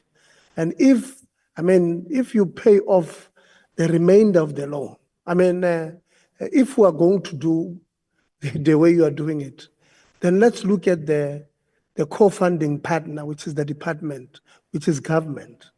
What then are they getting in return? So let's also, because if we are going to say, no, I don't want to bear the brand of, paying off the bank in 9 years. The money that then you are going to make as an institution after paying off the loan, because if you are able to sustain it in 6 years, where then you pay off the loan money that you're going to pay, they will now become profit. Then let's have a business model that will say, whatever profit we make out of this thing, where does it go? Does it go towards paying off the debt that we have or the student have? And let's look at it from a social. Look, you don't have to answer it, and I'm not really directing it at you alone. It's a conversation that I think we must have in the sector, including everybody else. USAF, department, ministry, ourselves, SAUS, SAFET, everybody. It's a conversation that we must have at DG because, and I'm not criticizing you, VC, but I'm just saying it's something that happens across, and I don't think it's right. I don't think we'll fix it now, but it's something that we must start those conversations so that we're able to close it. Honorable Lonzo, are you moving to UMP? No, move to UMP. Sorry, Chair. I've just got one more of NMU, but if they don't have the answer, I think they can send us the written responses. How many students have still not registered? And of the students who have not registered, how many of them are as a result of NSFAS not finalizing and sending their funding lists? And then of those students who are not registered, how many of them are academically eligible to continue studying? And then the question I'd ask is, if a student is academically eligible to continue studying, why would we not want them to register because they've got debts? Because already we've established here that some of these debts are actually created by us, the institutions, because these are NSFAS students. NSFAS says to them, I'm only going to give you 4,500 Rand for accommodation. And then us as a university, because we want to have a good balance sheet, we say that we're going to charge you 5,000. And then next year, this student now has a debt of 5,000 times 10 months. And then we say to the student, you can't register, classes have already started, but this student is a good student academically. Do we see the problem that we're creating in this practice? So I think that's my last on NMU. I don't know if you want to come in VC or you'll also share it in the written replies. I think the detail, Chair, is not totally shareable because the numbers change all the time. However, we have the concession system that we talked about, where students that have debt within certain parameters are allowed to register against that debt, and then so that they do not have to put down payment first before they start attending classes. And Chair, I would like to just ask my colleagues around the numbers of registration. The registrar is here and the DVC for learning and teaching, if they want to give the actual numbers of registration at the moment. What we cannot provide factual information on, we are actually very prepared to submit that in writing. But the concession system was created by the university to make sure that the academically deserving students that are about to finish their qualifications are not kept outside. So even though concessions is not the exchanging of money, it is actually saying that if you owe within this parameter, which is determined, and then you can come in and register without having to pay a down payment, but you still owe the university, but that does not keep you out of the academic program. So we have that in place, and I think it has been helpful both for students and for us to make sure that our academic deserving students are not left behind, and then they finish, and then we can also get subsidy and increase our throughput rates in that regard. Chair, can I just ask if the registrar wants to respond on the changing numbers around registration? Thanks so much. Thank you. Thank you, Honorable Chair and Honorable Lonzi, for that question. As of this morning, we've registered 31,462 students.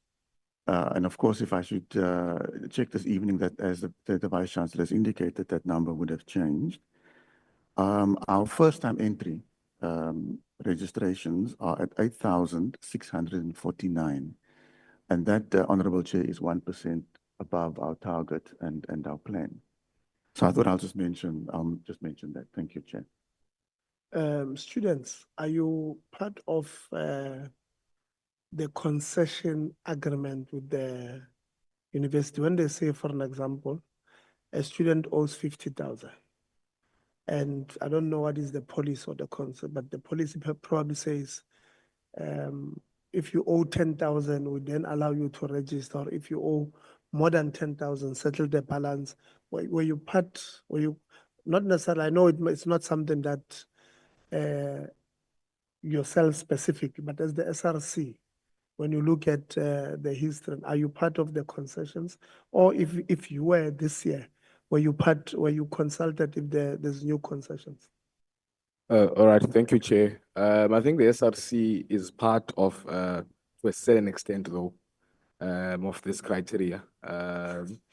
And just to add something on that, the administration of the SRC changes. So, yeah, the current SRC that's sitting here for the criteria of 2025 concessions, we're not part of it. Okay, it was a previous admin. Yes. Okay. So maybe VC for future. They are elected around September, October, right? Like the new SRC will come in September, October this year and inaugurated 1 December. Maybe let's plan better next time. Let's say the new SRC that will be there for 2026. When you start the concession, start them around immediately after the election of the SRC, because it creates a problem. Let's say it's DASO leading now, and Student Command wins next time. I know they won't, but I'm making an example. Thank you very much. Yeah. No, I'm joking. So it's a different political party that then wins. You then create a problem of people thinking, no, because it was that, so they were closer to the VC, and that's why they agreed. We don't want that particular thing. It happens all the time when you have administrative changes. So, but if it's one political party or student formation, it's almost seamless.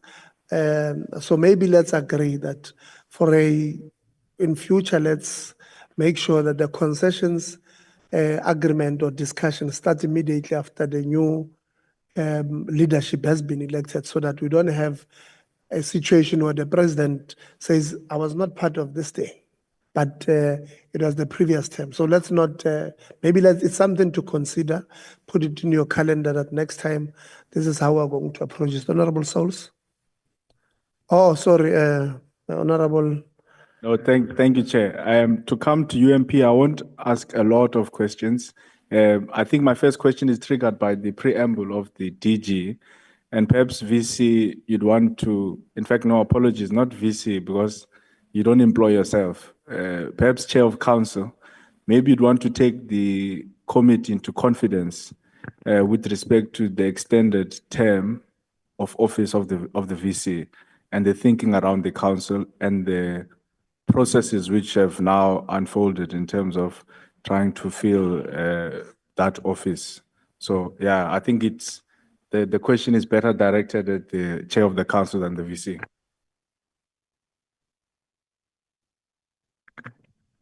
Thank you very much, Honorable Member. Really, the issue that is being raised, and I think we need to clarify, because there is a perception that Council wanted to extend the term of office of the Vice Chancellor beyond what is required in terms of the statute. And it was never the intention of Council to extend the term of office of the Vice Chancellor beyond what is prescribed in terms of the statute. So we have always understood what the statute says. But University of Mpumalanga, we were faced with being a new university. We were faced with a challenge when we were approaching the term of office of the Vice Chancellor, the 2 terms as prescribed in terms of the statute. And the issue that we had there was that we had just only appointed new deputy vice chancellors responsible for the different departments. And in managing a lot of activities that needed to be dealt with at the university, we had to seek a legal opinion to say, here we have a statute that gave us a very clear indication of the 2 terms. We have DVCs who've just been appointed new in the different portfolios. We know that we need to now start a process of getting a new Vice Chancellor. How do we then manage that process? And we got a legal opinion that says the council can enter into a limited fixed term period, and it's not an extension, but it's a limited fixed term contract while council is in the process of recruiting a new Vice Chancellor. So that will then assist in managing the transition without going to the new DVCs or Deputy Vice Chancellors and getting someone to then act and disrupt those departments.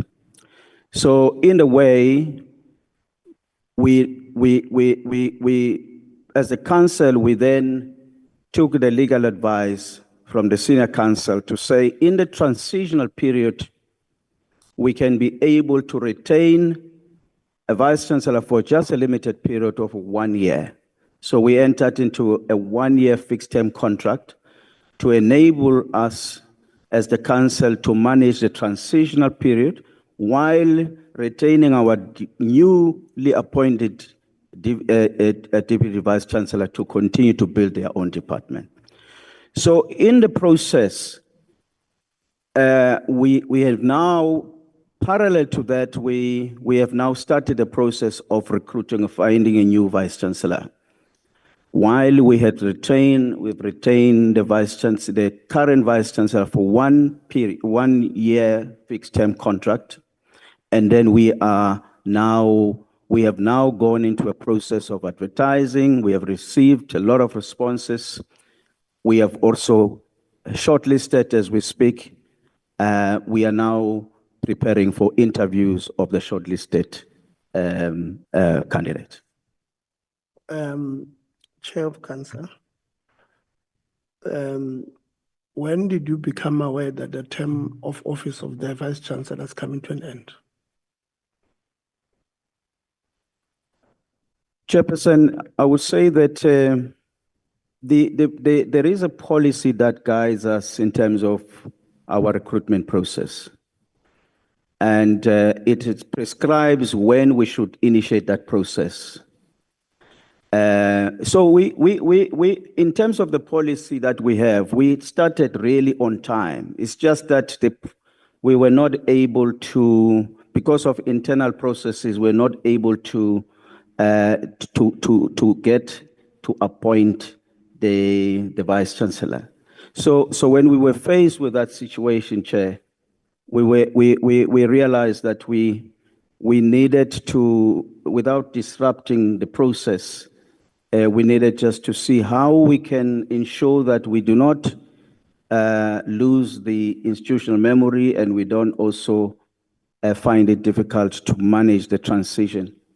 But we were able to then get we were able then to parallel to that process, get to start the, so what I would say is that the time, we were aware about the process.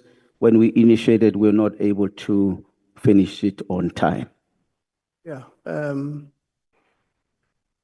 Just answer the question. The other things are just going to get you in trouble because what you've just said now doesn't make, well, it's fine, but answer the question. So you knew 3 years ago that the term of office of the Vice Chancellor is coming to an end in 2024.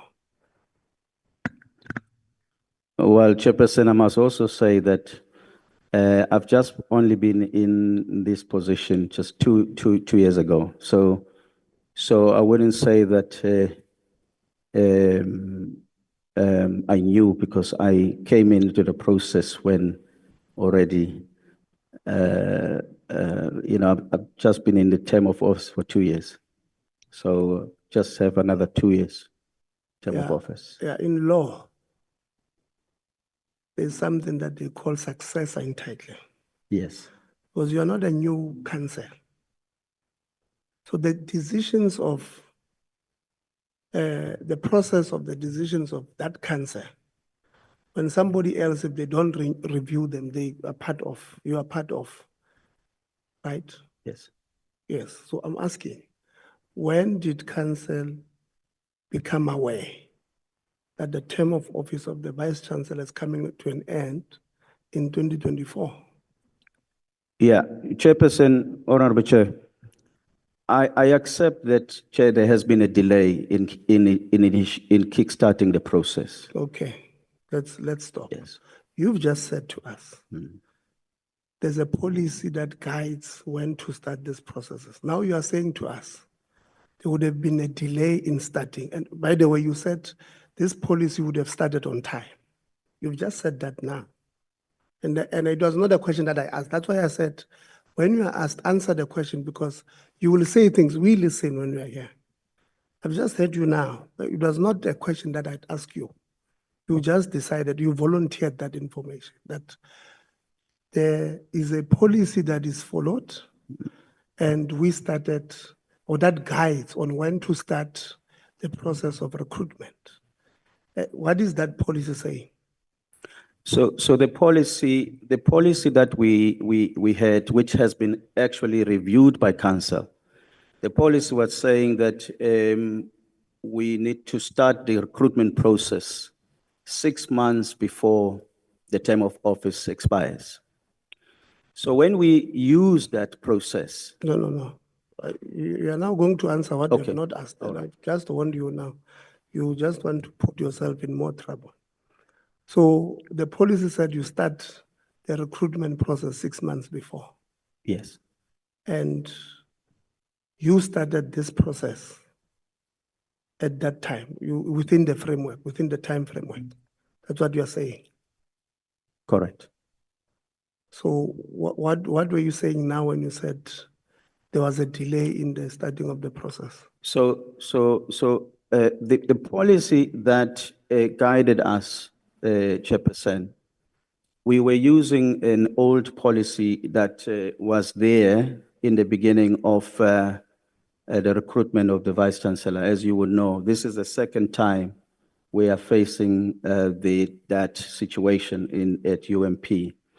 So that policy that was an old policy that has been reviewed by council. No. Chairperson of Council. If you recruit in 2024, there's only one police, there's no old police. So you can want, now if you say this was an old police, there's a one that we reviewed in December 2024, and you want to make reference to it, does not work in retrospect. There was one police at the time. Make reference to that police and answer my question. Honorable Chair, all what I'm saying is that there has been some amendment or some changes on the policy that was then approved by council. And when did the council approve that?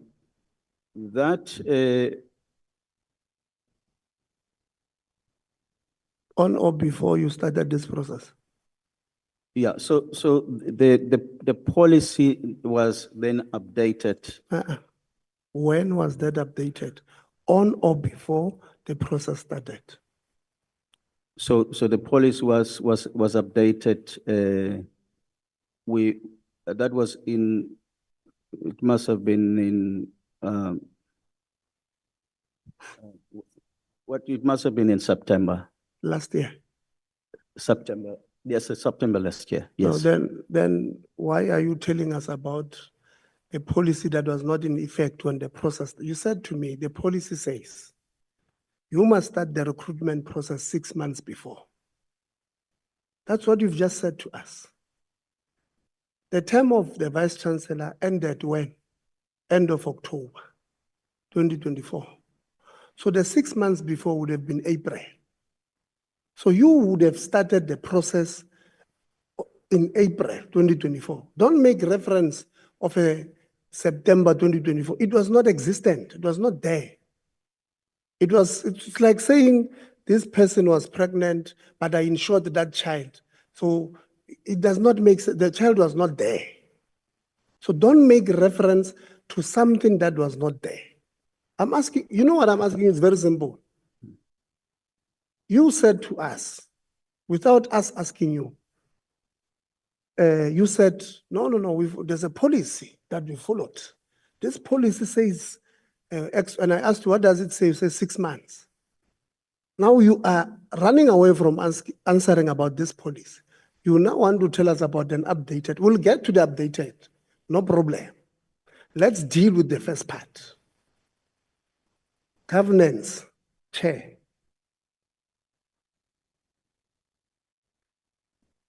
You started the process on time, or as council, you concede you did not start on time?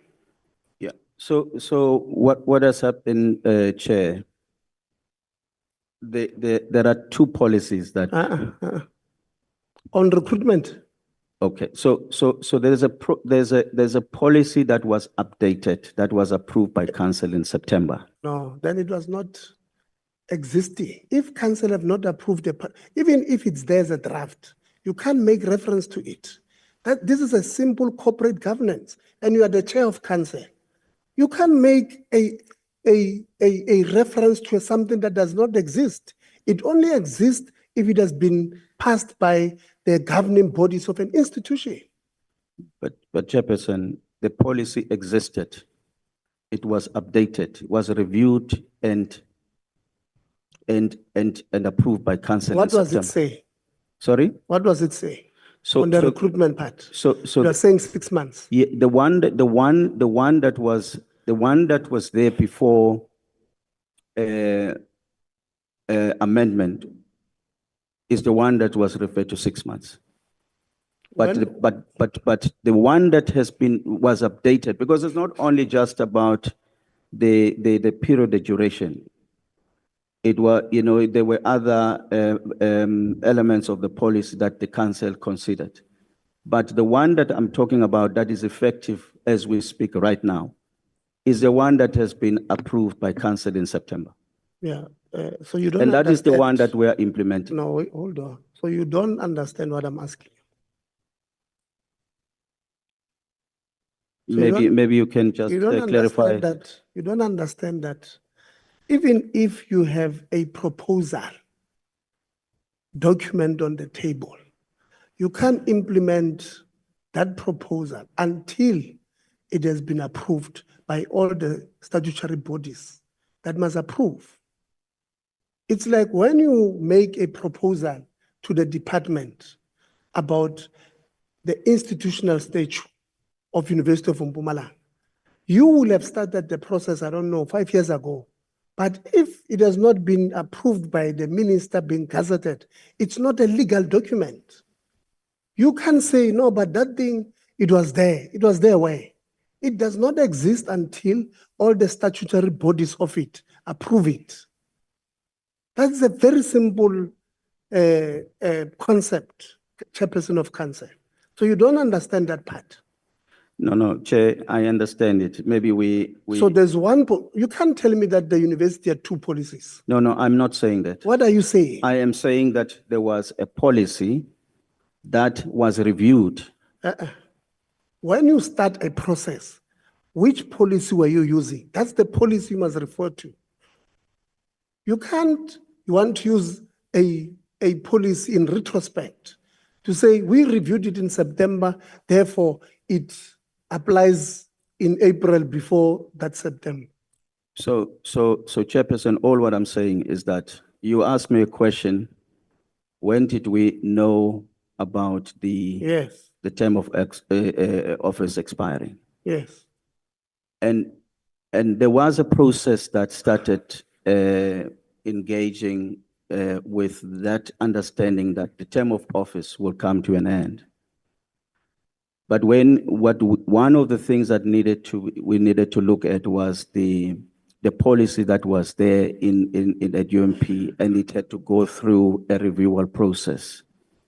And that review process then came we then had a council meeting, having that policy having gone through the process of review up to the level of council. And that council is when it then approved the policy.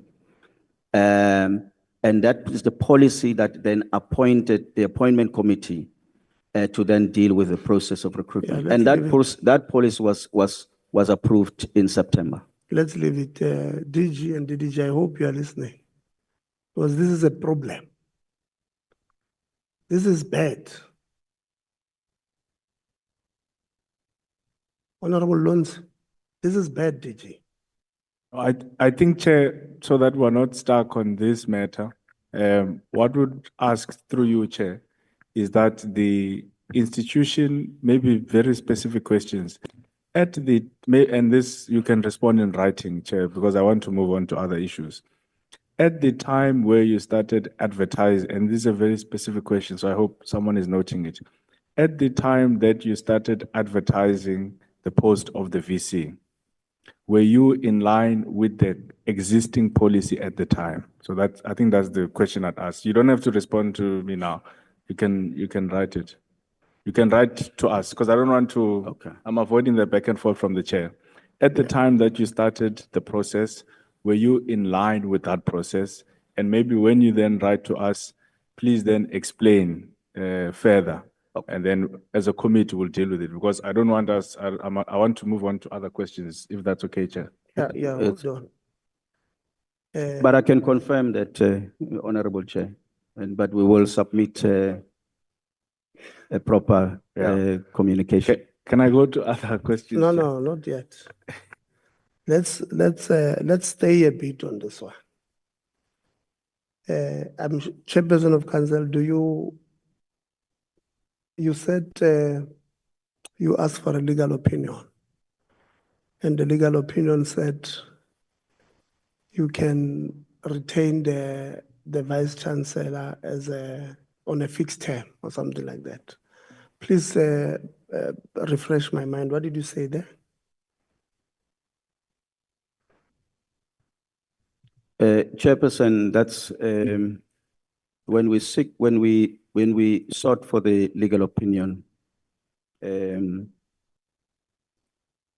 got the legal advice that we can utilize the services of the current Vice Chancellor on a fixed term, a limited period, while we are in the process of recruiting for a new Vice Chancellor.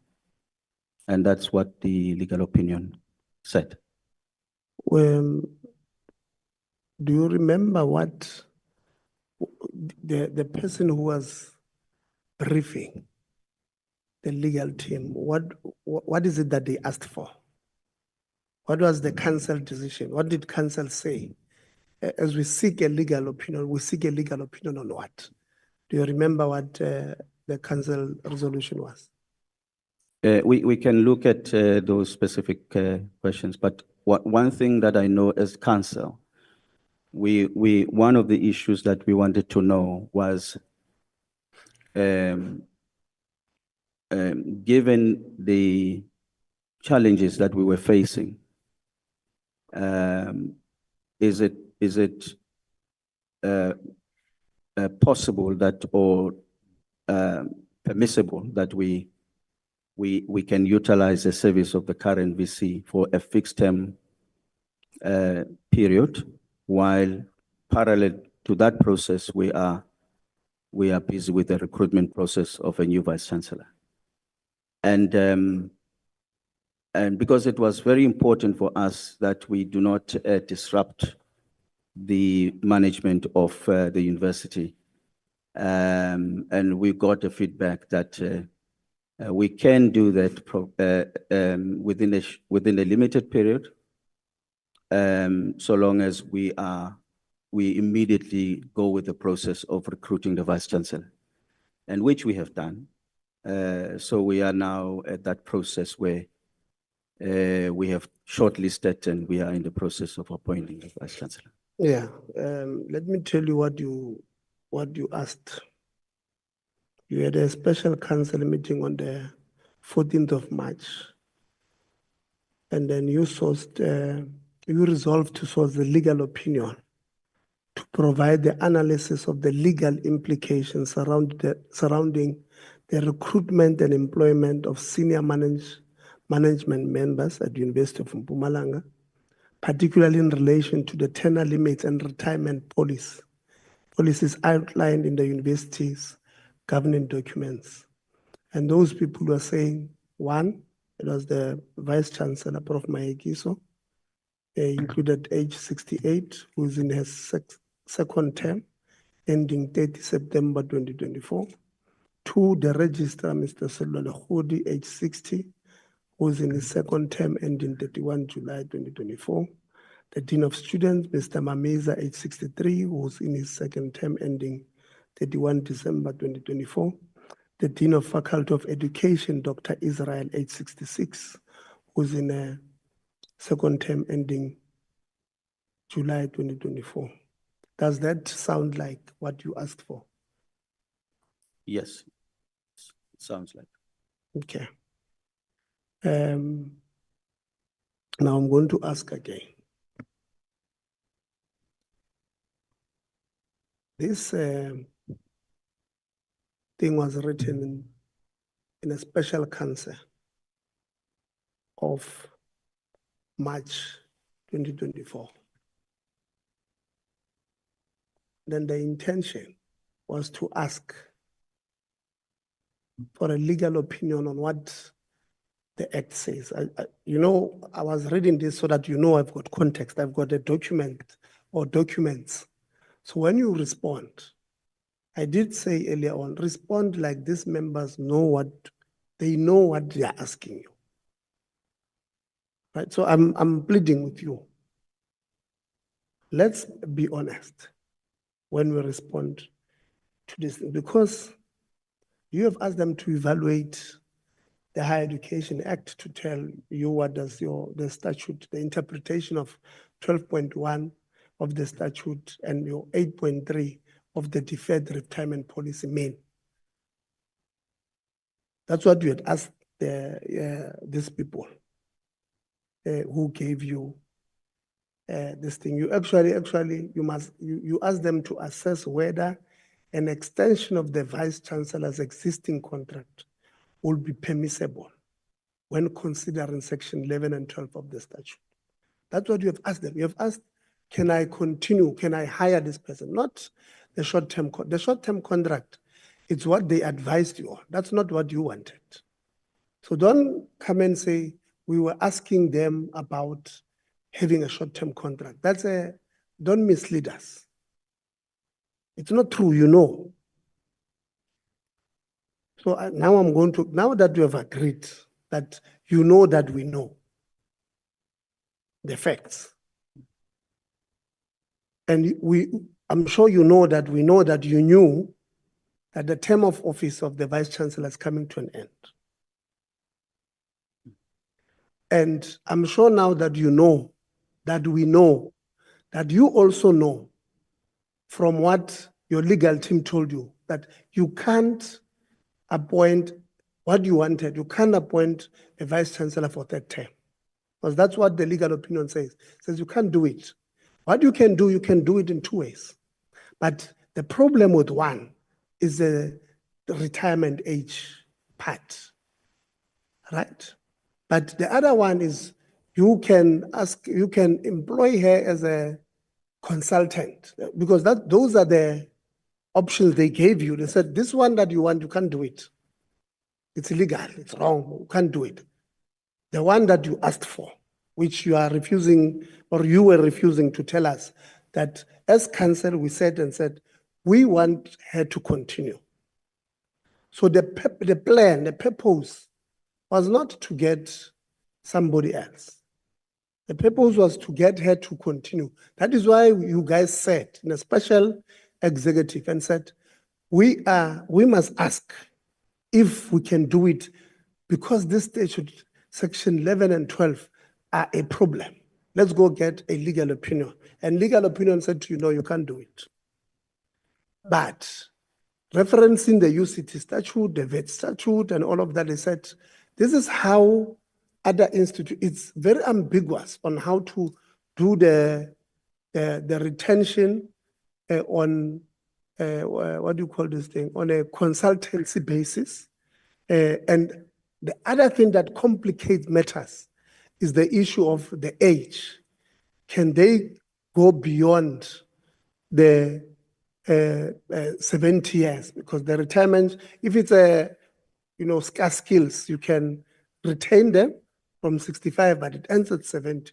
But if you look at the ages of these people, you will have a problem in having a longer term. Anything that you'd want to say on that part? Chairperson, can I maybe respond? Chairperson, from the side of council, when we engage the legal advice or the senior counsel, one of the things that we wanted to know, and which was very important for us, was whether we can engage the services of the Vice Chancellor. I know, Chairperson, you are suggesting that we were examining whether we can have an extension.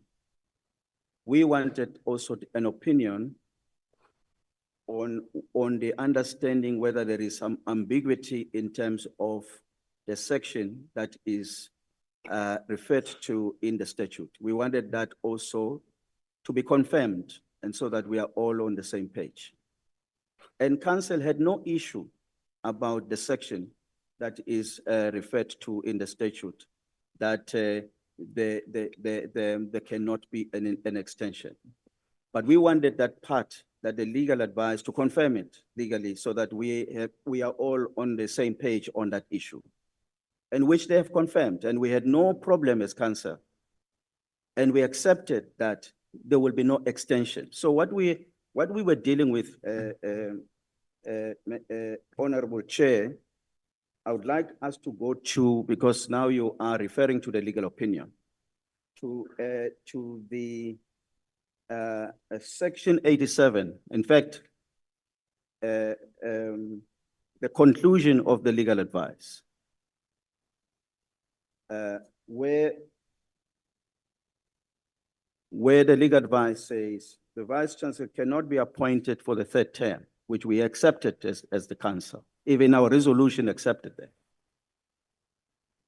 The recruitment process for a new candidate should commence as a matter of urgency, which also accepted, and we started that process after the Council meeting has looked at the legal opinion. On Section 88, it says there are two options available to avoid instability and loss of institutional memory.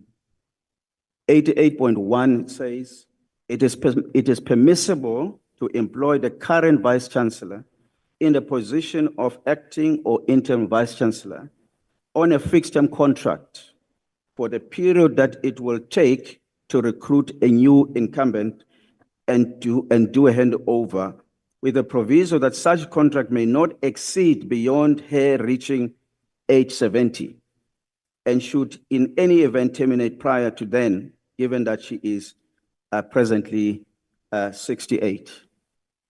So that was the first option. And then the second option is the one that you referred to, Chair, that she can be engaged as a consultant to assist in the recruitment process, et cetera, et cetera. But Council then engaged on this issue and to say that the option that Council could take, given the legal advice, would be the one where we could engage the current Vice Chancellor on a fixed-term contract. But while we are proceeding with the process of recruiting a new Vice Chancellor, and that is what that's what Council then decided to do, based on the legal advice that we got from our legal counsel. When did Council adopt this legal advice? Just have to check which meeting was it, Chair? Just hold on, Chair. That was in May. That was in May. And immediately, Chairperson, in fact, in May, we started the process. When you say you started the process, what did you do? Okay, so the process that we started was then to look at our policy, and that is the recruitment process. That is a recruitment policy that I was referring to, that it was identified that there were issues that needed to be brought to the council, simply because it was an outdated policy. It's a policy that was used at the time when we were recruiting first Vice Chancellor. So that process through the HR, the Human Resource Committee, and through EXCO, it included the review of the policy that was then eventually approved by council in September. So we were not able to implement immediately without being guided by a policy that is up to date. So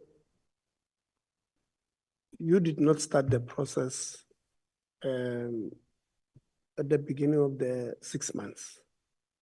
You started it in May, which was 4 months to the end of the contract. So the process of recruitment did not start until we have finalized the policy in September. But the process of engaging with the understanding that the term of office of the Vice Chancellor is coming to an end, that process started much earlier, engaged through the process of all the relevant governance structures. But the actual process of starting to implement the policy and recruiting the Vice Chancellor as per the policy approved by Council in September, that process did not start much earlier. It only started once the Council has approved the new policy. Okay. So let's summarize it this way. Council was aware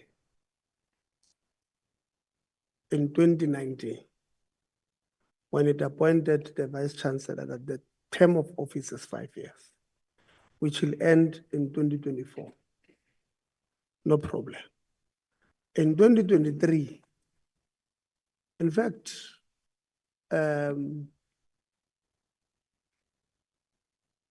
DDG, the reason when we say the statutes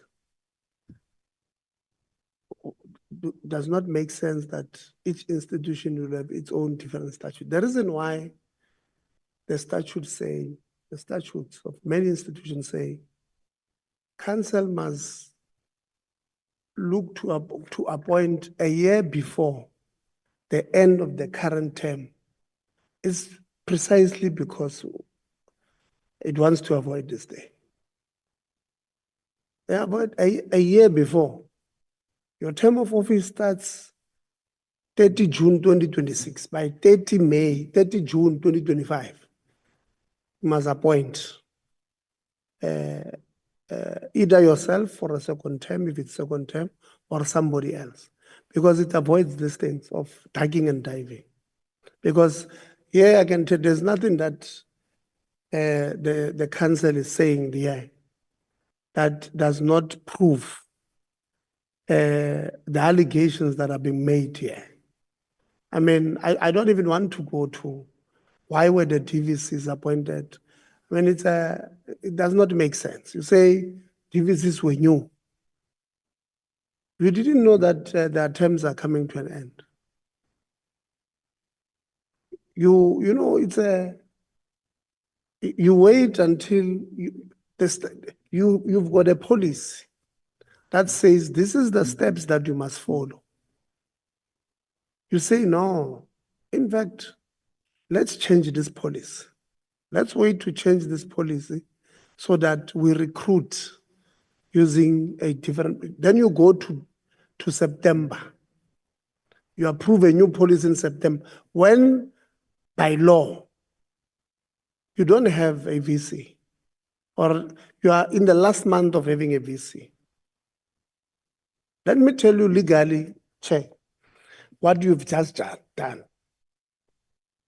You get a legal opinion based on a policy that exists, right?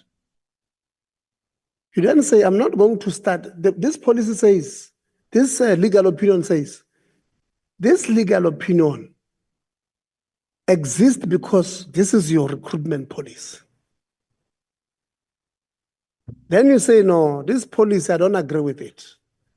We're going to update it. We're going to change it. Right? Then you go get a new policy. You update this one, it becomes this one. Then you use a legal opinion that was based on an old, outdated policy. Legally, I don't know the strength of your law understanding. But legally, what you have just done, in essence, is you have just created a problem for yourself, because you are saying, no, I'm using 88.1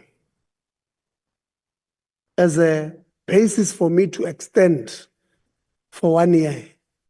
But this 88.1 was legal using the previous policy. The one that you say, no, it's no longer in use. Doesn't work. We have a new one now. So you don't have a legal opinion as we speak based on your new policy. So you are using, I don't know if you understand what I mean. Because if you had said, we had given her an extension of 1 year during that period where the old policy was still, we advertised using the old period. Now you are saying to me, we did not advertise, we waited for that one to expire for us to have a new one that exists. Now you advertise based on the new policy, and you don't have an opinion based on a new policy. Do you understand? I think, Chair, maybe we may misunderstand each other. Yeah, clear. The legal opinion that was given by the legal counsel was based on the statute, was based on other policies, including the retirement policies. So the one that I am referring to is a process of how do we recruit the vice chancellor. So your recruitment policy does not have retirement policy in it. It's not one document. No. The retirement policy is a separate policy that covers every employee. It's not specifically to the vice chancellor. So you've got a recruitment policy specific to deputy vice chancellor, and we've got a recruitment policy specific for somebody else. So there is a policy that specifically deal with the process of appointing a vice chancellor. And that is the policy that was then approved by council. But So it existed before. There was a policy that was used at the time of appointing the first vice chancellor. It was an isolated policy.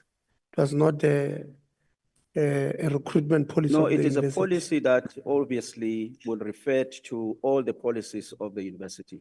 Now including all the different policies that we subscribe to, No. including the statute. No, I'm saying you had a policy previously that was only dealing with the recruitment of vice chancellor in isolation of other positions. Correct. And then you changed the recruitment policy of the vice chancellor alone this time. No. In terms of this particular process, because the vice chancellor's position was the one that is affected. Okay, so the council. Yes.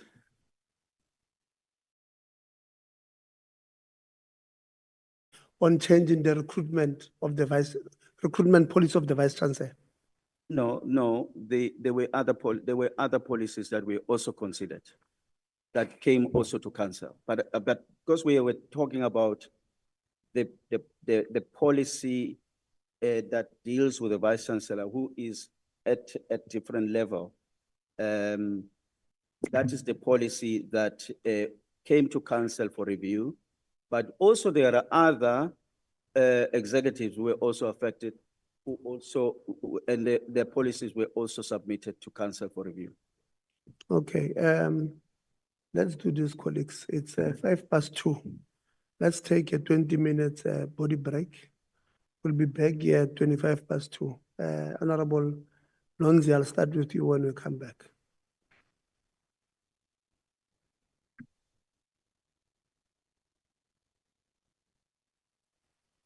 DG was sleeping, so that's very helpful, Chair.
Colleagues outside, yeah, just call them.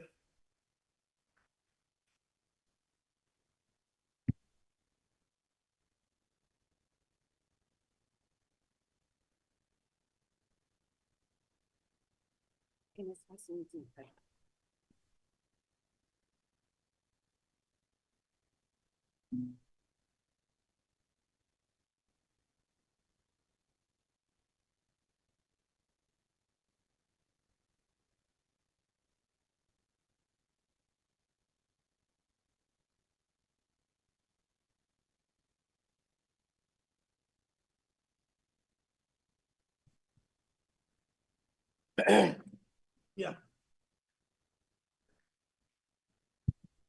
Yeah, let's settle down.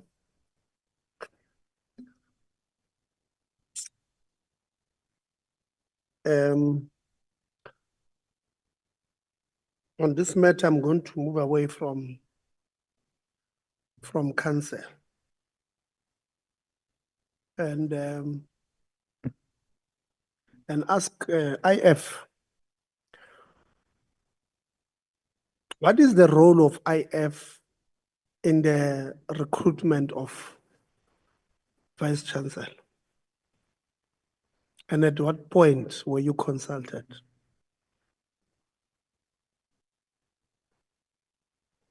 Yeah, institutional forum.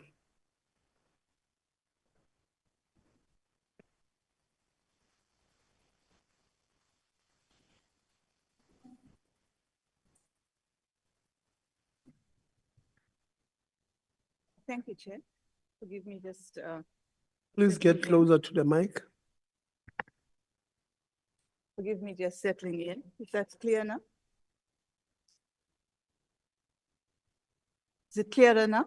Yes, much better. Thank you. Chair, one of the duties of the IF is to recommend to Council the suitability of candidates who are brought to their attention. Yeah, you see, when you speak, when you ask me, is it clear you are here? But when you speak, you come here. I will not hear you. Okay. It's extremely important that we hear what you say. Thank you. I said one of the duties of the IF is to recommend to Council the suitability of candidates presented to them. So you only get involved after the shortlisting, after you don't, you've got no role at the beginning. Prior to that, no, sir. Okay, Senate, where does Senate enter? And where do they, also, are they like you at the end? That's correct. Or the VC wants to I answer? stand under correction. The VC would like to Okay, let's hear clarify that. Senate representative is part of the recruitment process, so they participate in the shortlisting, in the interviews as Senate representatives. They don't participate at the technical specification meetings at the very beginning of an advert. They participate. Okay, and so Senate did not ask why is, because the technical, so the beginning of a process is when, contrary to the belief or the understanding of the chair of council, the beginning of a process of recruitment, DDG, is when the technical team that would have been either the HR committee of council sit down and say, we must send a report to council. The term of office of the VC will end in September. We will have a council meeting, in March, which will be 6 months before. That council must approve a process. So any other thing that starts in that council is already late. And that is something that hopefully the chair of council will understand one day. So there's an HR committee of council that would have started a process on the technical specifications to say, this is the advert we had 10 years ago of a new university. 5 years ago, we did not have an advert because the statute allowed us as council to extend the term of a VC without an advert. It's part of an act or a statute, university statute. Is University of Mpumalanga now where it is the advert that we advertised 10 years ago in 2014 still relevant? The technical specification for a University of Mpumalanga today. So that is not the work of, it's the work of the HR committee. That's when the process starts. So when you, as council, when you approve a process or a recruitment process, those things have already been done. So you guys did not start the process on time. So as a council yourself, you abused your own policy. You did not adhere, maybe let me use the right word. You did not adhere to your own policy on recruitment. Even if, this one, even if you can say, for us, the interpretation is that sitting in that special meeting to ask for a legal opinion is it's not. Because you could have said, HR committee of council, go do X, Y, and Z. Because the reason why this council, and I'm going to ask you to send us the minutes of that special council and the minutes of the council register, the minutes of that special council and the minutes of the council that approved this thing and agreed that will not start the process, will wait for the new police, because I can tell you it's not there.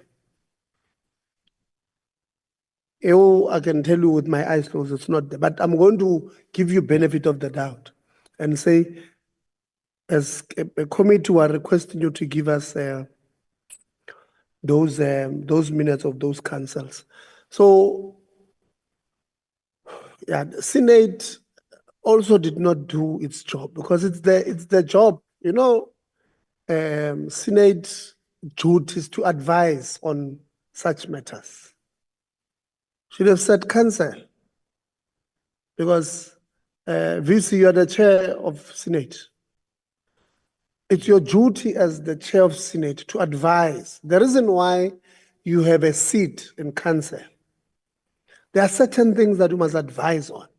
Even though you are implicated, or what is the right word? Conflicted, yeah. Not implicated, sorry, VC. Conflicted. You have a responsibility of the chair of Senate to advise, hey, my daughter, as a chair of Senate, I'm reporting to this council that the term of the vice chancellor is going to end. And you guys as council, you have not started the process. It's your responsibility as Senate chair. I know sometimes it's difficult to, when you have two positions in the same structure, to, separate the duties, but you have that responsibility. And even Senate in this case has failed to advise the council. So the reason why, I can tell you for free, chairperson of council, the reason why the council opted to get a legal opinion is because the council could not agree on what is the interpretation of section 11 and 12 of the recruitment, whether 2 terms means 10 years fully or it means perpetual. It's Every after 5 years, it's a term not exceeding 5 years. I can tell you the reason why you went for a legal opinion.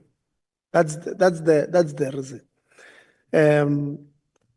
We'll make concluding remarks on this part. I don't think there will be too many questions. I'm going to give Honorable Souls because it says he has a specific question on this matter. But department, I know the act sometimes. I always defend the department when it comes to the act. I know that the act sometimes, makes it impossible for the department to rein in on such things. And I'm happy, DG, that you've said there's that review process of the act, and then you'll bring it to us. These members have committed that we are going to review the Higher Education Act. It can't be that the only time that the department or the ministry can intervene in an institution is when there is a proven collapse of governance or proven collapse of or proven mismanagement of funds. Because what is then the use of intervening when it is proven that there is nothing here? So we feel that it's too late, as these committee members have expressed themselves that is way too late. We must give the department teeth. As the act is currently, I grew up in the township. There's a dog that we call Stakeholder. So Stakeholder, so you guys, as the department, you are just bluffing. You are just bluffing. You don't have teeth. So now we want to take you using the act, to take you to a dentist and put false teeth there that are very strong, so that the department can bite. Because as it is, it does not bite. The only remedy we have here is when there's a governance collapse and you put them under an independent assessment because of Section 43 and 44. What we can do, and this is something that we have committed with these members, if we find that the decision that these council members make a material irregularity or have a material effect on the irregularity of the money, we're going to personally apply that these individual board members must be declared persona non grata, or they must not hold any government or a director position. Good, that's the only thing we're going to do. And we're not joking there, you will see. Because these are public funds that are supposed to help these young people and the future generations. But these funds are just, when you get stories of what's happening at these institutions, it's a mess. Honorable Souls. Chairperson, thank you. It's about three linked questions on the same matter. Chairperson, thank you very much for your indulgence. Just for record purposes, Chairperson of the House said that we started, or the legal advice was sought, the legal opinion was sought in March. And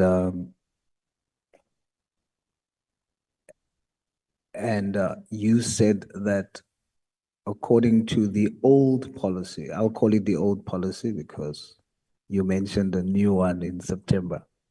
So in the beginning of your presentation, you said at the old policy, you were on time in terms of the recruitment process, in terms of the old policy, correct? So maybe for the benefit of the members of the portfolio committee, is to share that information, because the policy is not really a recruitment policy. It is more really about how to constitute the appointment committee to deal with the recruitment process. Okay, Chair. So Yes. let's rather do this then. Whatever you were using at the time was saying that the time frame is 6 months before, that it should start 6 months before the end of the term of the current Vice Chancellor. Is that correct? It is correct. 6 months before, did you start the recruitment process? So the process started with the HR process. Did it start 6 months before? It must start. It is started much earlier. It started. Yeah, yes, definitely. So you sought a legal opinion during the time frame that the policy says you should start a recruitment process. Okay, so what happened in terms of that earlier process that I'm talking about, the 6 months you're referring to? The process started with engagement with the HRC and also EXCO, and so it took a bit of time to even come to the, I understand the linked elements of what makes up the process. But for the sake of understanding, we're saying there's a time to start, no matter what it is that you're starting with, but we call that all together, we call it the recruitment process, right? So it has to start in terms of what you've just confirmed 6 months before. The end of the term was September. You had to start 6, so that's March. So you say you did start. Yes. Yes. Now I'm asking, why did you start the recruitment process and then have a legal opinion? Okay. Start at the same time, questioning the commencement of the very same recruitment process. All right. So what happened was, in the process of initiating the process at the level of the committee dealing with HRC, up to where the matter came to the executive committee, up to the matter where it came to council, it was very clear that there were certain aspects of the policy that appoints the appointment committee that will run with this process. There were certain matters that needed to be considered and reviewed. So there was a process that then started to look at that policy that deals with the appointment of the committee. And secondly, there was also a debate among council members about the legality in terms of the statute, the section, that section that deals with the extension, and also whether we have the same understanding, whether the interpretation is the same, and then also that whether it is permissible if we find that we are unable to get a suitable candidate within a period of time, and we needed to have the current Vice Chancellor to play some role, and then we then sought that legal opinion. Can I tell you what's interesting for me? It's that you start a concurrent process to question the process that you are starting, that you're saying you are starting. That's firstly questionable. You start a process based on what is required. You start it. Then you seek legal opinion on what you've started. Then based on what the requirement is for you to start and then end by September, you then, when you're supposed to end the process that you started, you then call a special counsel to then review and change the thing that said you must start six months ago.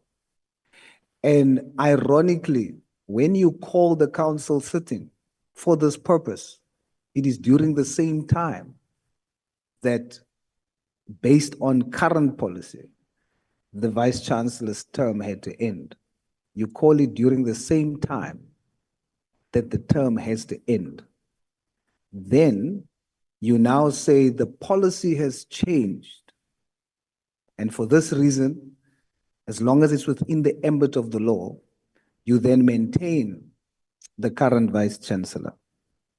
So what's interesting to me is, why is it you start in March as the old policy requires, then you question, seek a legal opinion.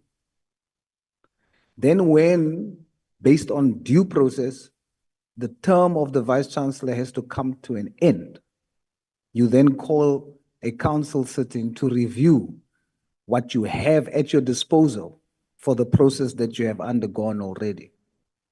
I find that very questionable. And as a result, a direct result of the sitting, the Vice Chancellor is kept. Now, Chair, do you see how that looks? It looks like from the beginning, you've intended to keep the Vice Chancellor. And when you have the council sitting, you then use an action within the ambit of the law to continue to maintain the Vice Chancellor.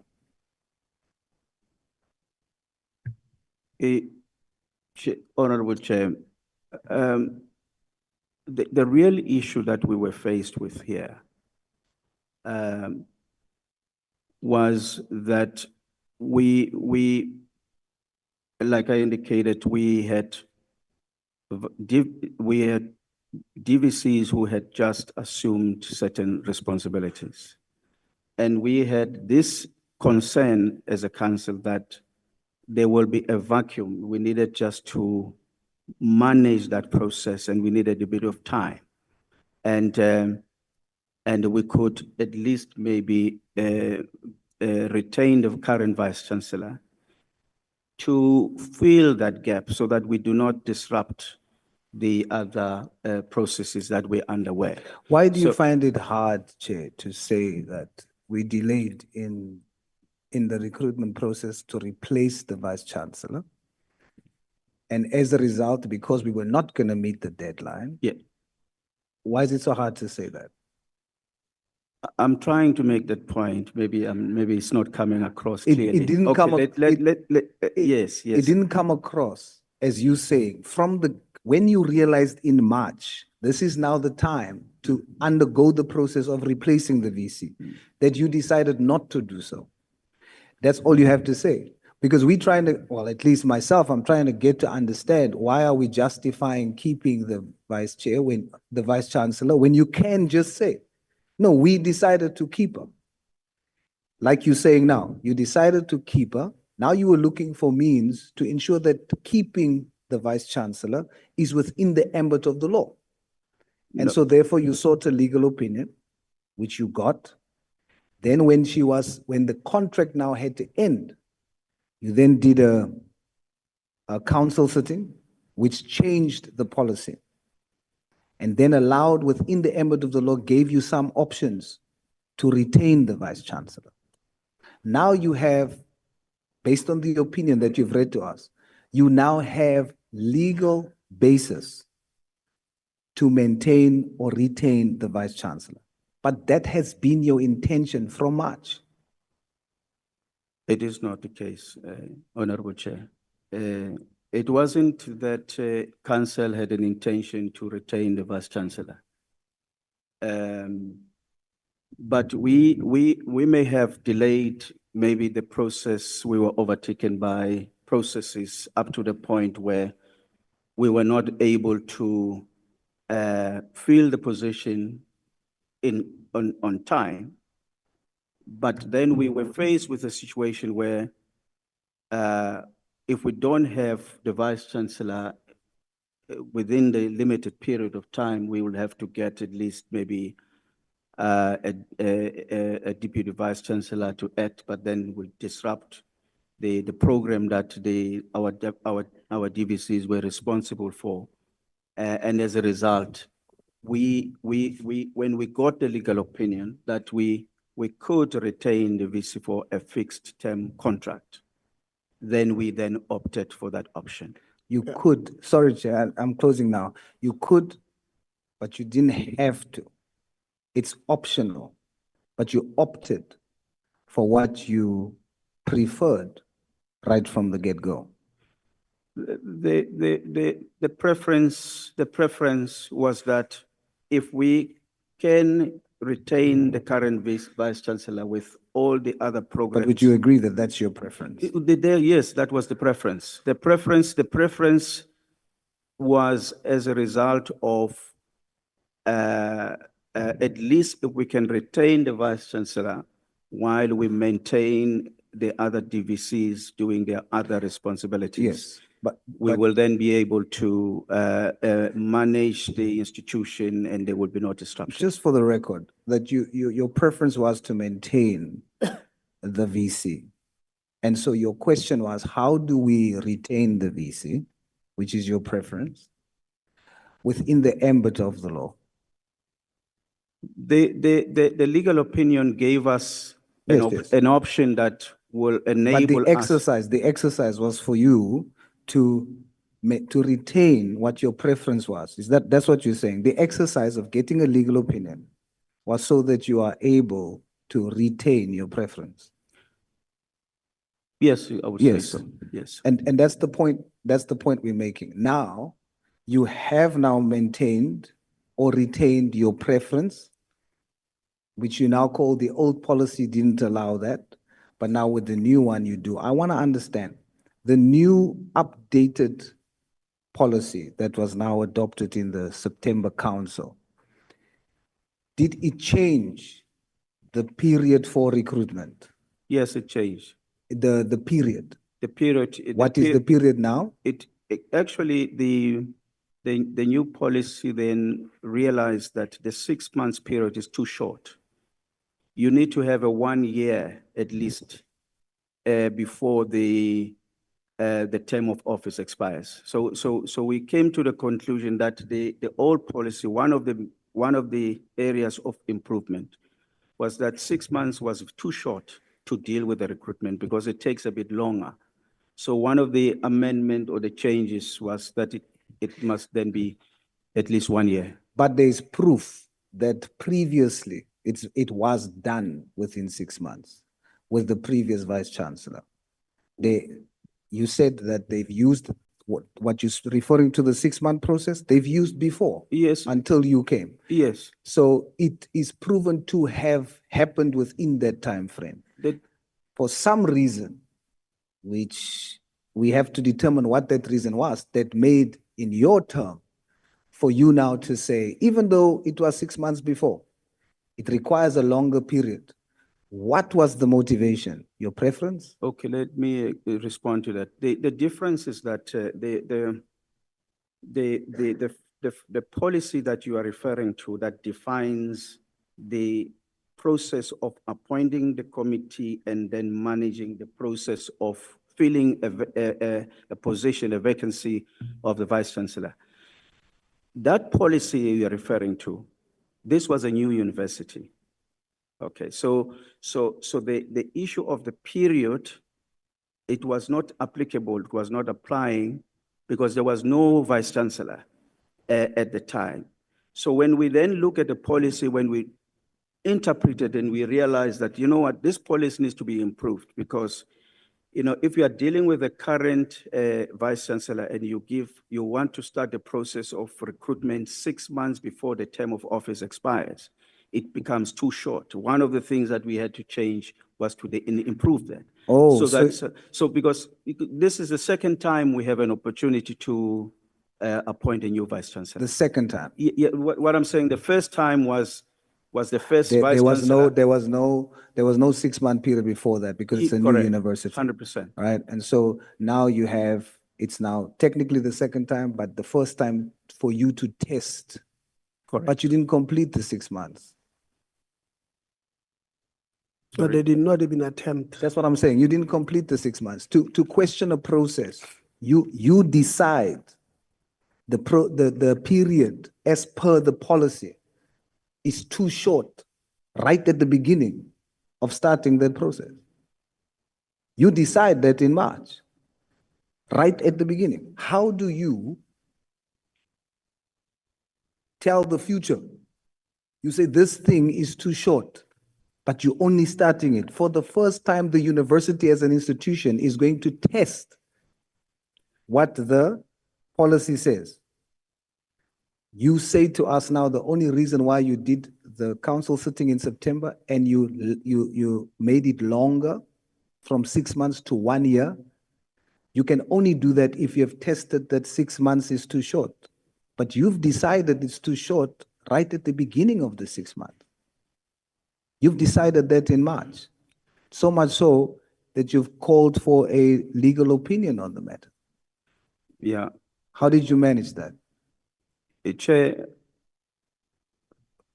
I can accept the chair that, and I can concede that we may have started the process of reviewing the policy much later. We should have maybe, as council, look at it within the period of the 10-year and reviewing it and looking at it. But it didn't happen that way. No, but what you're saying to us, Chair, you see, the normal process is if I have my phone, and this is not at all to point at your intelligence at all, because you're clearly a very intelligent man.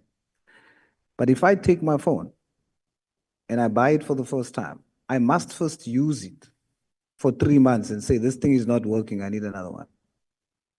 You didn't do that in this process. You buy the phone, right from the beginning, you are saying this phone is not working, I need to buy another one. That's what you did with the policy. So now we need to ask you, if you stand at the beginning and already determine 6 months is too short, what is it that motivated you as a plausible reason to say 6 months is too short before you even started the 6 months? I'll say, it is because of your preference.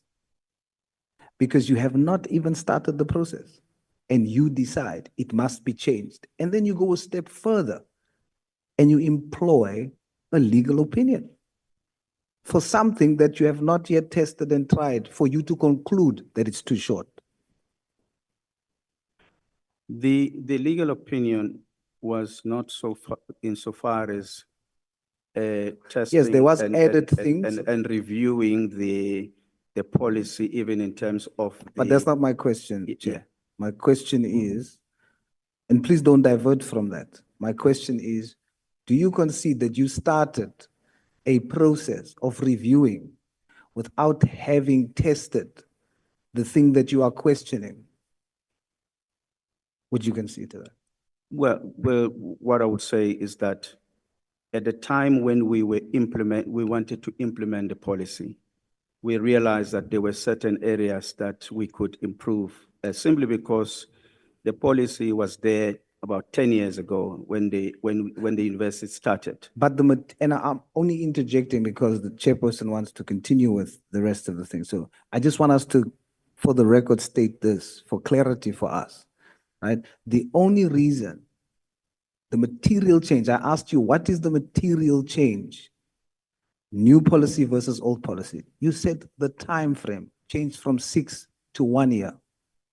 That's the material difference. Now I'm asking you, based on that material difference, how do you decide on 6 months is too short when you have not even started 6 months? How do you get to that? So would you concede that you started a reviewing process without having concluded whether the current process works or not? Would you concede? The legal opinion was given to us, was concluded and submitted to us by legal counsel on the 7th of May. You started it on March. No, I'm talking about the legal opinion. That you received, we're talking about the commencement of the process. You're now referring to the result of the commencement was in May, but it was started in March. Now I'm asking you, the starting time was the same time when the old policy required you to start the recruitment process, 6 months before. And you started the legal opinion process. Okay. And that means you're questioning the process you're supposed to continue. But you didn't do that. You determined 6 months is too short at the beginning of 6 months. So would you concede that you started a process of review at the beginning of something that has not been tried and tested? You made it even worse by telling me that it wasn't even done before because it's a new university. So no one has experience on it. So, And you questioned it right at the beginning before even testing it. Would you concede to that? what I would like to say is that in May, when we got a legal opinion, it had an input that dealt even with the duration. In other words, we got in the legal opinion that the normal practice in higher education is that the recruitment process starts much earlier than 6 months. In Okay, other but- words, 1 year, that's the Yes. practice. All you're saying with can I that- just finish? The reason why not, Chair, the reason why not is because all you're saying with that is it confirmed what you started in March. You're saying that the legal opinion confirmed what you are trying to do. It confirmed that there needs to be a longer process, but it was done in May instead of in September. I follow that. Now I want you to follow me. No, but I want to also, sorry, Honorable Chair, I want to also to conclude that this led to an input. It's an input that led to the review, the consideration that our policy in its current form needs to be updated. And But- because of No, hold on, Chair of Council. You are saying to us, the legal opinion led you to review the policy. Is that what you are saying now? what I'm saying, Chair, we then did take into consideration the input that the duration period in the current policy that we have says we must start the process of No, recruitment you're 6 not months answering. before. You're not answering. What prompted you to review the period, the policy? Is it the legal opinion or what is it? It is not, it's not only the legal opinion. No. It was part of a process of updating our So policies. the legal opinion, Yes. if it comes in May, and you have started the review of the policy in January, it does not enter. For you to review something that comes after, does not enter in a decision-making of why you are doing this thing. That's the point it's making. So don't make reference to the 7th of May document. And then you say, I was reviewing it before. Then you are not making sense. What made you, that's the question, what made you to want to review the policy, the recruitment policy, especially what you call the material difference, the time factor? Why did you want to change from 6 to 12? What made you? As the council, that's the question. Answer it.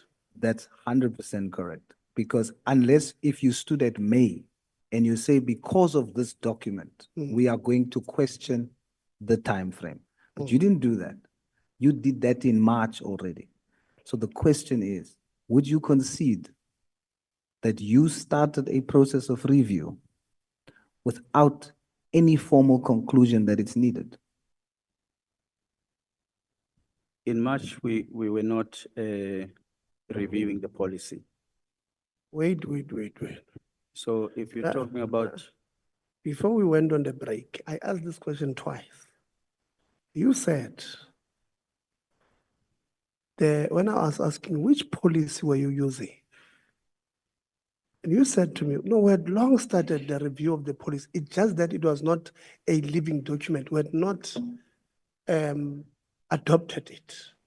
So you said you have started long before, in March, the review of the process. That's why you kept mentioning 2 policies, because you said it was there. Now, when you say in May, this thing was you have not started reviewing, what are you talking about?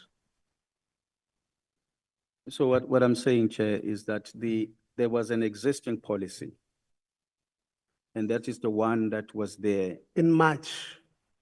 It was there in the beginning of the institution, am I right? Yes.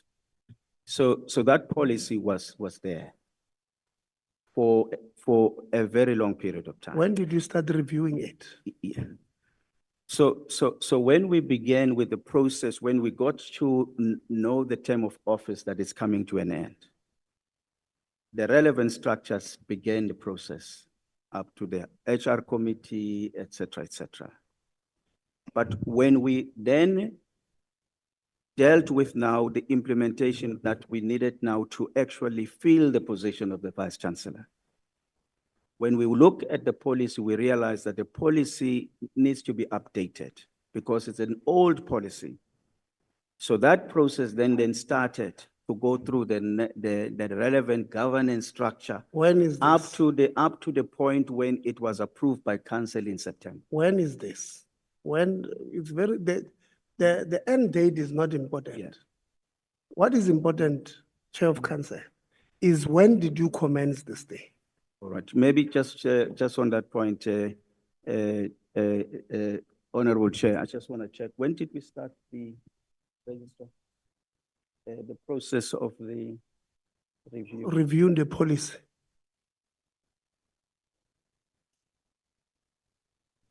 It started after March, Chair.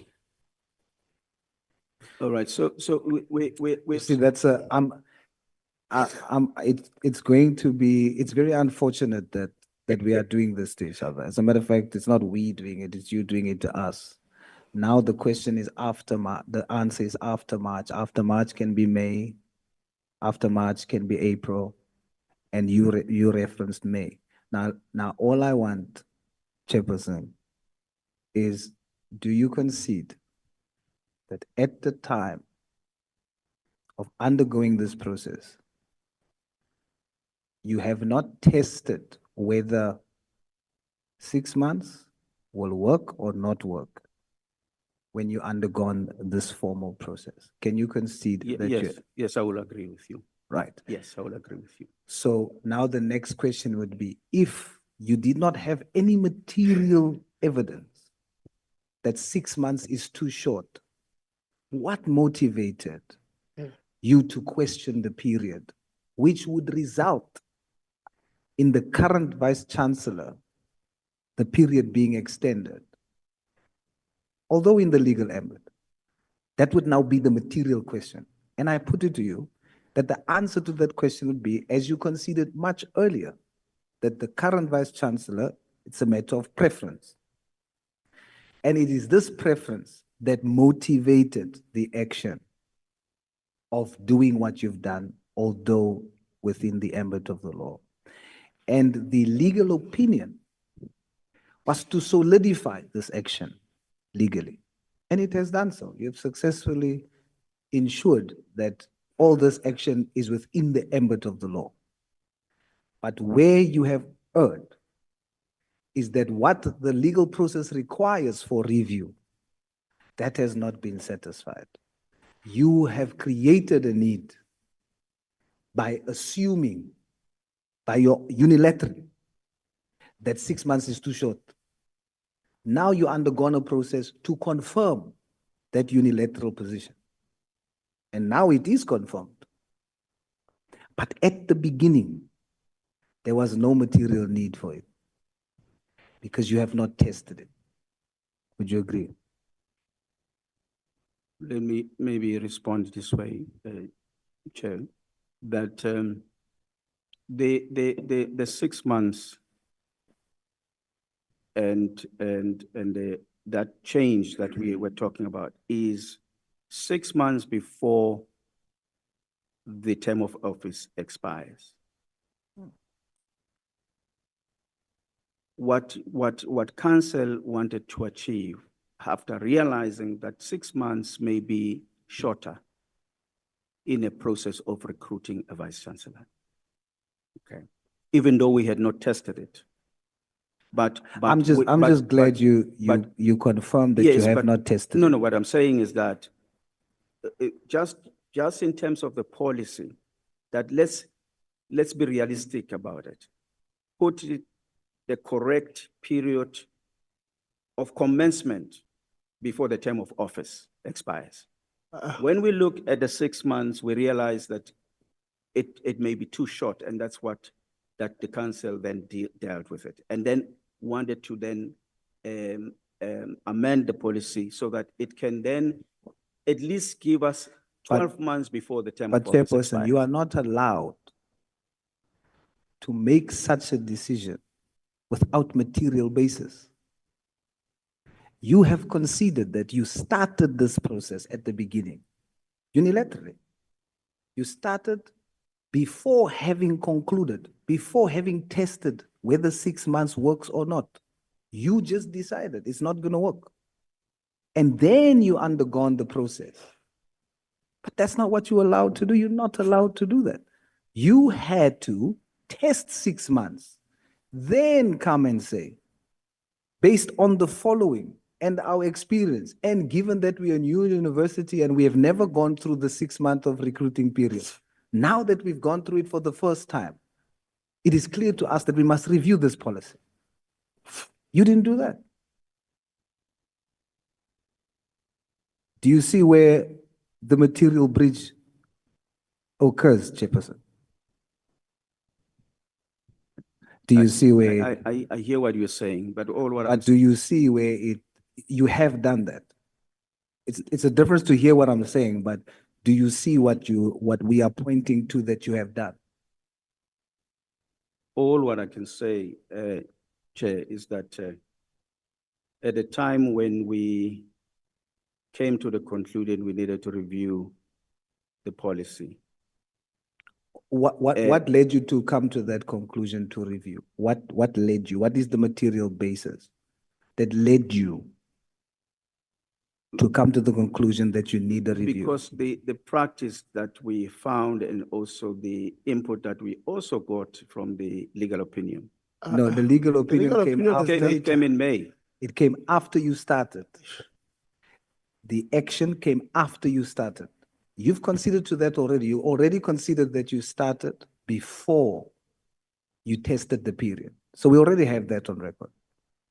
Now I want you to inform me, do you understand, Chairperson, what we are pointing out to you as a material breach on your part? No, but we had not, when we started, we had not started on the implementation of our policy. I conclude with this. I disagree. You started with the implementation of the policy that was there at the time, which was the reason why this subject even came up in March and before that is because you realized that the Vice Chancellor is due to end. So you cannot say that you weren't consistent with what the understanding was at the time. You were. And that's the reason why you started. But instead of following through on what's there, you questioned it, then concluded, based on what you've questioned, you have to review the time period. Then you started the process of reviewing, you started the process of the legal opinion, then only after you did that.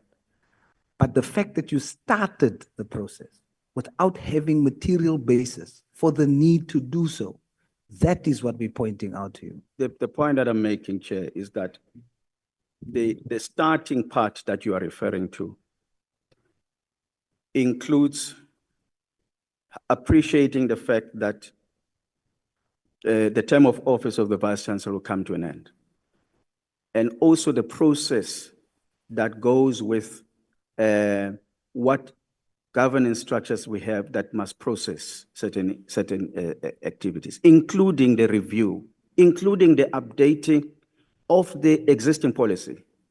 So that process, if you say it's the starting part, the understanding is that it is including all of those elements, including considering that the Vice Chancellor's term of office will come to an end, but also looking at the policy that we are going to use that needed to be updated. But the actual policy that was eventually updated and approved is the one that then got approved in September. And that is the policy that we are now implementing and we are applying in terms of the recruitment process. Yeah, let's do this. Chairperson of Council, I couldn't do since you think we're kids. And it actually pisses me off now. We are going to ask Register to send us all the minutes of the HR committees that were said before this thing of the 14th of March, all of them.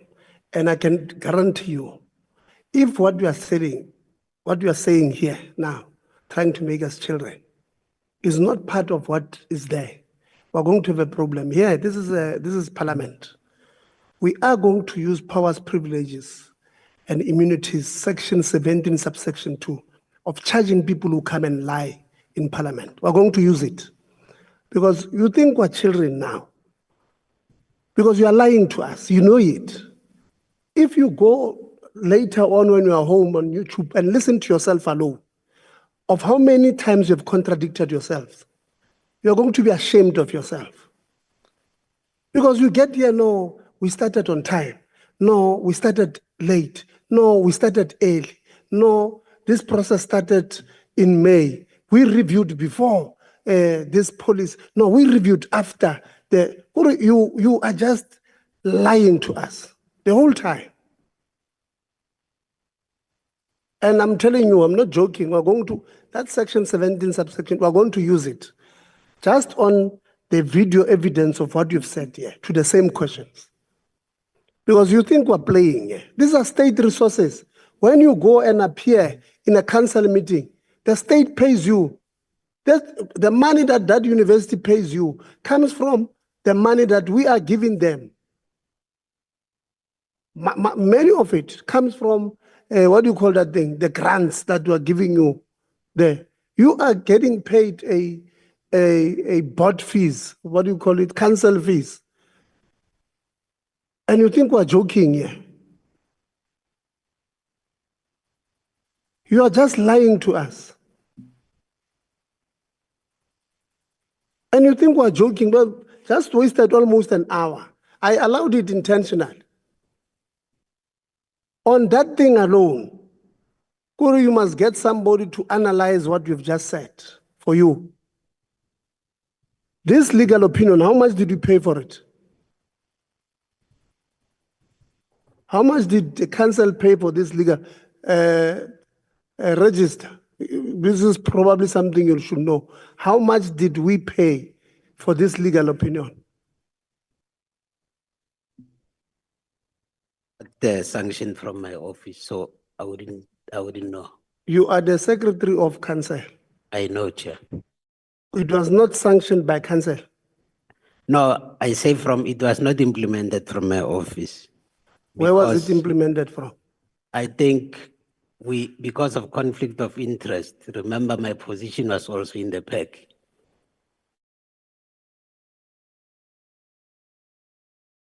Implemented from? From my office, I delegated that to the DD committee services because I had to move back. Committee services? Yeah, to the DD committee services. Deputy Director? To me, yes. Okay, and then there was, so the Deputy Director comes immediately after or reports to you? Yes. Okay. Yes. So you commissioned it? Yes. As the Secretary of Council? Correct. Through somebody else? Yes. But you don't know how much it was? No, I don't know. Okay, we'll ask you to send us how much you've paid for this thing. VC, why don't we have any DVCs here? Where are the DVCs? You, Chair. The DVC that was relevant in terms of what the portfolio committee had requested on governance, administration, and teaching and learning. She's currently attending a conference in the US on teaching and learning. That's why she's not here. The other DVCs is a DVC for research, innovation, and internationalization, and the other DVC for postgraduate studies, engagement, and planning. So because they were not covered directly in the areas that were going to be discussed today, we decided then that they will be on campus to make sure that there are people who are there should anything be required. The DVC that's in the US, who's acting on his or her behalf? In her absence, we have the deans for the various portfolios, and there is also a director for academic support services. So they're all acting as DVCs, or? Well, not like appointed officially, but these are the people who report to her and would be able to take over some of those responsibilities.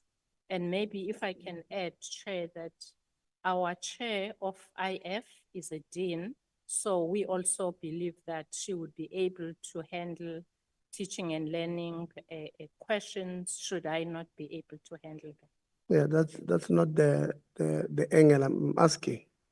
So the reason why in corporate governance we've got something called acting, it's for people to take decisions on behalf of that particular person in their absence. So if, for an example, the dean, you said is a dean that understands teaching and learning, but what do you call the responsibilities of that will require the deputy dean, that will require the deputy vice chancellor teaching and learning. She can't do it. She has no authority to do it. That is why we have somebody called acting in the position in the absence of somebody else. And I'm asking, who is then acting in the position of the one who's in the US? Chair, our DVC teaching and learning is able to approve documents virtually. Unlike in the past when you had to be physically present in order to, to perform your duties. So what she needs to approve virtually, she's doing that. But then if there is anything that requires her attention, because she's just been away for a week, then we would have then asked one of the deans to take care of that. So you're saying in essence, there's no reason for somebody else to act? To act officially, because she's still going to continue with most of her duties. Because if you're asking somebody to act, the implication that you are giving is that that person will be taking responsibility of the position of DVC teaching and learning, and that is not the case here. Do you have an acting responsibilities in your policy? Yes. So what do you mean now? The implication is that's why you have a police. You understood the implication that in the absence of this particular person, the X person will act. So that is self-explanatory. I'm asking. So you are saying this person in a 19-hour flight to the US, something urgent happens at the institution. There will be no decision that is required at that level. That's what you are saying. No, I'm not saying that. What are you saying? And just You're saying she can, because she's just here in the US, she can approve virtually. That's what you've just said. Chair, what I'm saying is that our policy indicates that acting positions can be made if it is necessary. So I'm saying in this particular instance, the DVC is able to approve documents because in the past there were no virtual approvals. So she's able to approve, she's able to attend meetings virtually that she has to attend. And in the event that a decision has to be made, then that decision will be made to indicate that which one of the deans should take care of that responsibility? That's what I'm saying. But the time difference between, I don't know where she is in the US, but the time difference between us and all the parts of the US is between 4 and 9 hours. So you're saying to us here, if there's a strike pertaining to teaching and learning at that institution, students and workers, they're saying, we don't have enough workers, we don't have enough teachers, right? It's 2 o'clock here. Let's say it's 4 o'clock in South Africa. It's 2 a.m. in America. That person will join that meeting to resolve these matters. That's what you are saying to her. You see, when we make examples, let's be practical. That's what you are saying to me. Chairperson, I think it's important to also understand that the functions of the DVCs are delegated from council via the Vice Chancellor. So if there is a strike that is taking place, as the Vice Chancellor who is present, I'm also able to address. I cannot say at 2 a.m., let us call someone. I will be responsible because at the end of the day, the delegation of powers allows you as the Vice Chancellor to take those decisions if it's necessary. And why do you have a policy that says act?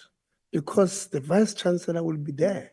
So why don't you have an updated policy, Chairperson of Council, that says we don't need DVCs acting when the Vice Chancellor is there? The policy is quite specific that there is a decision taken whether you need an acting person or not for a specific position. So our policy doesn't say whenever somebody is not there, you must appoint. It says a decision will be taken if you need to appoint an acting person. Yeah, you see, Vice Chancellor, what I'm seeing there, what it just scares me every minute you guys respond. Corey, it just scares me. What you guys, you know what I thought was happening there, I'm beginning to see something different.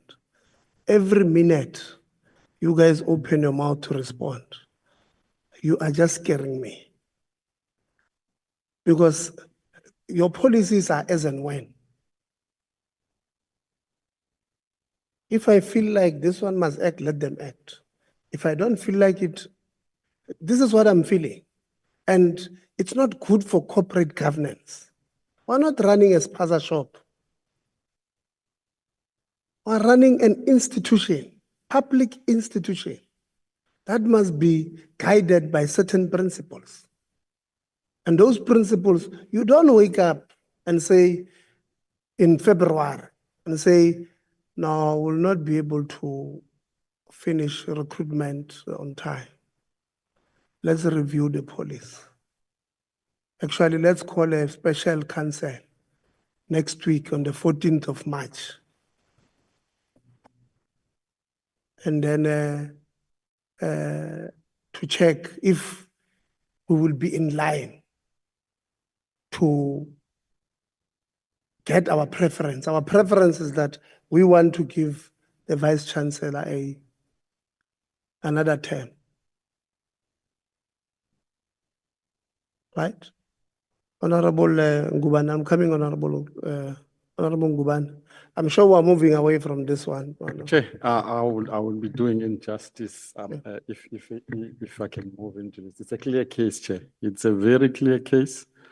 My worry when we hear the story, it's similar to other stories. And you get to know which sooner or later that shortlisted list they're sitting with, probably after a year, they will not find a suitable candidate. It's gonna go there. You see, you can now speak the story and flow with it with where is it going. So it's a clear case. I don't want to venture again into it. It's obvious. Yeah. Chair, I had two questions, both for NMU and then for UMP. The NMU one is my question is on I think on the week of the 10th of February, we saw the DG and the minister going to your institution where there was chaos. And to me, it indicates well that the challenge in stakeholder engagement engagement management failed dismally. Because when you now see everything is now reported on the media, that there were student protests and it goes to worse than that. Building will be banned and chaos will happen. So, and how many what damages were done on properties and have the matters that were there with the presence of the minister and the DG resolved, or the matters haven't been resolved? And because you can see, even in the article of SAPC, the SRC president, he said they've done everything to engage the management, but it seems there is no solution. What is happening on the stakeholder engagement management of the NMU to such an extent that you reach a level where things go out of hand and an institution becomes embarrassed on TV with strikes and everything? Because there is more incurring of cost without sitting down, roping student and have the labor represented in your council, so that all these issues, there's no one who says, I've been knocking doors and no one is listening to me. I've exhausted all avenues and I'm not being listened to. And these are your students, these are your staff and all of that. So that's my questions, Chair, to the NMU. I don't know whether I move to the. Okay. Thank you so much, Honorable Ngubane, and Chair of the committee. I'm going to speak to the issue of stakeholder engagement. We have the structures at university which are normal for engagement of stakeholders, but at the beginning of the year, which we call the access period, we've got additional avenues of engaging between staff, support staff, academics, students, the SRC, the student representative council, of course, is the body, the statutory body that represents students. We engage with them, but also the system of the university as well allows the engagement of other student societies that are part of the university. So I would like to confirm, and then the stakeholders are here, that the students have been engaged. And then we have something that is called the Rapid Response Team, which has been there the previous years. And then we've got EMT, Emergency Management Team, which actually anticipates the issues that we know that happen at the beginning of the year. And then at our universities, and including my university, is that there are issues that are local to the university, that, and then there are issues that are national, that are beyond ourselves directly. And then we also work together with our students to handle the matters. The unrest, the student protest at our university on the 10th, it actually was resolved the following day. And then the issues that were raised, they are officially on the university memo that tabulate them, that these are the issues that the students raised, this is where we are, these are outstanding issues, and this is the process that we have in place to deal with those. But in saying that, it's not saying that we do not have weaknesses, all the problems have been resolved, but we have got a process in place that we use to engage with the students. There was no opportunity today, I think, for the SRC to actually mention that they met as yesterday in a planned meeting, not because we're planning to come to the committee, but on Wednesday, they actually met with the whole management team, and some of the outstanding issues that have been surfaced in this committee were actually raised there by students, and the process was confirmed on how these matters are going to be addressed. So I would like to argue that evidence at our university shows a strong commitment to engagement of stakeholders and to engagement of students in particular at this time. That does not mean that we don't agree. We always agree on things because we have limitations, but the engagement process is, in my view, it is intact. Thank you. And who's going to answer the second one? Honorable Ngubane, it was the damages. Stakeholders only. Oh, okay. Oh, there were actually no damages on that student protest, but there were tires that student burned at the entrance of the university, and those were damages that on the road infrastructure that comes to the university. I'm not aware of any other damages that were part of the student protest, which took place only on the 10th, on day one of the academic program. Students respond to the relationship you have with management, and if your strike had any damages. All right, thank you, Chair. Perhaps I think it is important for me to give context to what led to the strike. And why, Honorable Member, you are saying I took platform and said we have exhausted all avenues and channels of communication to try to resolve all these issues. Fortunately, this year, the SRC of Nelson Mandela is more liberal. So we have a culture of engaging. The SRC arrived at Nelson Mandela University on the 6th of January because we foresaw the problems that I call them annual issues and how we can best prepare for them. There was, through the Office of the Acting Dean, a task team that was established that was called Access Task Team to ensure that these issues would go there. This task team had all the departments, financial aid, housing, student accounts, you name them, that are relevant to access and enrollment and admissions. And we kept on saying, because the basic Minister of Education had released results on the 14th, and we knew with the current admissions policy, we're going to have problems. And perhaps if we can also give context that the issues that led to the strike, majority of them were internal issues. I'm speaking of now shuttle services, concessions, admissions of first years who have not yet received responses from the university, clearance SMSs which are released by the university. Yeah, so those were the key issues that had led to the strike.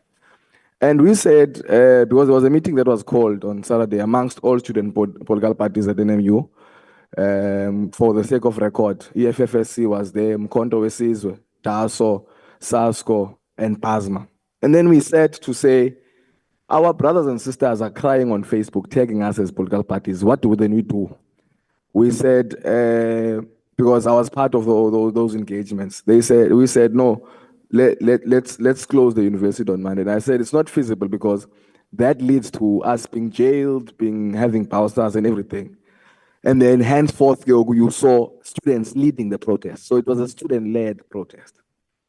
So these issues are issues that are within the capacity of the university to deal with them. Hence, after the strike on Monday, a senior manager from financial aid was begging to enter the university so that he can release the same clearance SMSs that we were speaking about.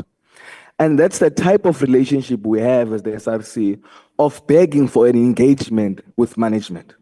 I'm happy to commend that recently that is starting to change now because there is a process of engagement where we can knock to doors that previously before on the 10th we could not knock. So we had that crisis.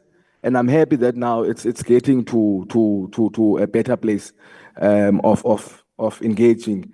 Concessions have been responded to, but not all students have been responded to.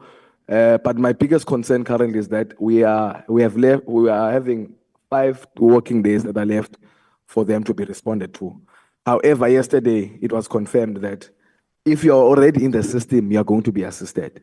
And that's the type of communication that we want. But we don't want to foster a relationship through having to first go to the streets so that our voices can be heard. We must be able to have a type of an engagement so that we can find ourselves and then we can resolve the issues. Thank you, Chair. Honorable Ngubane, the second question. The second one, Chair, is on UMP. No, before. Workers, the relationship with management, the workers from Nelson Mandela. How we start with you? Thank you, Chairperson, and greetings to the committee members. We can confirm that yes, there is process and channels to engage with the university. However, as NEHAWU, we felt sometimes we have to force those engagement in terms of issues on the ground, because there are issues sometimes that cannot wait for certain committees to sit. In those instances, then it's difficult to engage because sometimes it's either the doors are not open or there is no willingness to engage meaningfully. We also want to put it on record that even though that there is different committees, but the level of engagement and the priority of issues that are pressing from us through our constituencies, we felt sometimes are not prioritized and have a direct effect on the operations of the university. But in a nutshell, is that yes, there is system in place, but the willingness to engage is what we're questioning. Thank you so much. Bill? Thank you, Chair. I'm not going to duplicate what Nahau said, but we do have platforms where we can address our issues. We do, as Nateo, also feel that it is a little bit slow in those processes and frustrating. Obviously, we understand the time period now where we're at, where the students get accommodated first, where we are on the back foot now, or first waiting before going into anything, which is stalling the process and frustrating us because 1st of March is around the corner and we're already on a back foot and we haven't started anything of salary negotiations, and we have this review of the conditions of service that's stressing us out. We don't know where we stand with it. We are sitting next week. We don't know what to expect from it. So yes, there is platforms where we can address stuff. And obviously the platforms, we started first with the VC and the other platforms is going to follow shortly. But we also do understand the students as their period as well. So we're trying to be lenient. And as a responsible union, it is frustrating our members because our members are in those cohorts in student housing and student finance where they're taking the brunt of everything as well. And it's getting tiring at the moment now where they're saying that, you know, when are we going to be put first? So thanks, Chair. Thank you very much. Honorable Ngubane, your second question. Yeah, Chair, the second question on UMP is this issue of the rejections calls for the probing of the alleged death threats. It seems that there is alleged failure to investigate claimed death threats against a candidate. It's not happening for the first time. It happens with the CFO, and this is the second person as well. If you can give us information about, can the university provide more details on the matter? What has transpired since that issue was raised? And then the article goes on to specify that the spokesperson, police spokesperson, confirmed they are investigating a case. So if you can update us on the status of that matter, because the issue, they say, you guys, the moment people raise issues, there are always death threat at university and things aren't investigated, and then they just goes quiet about that. VC, I don't know who's going to respond as the chair of council on the death threats to the VC of Mpumalanga. How far are we with the report, if any, and what has happened ever since the publishing of that article?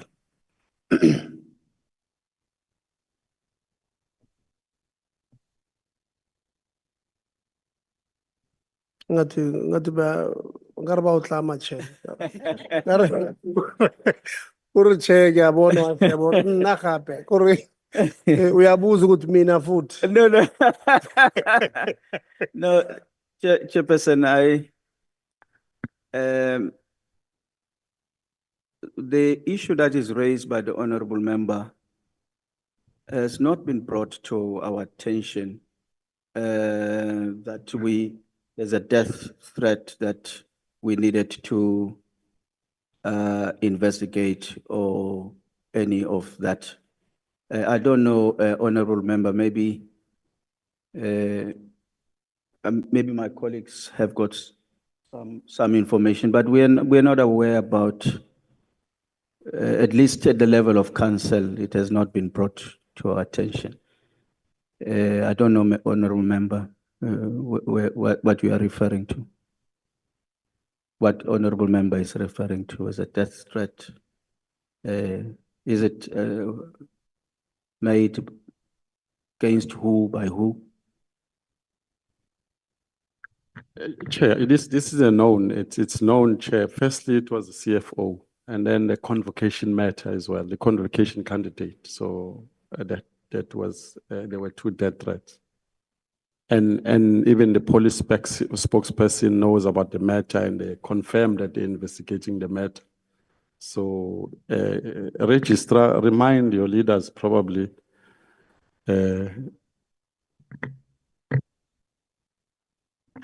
I think I'm funded as well. I'm funded in terms of who the death threats, where they coming from. I think it's new to me.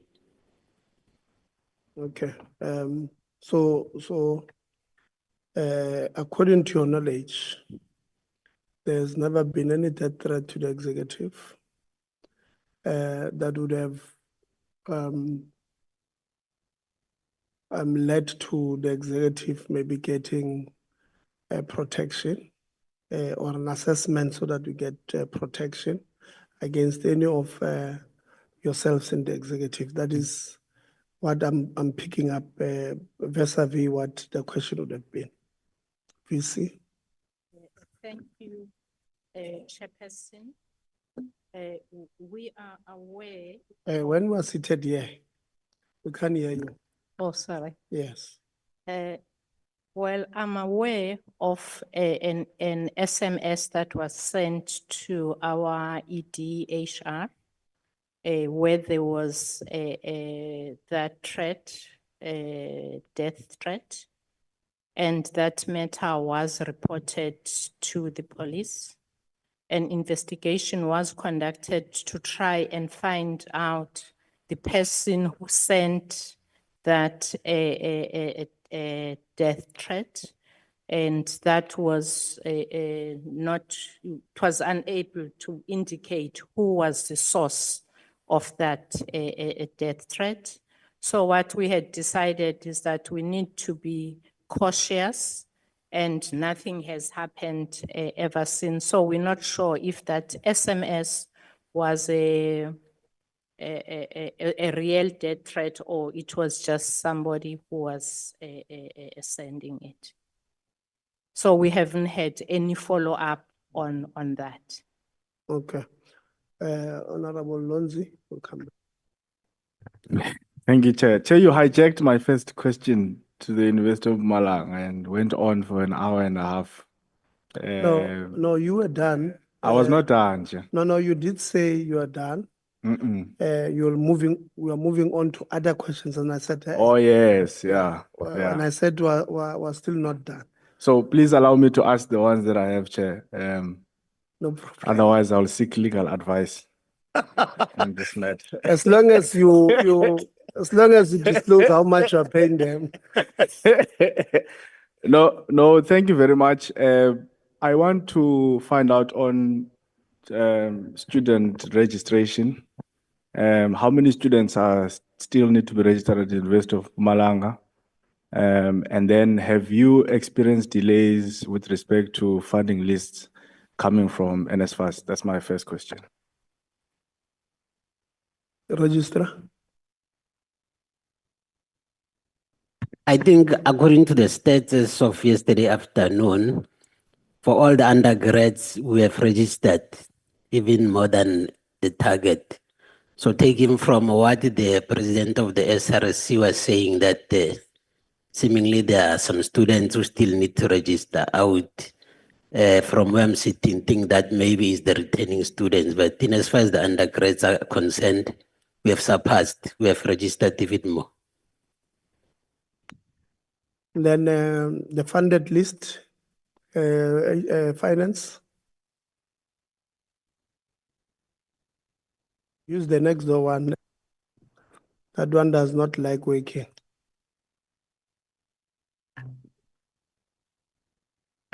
Thank you, Chair. Chair, student financial aid has dealt with the funding list as we receive them from NSFAS, and of course they do update us on a regular basis. And then we do clear the students as and when those funding lists reaches us, Chair. When was the last time you received the funded list from NSFAS? I don't have that offhand, Chair. I can respond to that later once I get the information. Okay. Now, Lonzi. No, thank you, Chair. My second last question, and perhaps when you answer this, maybe please, through you, Chair, ask the SRC, because the reason I asked about student registration is because they raised the point that there are some students who are still not yet registered. So we're interested in that information, Registrar. The question I was going to ask is on student debt. Perhaps give us similar stats to that of NMU. What is your student debt sitting at currently? How many students are still owing the university, and how many degrees or certificates or qualifications are you withholding? Registrar and finance.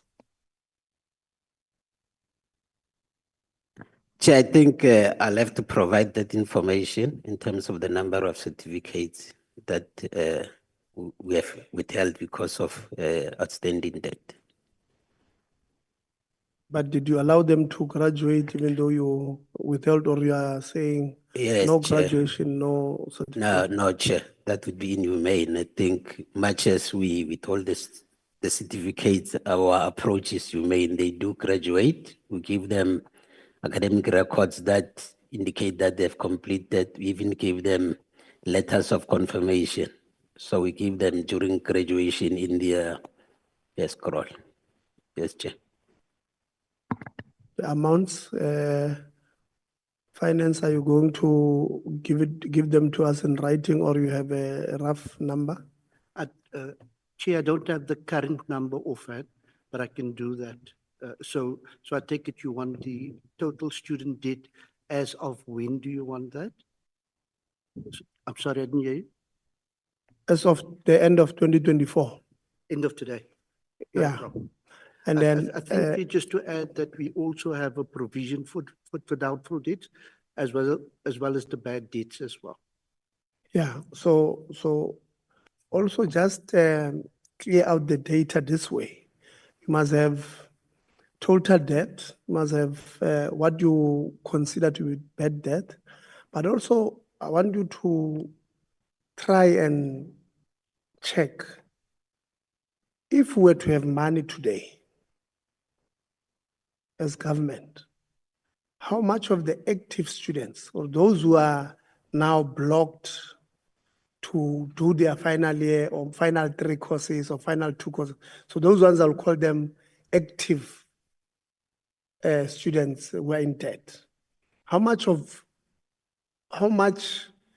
is that money that you are owed of the active? So let's call it an active debt, not bad debt. So if we're to get this money, how much will it be for these students to come and conclude their studies? I don't know, the bundles, we've been speaking for too long. The English bundles are finished now. So I'm trying to make sense. Do I make sense? Chair, if I understand you correctly, I hear you asking me, Kevin, what is the total debt of those students that if we register them for the last year, what are they owing us so that we can register them so they can complete their degrees? Yeah, including probably the active ones. So these ones who are now coming back for second year, they can't register because they were defunded by NSFAS last year. They were doing first year last year, funded by NSFAS. Then they can't register now. The ones that we have blocked now from registering because of debt, that probably they would have accumulated last year and a year before. Maybe let's take the last 2 years. Let's say those who would have been in the system for the past year and those who would have been in the system for the past 2 years, this would have been their 3rd year or their 2nd year. That cohort that ordinarily are blocked not because of academic problems, but financial problems. That I don't know if I'm making sense. I hear you, Chair. Thank you very much. So as you send us that info, also make provision for that. Oh, sorry. Yeah, the students. The President or SG, any response to the registration information they've said there and everything they've said? Sorry, Chair. Thank you for the opportunity. I believe I did mention when I stated the statistics that it is guided by the 2025 enrollment target. Those that have registered on Wednesday were 10,621, meaning by the terms of the enrollment target, that means we are left with over 1,000 students that have not registered. And I did indicate that majority of them are returning students. Thank you. Yeah, register. You see, the students have got numbers, and your office does not have. Your office only has that. No, don't answer. I'm just saying. You see, they're saying that 10,600, and when you said no, now I'll bring you answers tomorrow. So I'm just saying. Maybe you must just be careful. The students have already arrived. Honorable Lonzi. No, thank you, Chair. My other question is, obviously the University of Mpumalanga is a very new university, and you would have to engage in a lot of infrastructure development. And I think what we've seen in the institutions of higher learning across South Africa is the emergence of the so-called construction mafia, which disrupt government development, even in terms of government work itself. So I'd be interested to find out if the University of Mpumalanga would have had such a problem that tries to disturb your progress, because I think where I will differ with you, Chair of the committee, besides this issue of clarifying the extension, but when I look at the audit reports, I think at a governance level, at least as far as the Auditor General is concerned, you guys can at least pat yourselves on the back so that you don't go home too disappointed and sad today. But you must just clarify that issue of the extension. So I think you've done considerably well for a new university that would have had to start new policies that were not existing. and for you to come back with so many clean audits, something that we don't see in higher education. So my last question is, have you got a problem of the so-called construction mafia? Thank you. Thank you, Honorable Member. Indeed, we have had challenges with what one would term construction mafia. But I will then ask the Dean of Students, who chairs our NIPSAC, which is a committee that we established in order to deal with that challenge. And I can say, Honorable Member, that we have succeeded, because ever since we have established that committee, we have not had major challenges. So over to you, Dean of Students, on NIPSAC. Thank you, Honorable Chairperson and Honorable Members.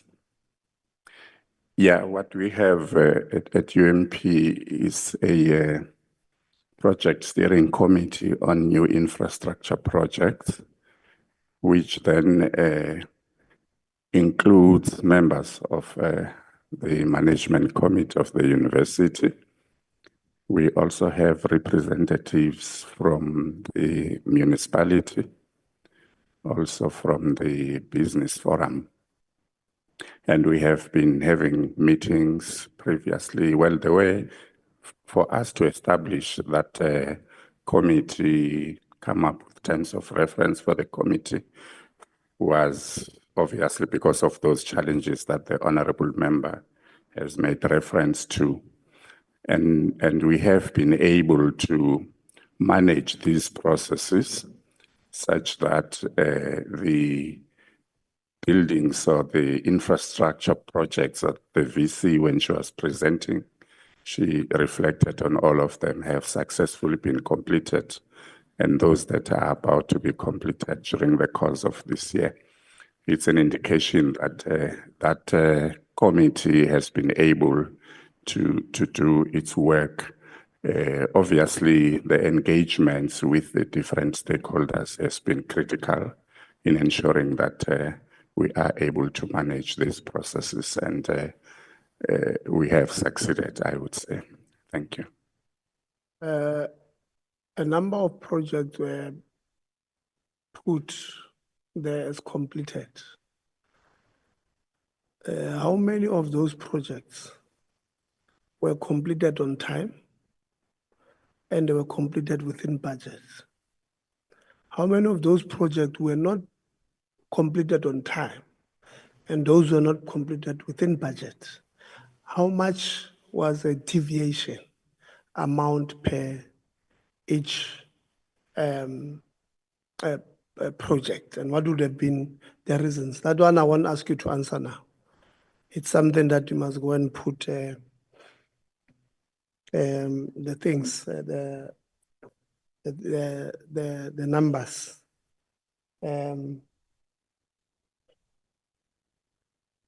Last week, Friday, on the 14th of February, on Valentine's, we had a meeting here with the SIU, which briefed us about the closeout project and challenges with that project. The department met with SCOPA sometime, if I'm not mistaken, DG, last year. Just trying to go through my notes quickly. But on the 7th of February, we met with SCOPA, or the SIU met with SCOPA. And SCOPA indicated that they had recovered 33 million rands of NSFAS unallocated funds from University of Mpumalanga.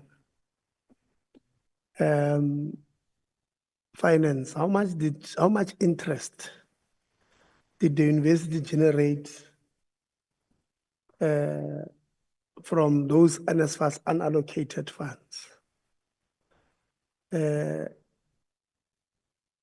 How much interest was made whilst withholding those funds? And what did you do with the interest? Because SIU, we met them last week, they said they did not, the monies that they've been recovered from the institutions are interestless. So how much money did you make? And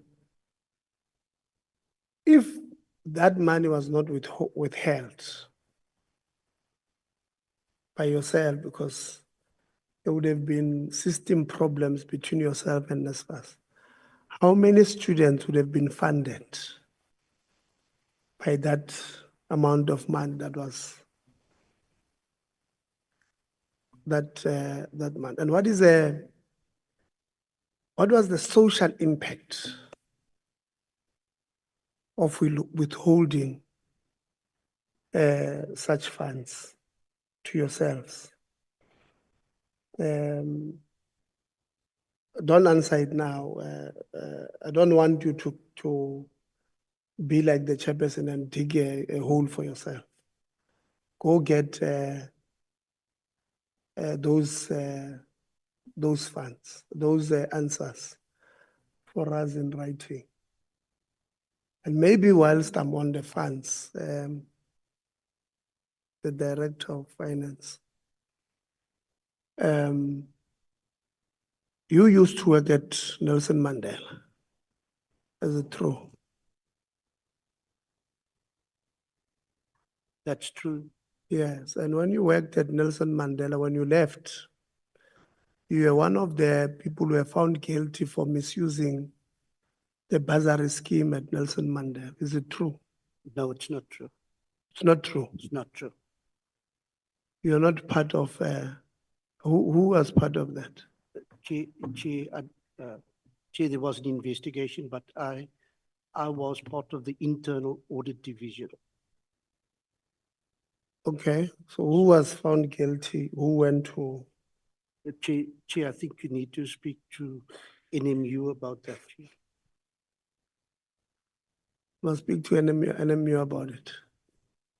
I think it's not my prerogative to answer, Chair. Okay, so you were investigated. I was, Chair. Last year? No. We're talking, sorry, you're talking about NMU? Yes. No, we're talking about 2014, 2015, Chair. 2015, 2014. And you were cleared? Yes, Chair. What did, do you have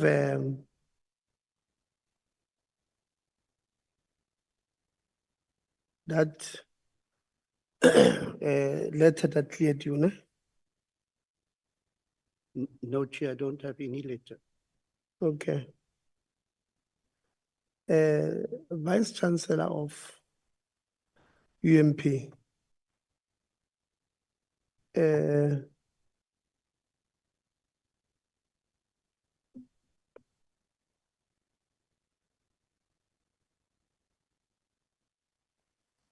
Okay, maybe before I come to you, let me start with NMU.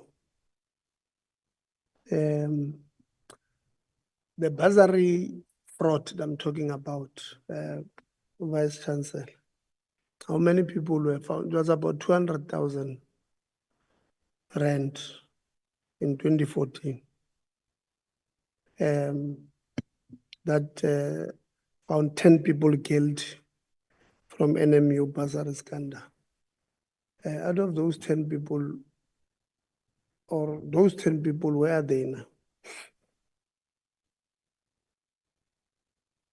Chair, I would be lying to say I have that information because that time I was not a VC also.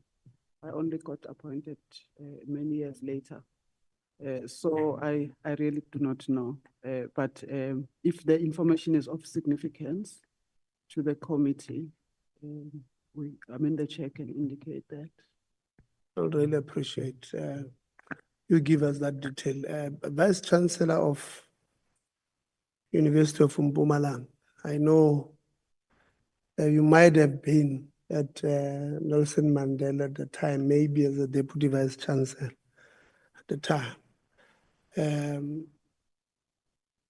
There is no person who was implicated in this scheme that went to work at probably maybe at Fort Hare first, or came directly to you at Mpumalanga, that you may have been made aware of this thing, and if so, what did you do about it? Chair, I must indicate that when this happened, I was at the Nelson Mandela University, so I didn't need to be informed by anyone. And I can also state that no one who was implicated in that fraud was employed at UMP.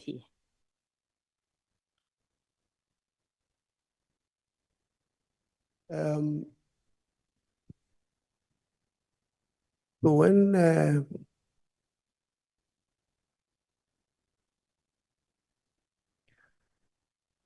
and they wrote to you in September 2015, asking about this particular individual, why did you not respond? Or if you responded, what did you say to them? Because they did make this allegation. Okay. And Ndeu and Nehao members came to me together. I'm not aware of the communication, but I know they came to my office. And I explained that the person they were referring to actually was working in the internal audit section. He was the one who was investigating this allegation. And what he was being accused of is that he did not charge people. So there was never, as far as I'm concerned, an allegation that he was personally involved or that a child of his benefited from that bursary. It was that he had not charged a group of individuals after he conducted the investigation. And the response that was given at the time was that he had received a legal opinion from the person responsible for the legal services at Nelson Mandela. So I also happen to know that through you, Chairperson, because at the time I was the acting Vice Chancellor. So I had the information that I would not normally have as a Deputy Vice Chancellor. And that information was then mentioned to organized labor. Organized labor continued later, and this went to council, and council investigated this, and the outcome was the same as what I'm saying here, that this colleague was actually not in finance there. This colleague was in internal audit function, and he was investigating this allegation. All right. The construction mafia, you said there are no issues. You just had a meeting with them and everything else was fine. Eh? That was the answer you said. Next to the VC on the construction mafia issues that Honorable Lonzi asked. What I said, Chair, is that I was reporting on the activities of the new infrastructure project committee and the work that we have been doing in dealing with issues that would come towards the university in terms of new construction. It was not necessarily all construction. It was just for new construction. Yeah, the committee that I'm chairing is the new infrastructure projects steering committee. So we deal with issues that relate to the new infrastructure projects at the university. Okay. Honorable South, you have a question to any of the?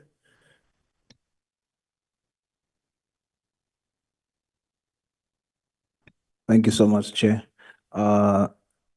This question will just be for Nelson Mandela University.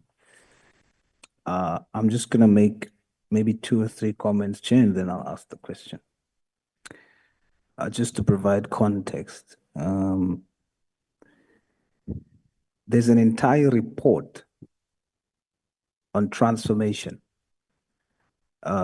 which interested me very much. And I studied the report, and I just want to critically look at it. And then based on that, I'm going to pose the question. On page 17 of the transformation report of 2023, I quote, "The level of inequality in South Africa is the worst in the world." This is what the report states. And obviously, as the university is named after the father of transformation, we would put it that way.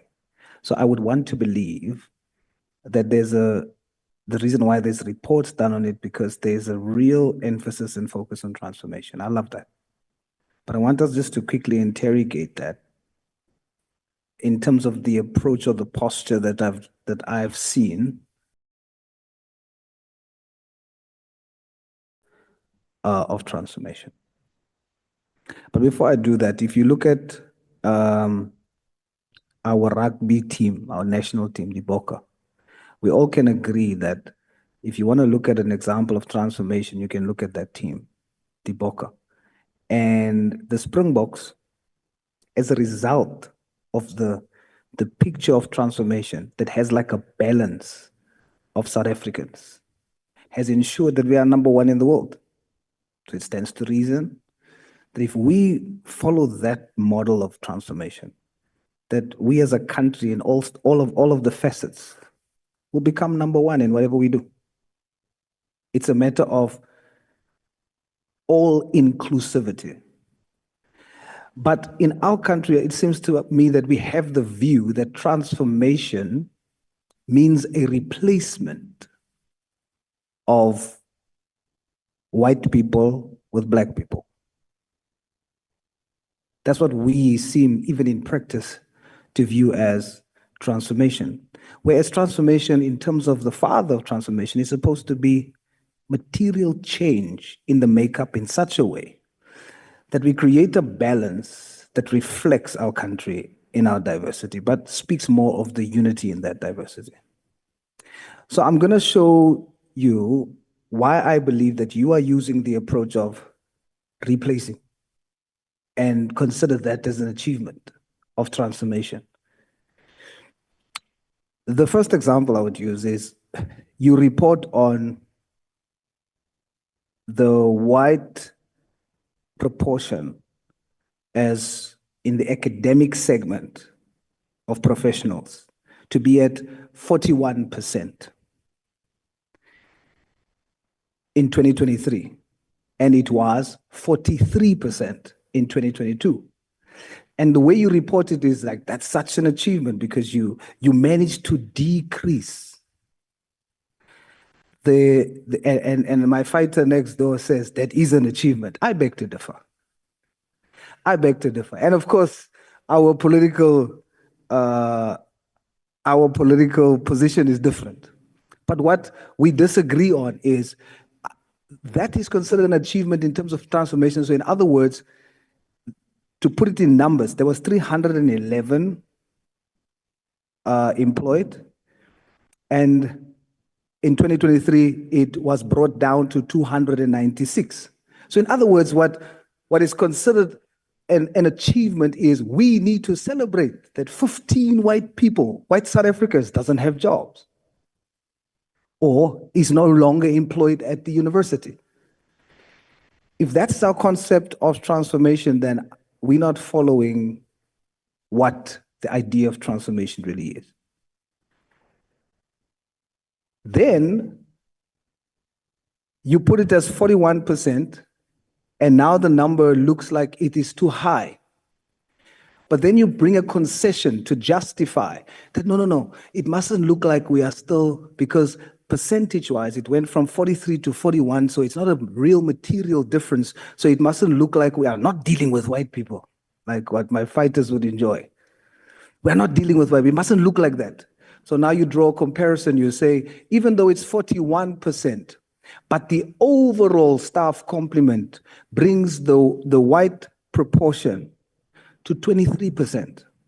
So now we must celebrate because it now must appear that there's less white people at the university.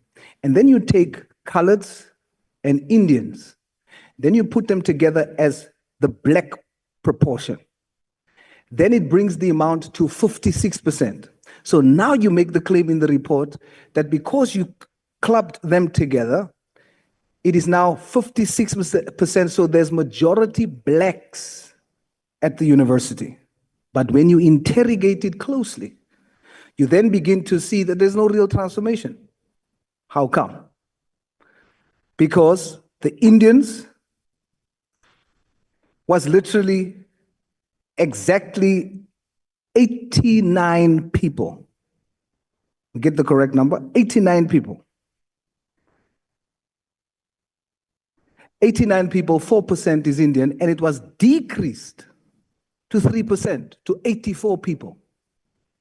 How can we celebrate that as transformation? Then when you look at the colored populace, it remained constant at 18%, no increase. So even though you celebrate 56% overall of the black proportion, the truth of the matter is there's not more coloreds at the university employed, and there's less Indians employed than the previous year. So there's a material flaw in the concept of transformation. Why is that? Because the populace that we're dealing with is considered black in general and not African in particular. And as a result, even though the report tries to express there's real transformation, there's no real transformation in reality, VC. Colored people and Indian people, there has been a decrease in the employment of Indian people, and 18% has not been a change. We need to set an example of bringing a balance where we build transformation for all South Africans. I conclude, and here's my question. And I'd like you to answer it honestly, VC. Hopefully you didn't have a legal opinion on it.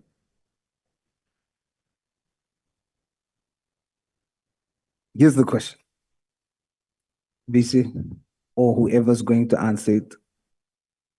Do you consider colored people as African in particular? Thank you, Chair. Yeah, the question might be very political, VC. So when you answer, please be careful. I know Honorable Souls, he likes tripping people. But I think the point that he's making is that the disadvantaged groups must find expression. Maybe to answer it, what are the plans of the institution to deal with it? Because the political question that is asking you, if you want to, you can answer it, but it's a political question, and we try and remove politics from our institutions, management. But you can answer if you are comfortable. But I think the message is around the disadvantaged groups finding a balance, and what are the plans in making sure. VC, I don't know who's going to answer from your side. Chair, there is a DVC for engagement and transformation, whose task, well, I'm not removed from that, but there is the whole portfolio that deals with these matters, but also there is an EDHR in the meeting. I was thinking that, I'm assuming that the honorable member is referring to staff members, not to student numbers. Yeah. The consideration of certain groupings Yeah. as not being African in particular affects the staff complement and also the student populace. So I want to understand, then it will make sense to me why I see the numbers look like that, but I'm unable to confirm whether that's the practice of the university, of whether you consider coloreds to be Africans in particular. I have to say that we obviously are a public institution, and then we use the definitions that our government has given us to determine the equity targets for the university. And we have got an employment equity plan, which the university uses, and which we account for in the Department of Labor and within our council. So each time an opportunity for employing a new person arises, if I can just take staff as an example, we in that package of recruitment, there are actually the equity status for that organizational unit, and then there are equity targets. So what then would say is that for this cohort, these are the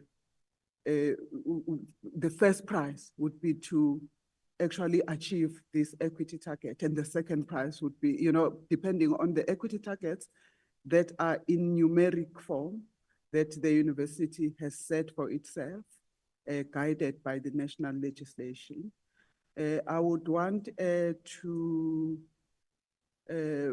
follow the counsel of the chair to not venture to respond to this committee on my own views, because I'm here representing the university, and then I would like to limit my response on what is the university policy as far as the movements on transformation of the staff profile is, and not give my own views because they are irrelevant for this committee, chair.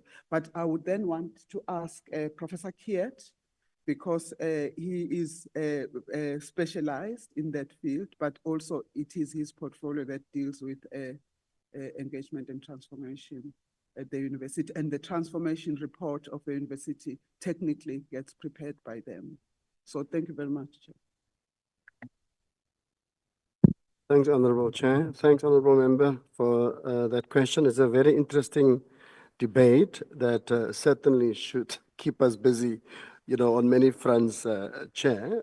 But I think the Vice Chancellor has covered the position of the university in the context of how we engage with the broader equity imperative of the country, but certainly we would agree with your opening statements with regard to diversity, balance, unity, and the way in which different skills and sets of different people from different cultural backgrounds make up this African polity, and of course, advances our country in the right direction. That for sure is a philosophy that we can certainly subscribe to, but within the context of the equity regime that has been established within our country. The question then with regard to marginalized groups and the way in which equity numbers plays themselves out, that is certainly also captured in the way in which we do this work. And of course, recruitment processes are always very, very tricky as far as this matter is concerned, but there's certainly a set of parameters that will respond to the original philosophical question that you have raised. And that is the notion of an equity imperative that has a kind of, you know, an inclusion in mind that reflects, you know, all the talents of all the people of South Africa in various formats as well. But we can't, of course, ignore the history of the country and the way why these particular kind of social, legal regimes are being put in place as we move to develop this democracy even further. Our university's, Chair, through you, our university's broader philosophical frame of transformation is certainly not only linked to the question of equity and compliance and numbers, but certainly drive much further than that, both into the cultural and other spheres of human existence and human relations and interactions within the university, inclusive of the university's transformation of its knowledge project and its teaching and learning regimes as well, as you would have seen in the report itself. But I take, Chair, on behalf of the university, of course, and the Vice Chancellor and the Council, certainly the initial entry into the question to heart from the Honourable Member to affirm that particular philosophy being expressed. Thank you, Chairperson, and thank you very much for the responses. My honorable colleague next to me said, "Hey, Chief, you are black." So just for the record, as a bushman, as a matter of fact, if I look around the room, I think I'm the blackest in the room. So as a bushman, I want to say that for the record, I am a proud black man in this country. We are black. What I'm dealing with here is the policy notion that serves as the substratum of the equity discussion, which is that I am considered black in general and not African in particular. So the question is not to discard the fact that I'm black or a colored is black for that matter.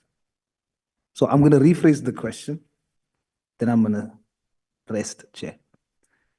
In your policy, now that you're all comfortable that I am black,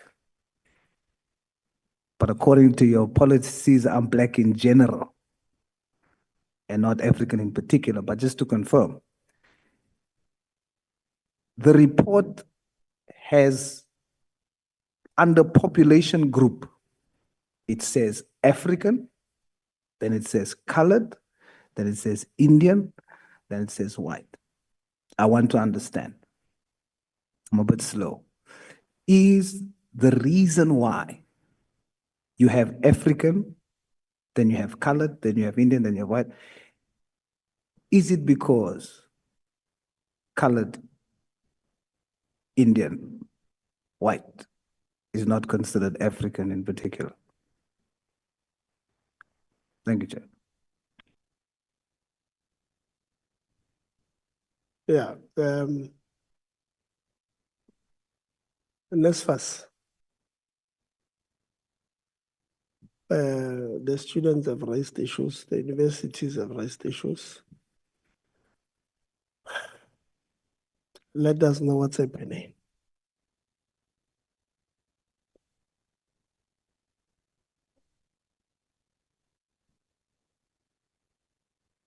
Okay. I thought they will respond in writing. I wasn't aware, Chairperson, but you should tell me. Okay. Is that the approach? No, let them respond. Look, listen, they've responded, both of them. You can tell they haven't answered the question directly, Chair. Yeah, that's why I rephrased it. But I'm okay by your leading. I'm okay if you say they must respond in writing or they shouldn't respond. I'm okay. It's just I didn't want to not know what's happening and you passing the let them respond in writing. I think both the VC and the transformation person at the university responded, and we heard what they said by giving you a university policy. So they hopefully when they write, they will also express their feelings a little bit. So let them give let us give them that opportunity to NSFAS. Thanks, Chair. Sure, let me start by touching on the issue of, there are a few things that I want to comment on. The first thing will be the issue of advanced diploma. Unfortunately, Chair, that's a policy matter of which I will take it back to the NSFAS management. And then the second item, Chair, is it's regarding the students, the defunded students or the students who were blocked for the payment last year. So what we did, we allowed students to submit the ITA 34 from SARS. And following that, we then immediately evaluated the submissions we received. And then over 460, I think it's 461 students, they were then below 350 after receiving the ITA 34, and they were part of the payment that was processed last week Friday. And I believe I've been speaking to a number of institutions, some of them even proof of payment, and the payment lists were shared with institutions on Tuesday and Wednesday. And then maybe still on that, Chair, we are still receiving this ITA 34. What we are trying to do, we've also escalated to say some of the students would still like to submit, even though there was a communicated date, which was the 17th of January, but then we then allowed them to continue submitting, and we are busy consolidating that report so that, again, we can present it to the executives for a decision going forward regarding that. And then the issue regarding NMU, the NSFAS agents, that they are not there at NMU, that is not correct, Chair.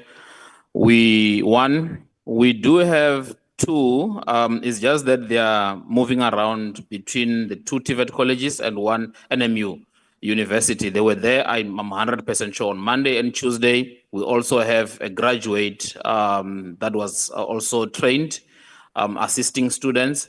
We again also have Sispinki, who's been moving around between NMU and Rhodes University.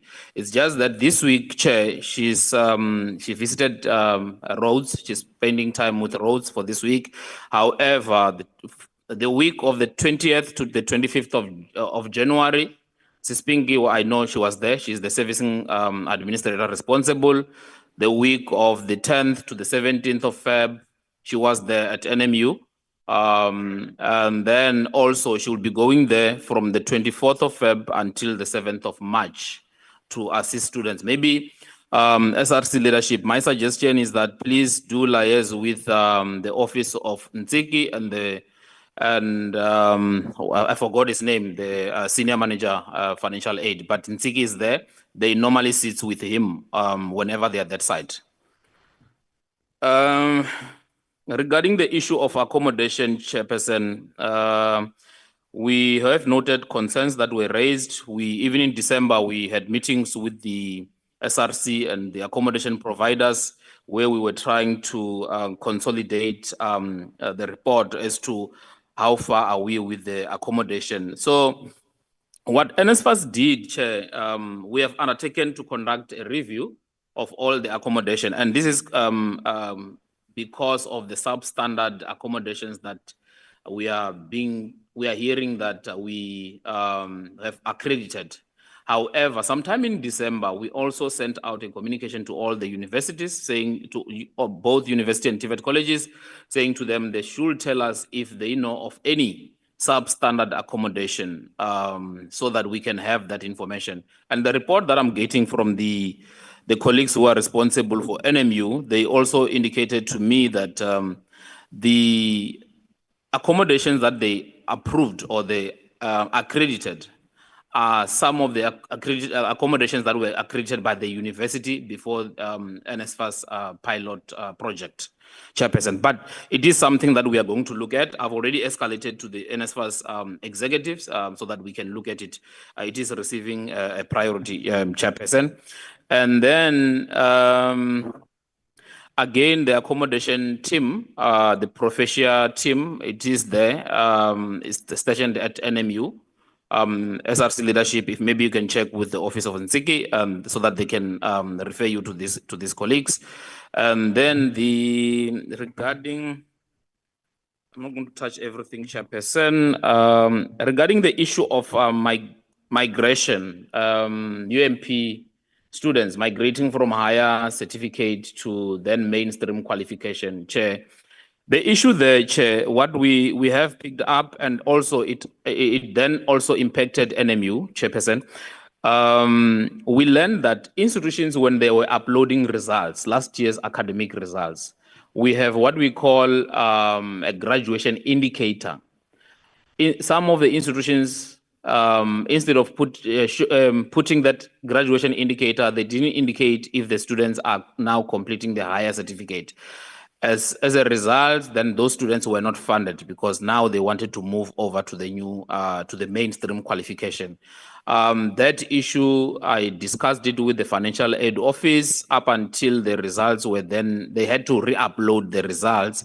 As I'm talking to you, the report that I'm getting now is that those students are now funded. They are appearing on the funded list.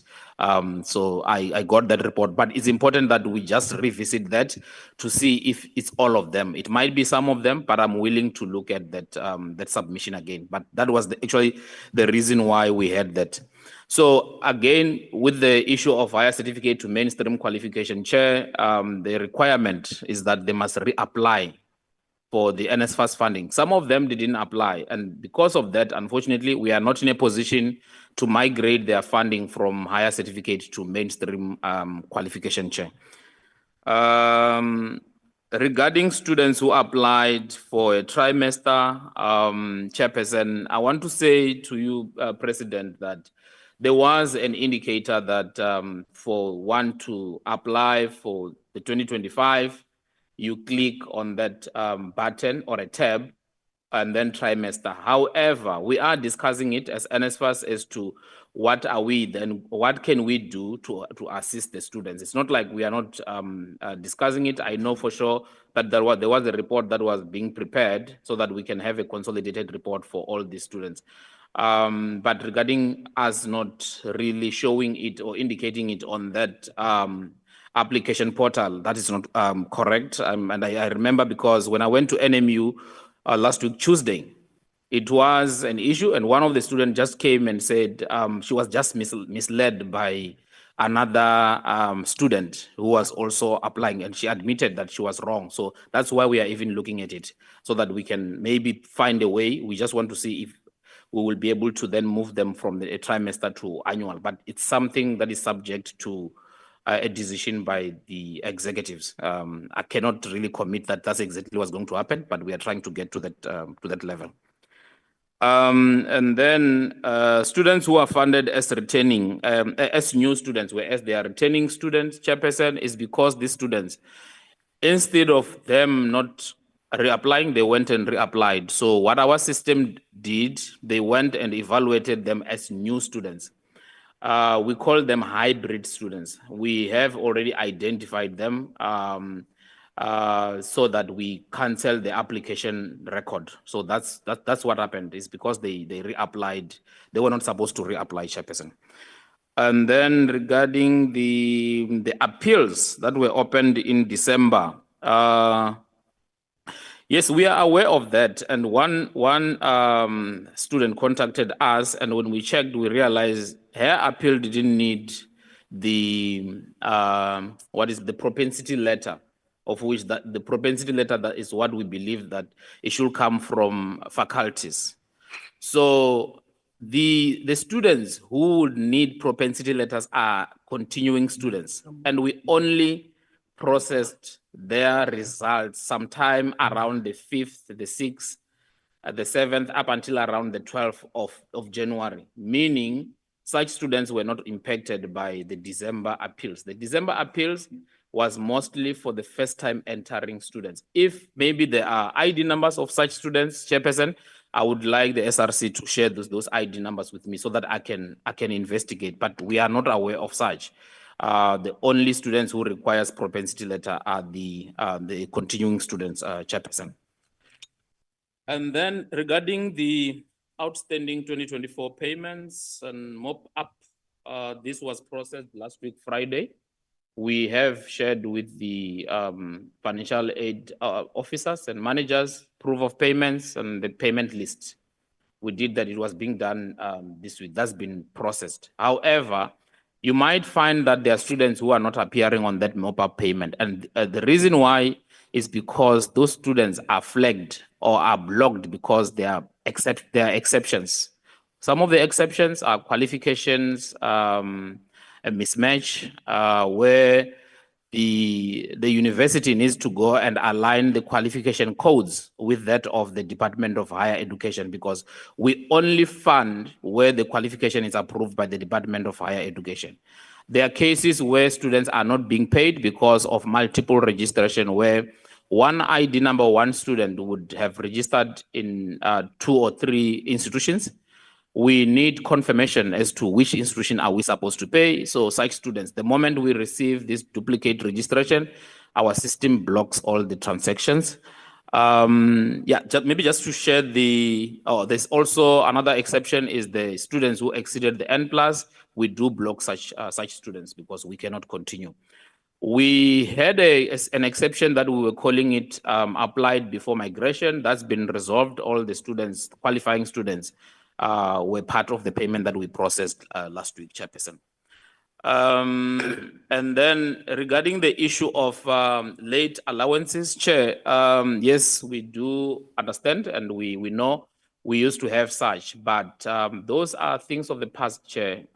With the universities, we give universities funds for them to distribute allowances to their students. So the expectation is that latest students should receive allowances by the 1st of each month.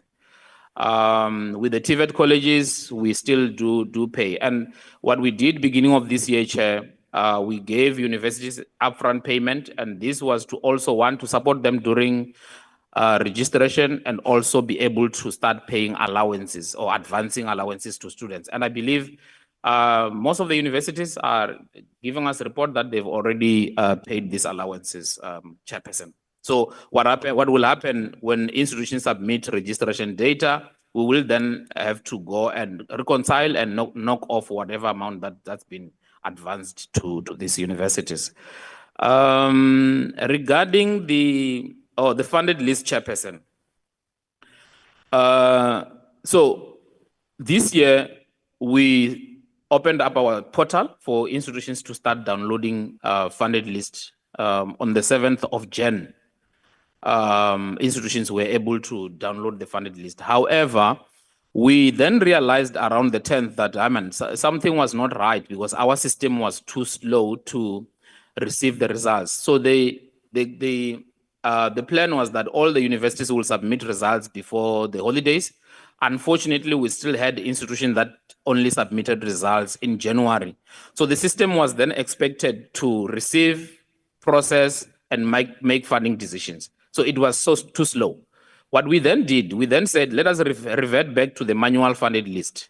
And that is, we went back to the manual funded list on the 13th of January, and we started sharing the funded list. However, after realizing that everything else is done on the system, we then had to revert back to the portal funded list from the 12th of February, where institutions at any time of the day can download the funded list. UMP, your institution can access the funded list at any time. If they want to download the funded list now, they can just log on the portal and be able to download the funded list. It is there since the 12th of February. Yeah. Let's go towards conclusion.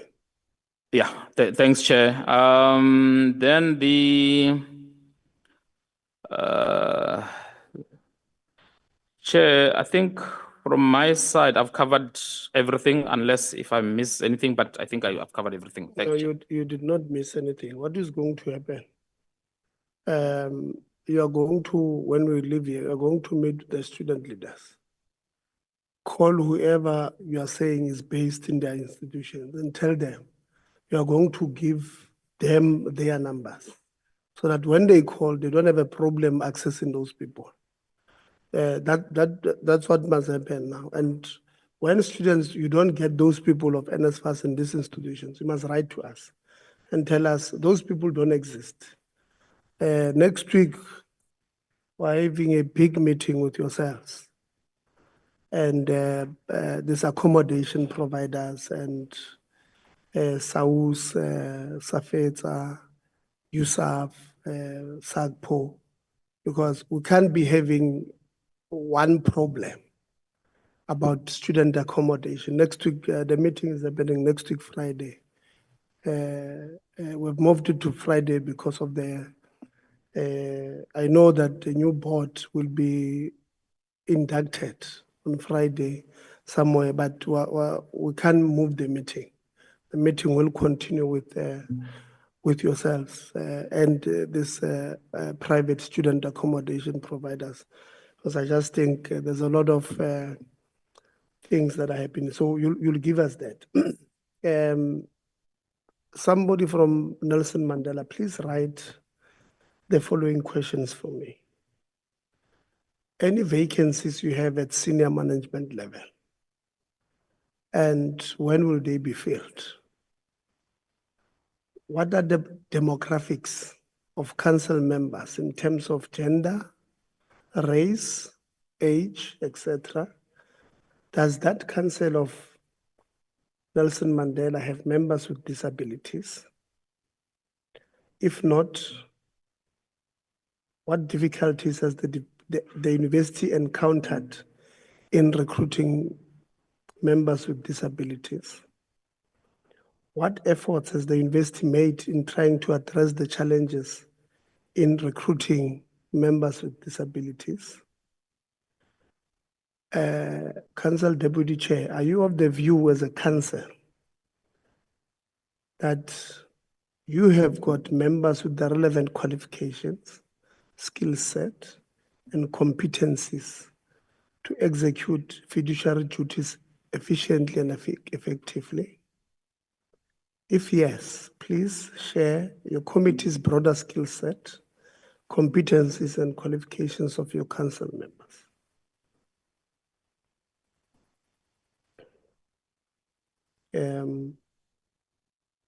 These ones were towards the SRC, but they answered me in their presentation that they only inducted on the 1st or sometime in December and only attended their first meeting. So I had questions that I had about that. And management, VC, do you have a fully constituted executive and senior management team? Are there vacancies existing at the executive management team level? If yes, how many and which posts? What measures have you put in place to ensure the filling of the vacant positions? Are there any acting positions at executive management and senior management teams? If so, how many and which positions? How long have they been vacant for? And under curriculum and teaching, do the programs offered by your university, Nelson Mandela, allow articulation of TVET college students who come from especially the TVET colleges around you? If yes, how many TVET college students are admitted in your institution annually? If not, why? Do some of the programs offered respond to the labor market needs? In other words, are we teaching industry needy programs? If your answer is yes, which programs are those? What does the university propose to ensure that the programs offered are responsive to the needs of the labor market and to ensure ease of absorption of university graduates into employment?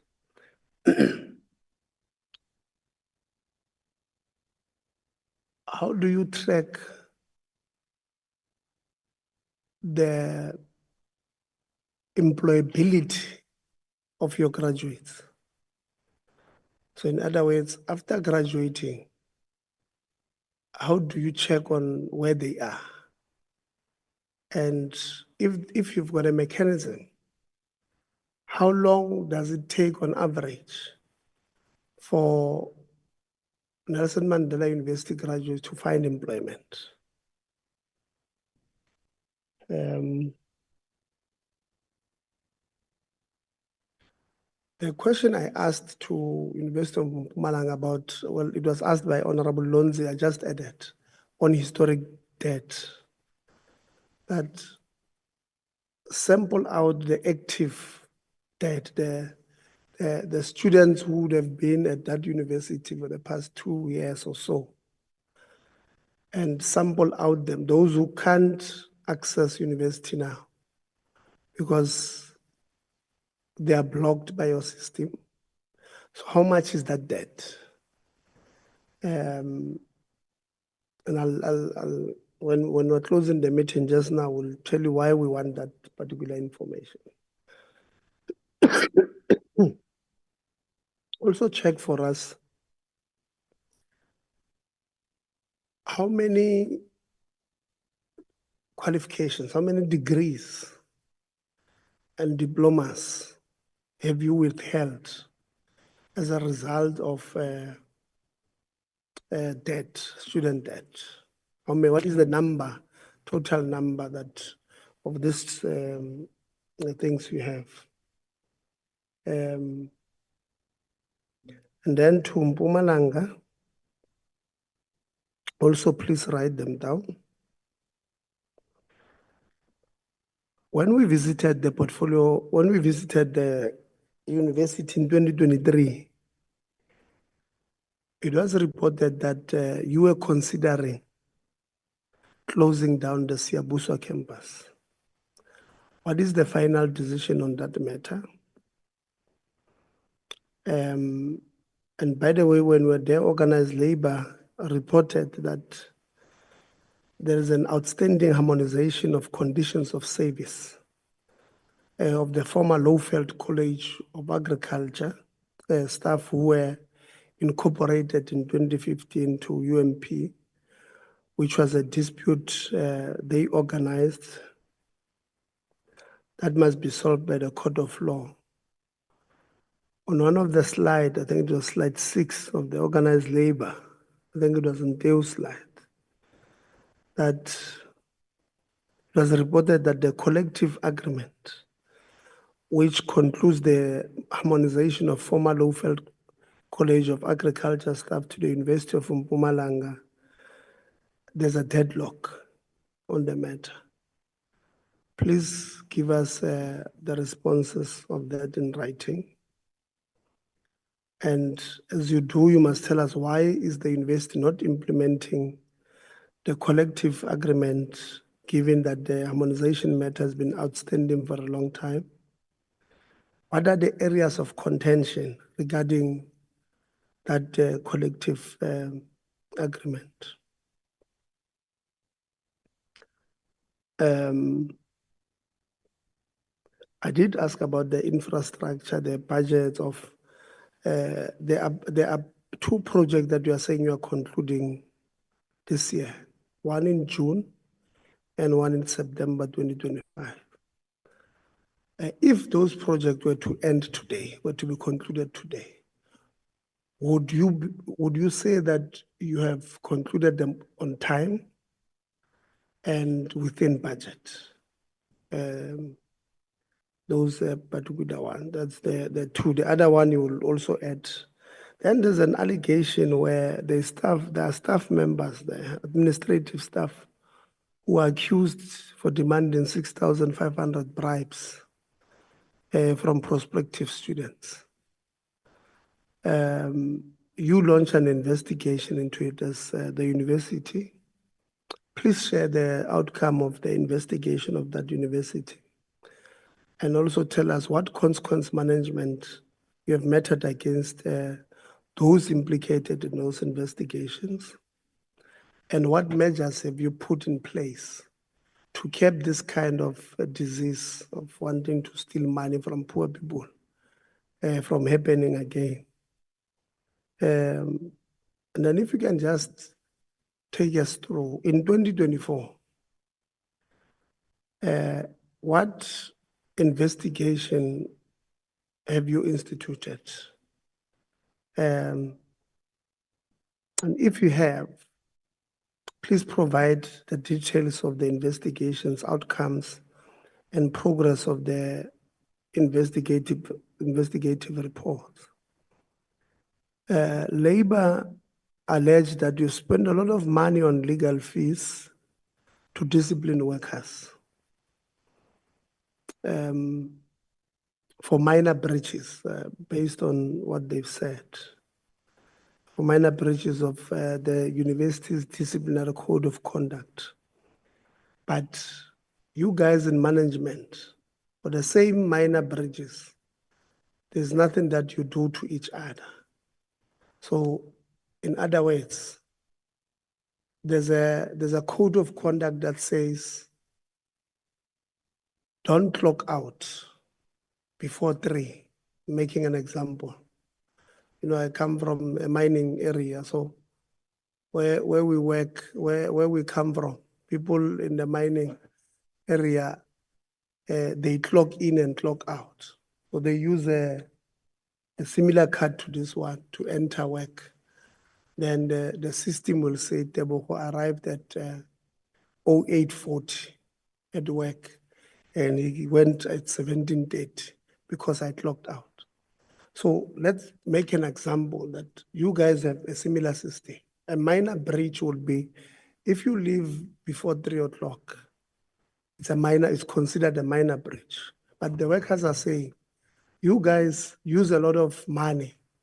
You want to discipline them, you hire independent people to run you know, this independent cases, and then they don't also believe that it's independent, but it's independent chairperson that is appointed. They find them guilty, they go to CCMA. When they go to CCMA, they represent themselves, or they are represented by their unions. But you, when you go to CCMA, you bring in not even just lawyers, you bring in senior counsels. So you are using money to stifle the debates at that level. So but if it's you, if it's once amongst yourselves, you guys look away. So there's that allegation. Please help us with the responses as far as that is concerned. DG, I'm going to give you, and then we're going to close our meeting. We're going to make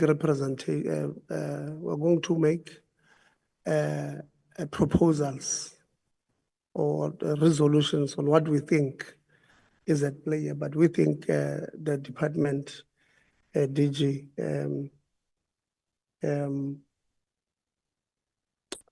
can help us. There's a discrepancies on student accommodation.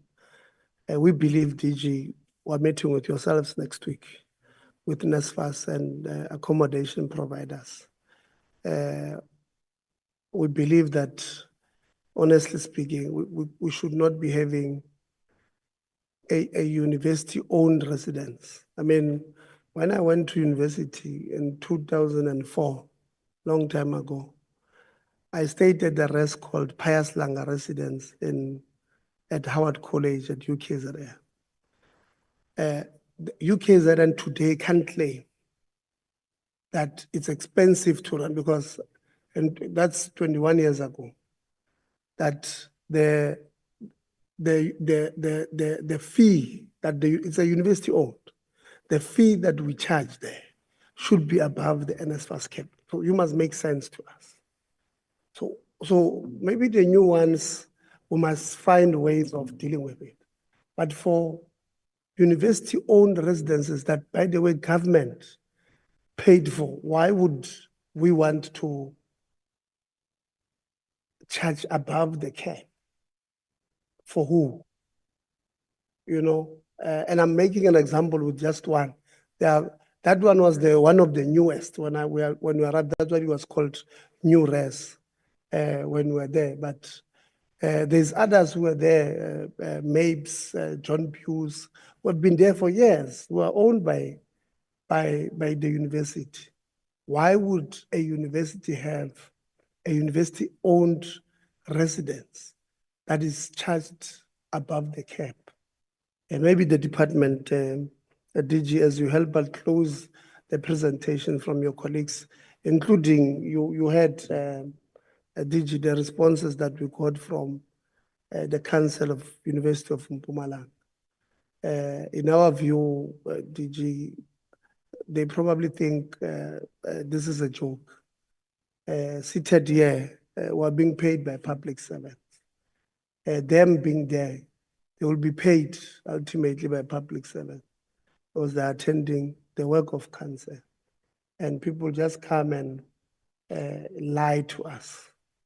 I don't understand what kind of thinking is that, but as the department take us through, we will make concluding remarks as far as that is concerned. We don't think even the 1 year, DG, that your department has agreed to makes sense because you know, if you Honorable Sauls was right.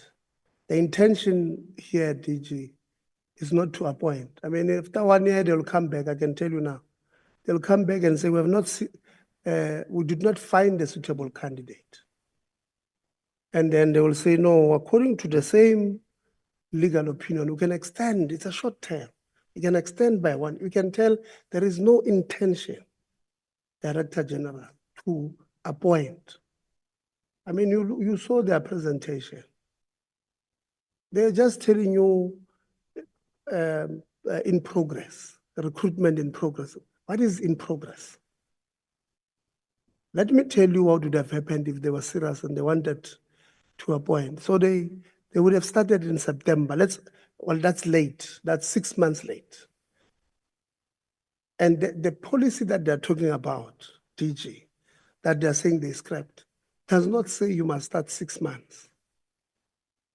It says you must at least 6 months before. At least means at the very least, or the latest time you can start is 6 months. What does that mean? It means there's nothing that prevented these people from starting last year, in 2023. Nothing that stopped them. They just did not want to. But they come here, they just look at us and think, these are kids. We're just going to lie to them using state resources. So, and when we ask them questions, you know, and I said, DG, and I always said, when we ask you a question, assume we know the answer. Because 9 out of 10 times, we know the answer. We have asked them, DG, that they must give us the minutes of that HRC, Human Resource Committee of Council. All the minutes of that committee, or you will see what we are talking about. That when we say the department we believe you did not apply yourselves, because you could have rejected that, you could have refused. There's no such that DVCs were applied, were appointed late. 2 of them were appointed in June 2023, or at least one of them, but I think it's 2. June 2023. In 2024 March, 9 months later, the argument is that hey, it's a institutional memory, hey, new people. What is that? You check, when were those DVCs position vacant? When did they become vacant? Or if you want to see the gist of the problem, that this council, in my view, and I did not hear you correctly when you started. I don't know how many ministerial, what do you call it? Ministerial appointees you have there. Because honestly speaking, those people must account. What was their role as a ministerial? You see a ministerial appointee in council of a university, of a public university, is a very serious person. Who must get, they are representing the interest of the department, the interest of the institution. The department wants a stable institution. So when they get into an institution, even if they are 1 or they are 2, or 5 as the Act stipulates. They must get into that council against 15 other people who may collude in doing wrong. They must say, we don't agree with this view. As a ministerial appointee, I'm going to take a report back to the department that we believe on this matter, we're doing wrong. We have Senate. People don't understand the seriousness of this position. Senate, institutional forum, who have a serious role to play in advising council on the appointment of these key positions. Just quiet. In one institution we interacted with, DG,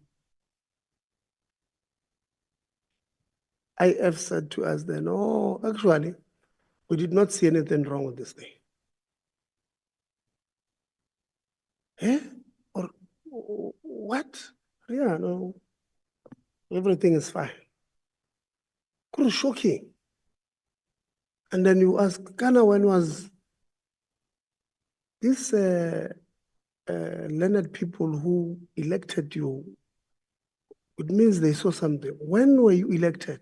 Then you get the problem. Or no, me, for now I'm still appointed. I was elected. The last conference we had was in 2017. Then you start to see the problem.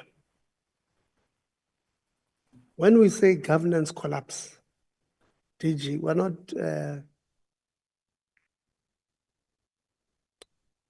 thumb sucking. Governance collapse. And that is why we're saying we're not going to, this Higher Education Act that is currently at play is not assisting. Because all of these red flags that you see, it says to you, you can write to them and they can write back to you. And that's it. You can ask, hey, please respond here. And if they want, they can respond. If they don't, there's nothing you can do.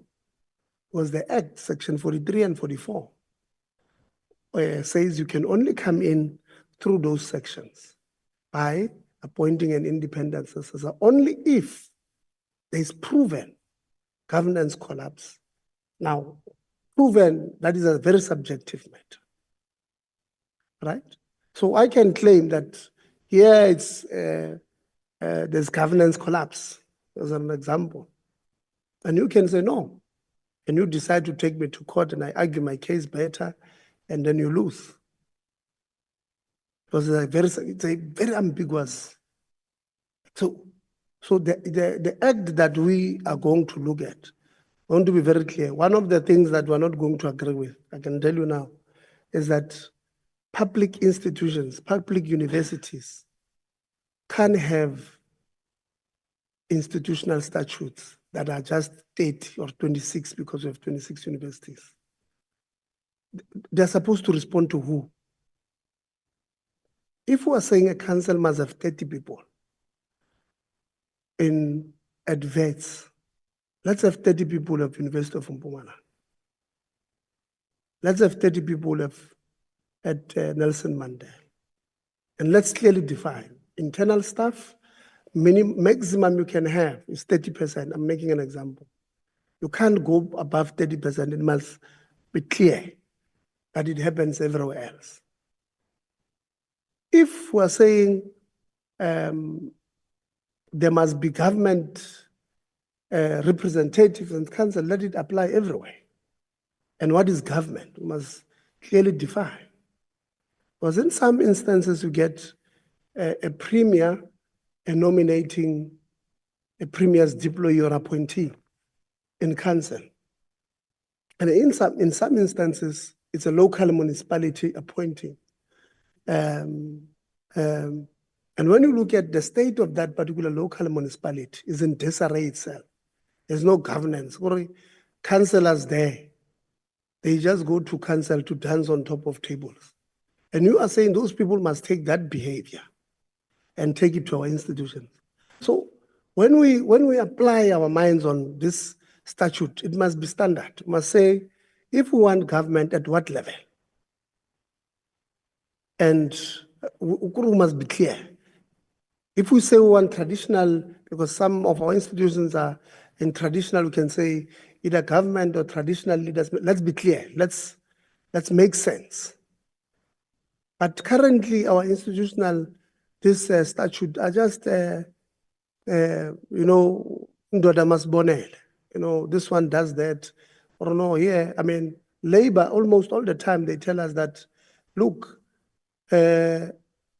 you accommodate academic staff, but you don't accommodate non-academic staff on your councils. So as labor unions, we also want to be represented, making an example. So that we have a clear statute that speaks to, and it must cover everything, must cover everything. Some of our institutions, DG, if you read their gender-based, I mean, the gender policy, the sexual harassment policy, what is that